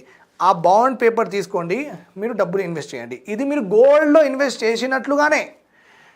అది మెచ్యూరిటీ తర్వాత మీకు ఎంత గోల్డ్ రావాలి ఆ టైంలో ఉన్న రేట్సే ఇస్తాం, ఆ టైంలో ఉన్న రేట్సే ఇస్తామని చెప్పింది government. So for a particular purpose government may introduce some schemes. ఆ స్కీమ్స్లో కూడా మనకు డబ్బులు సంపాదిస్తే మనం okay, that will also come in what exhibition కేటగిరీస్లో వస్తాయి. Government want to achieve a broader, a larger objective. That's why government will let it go some amount here. Government will let it go some amount here. Remember this point for education, insurance, deduction అవన్నీ అన్నమాట.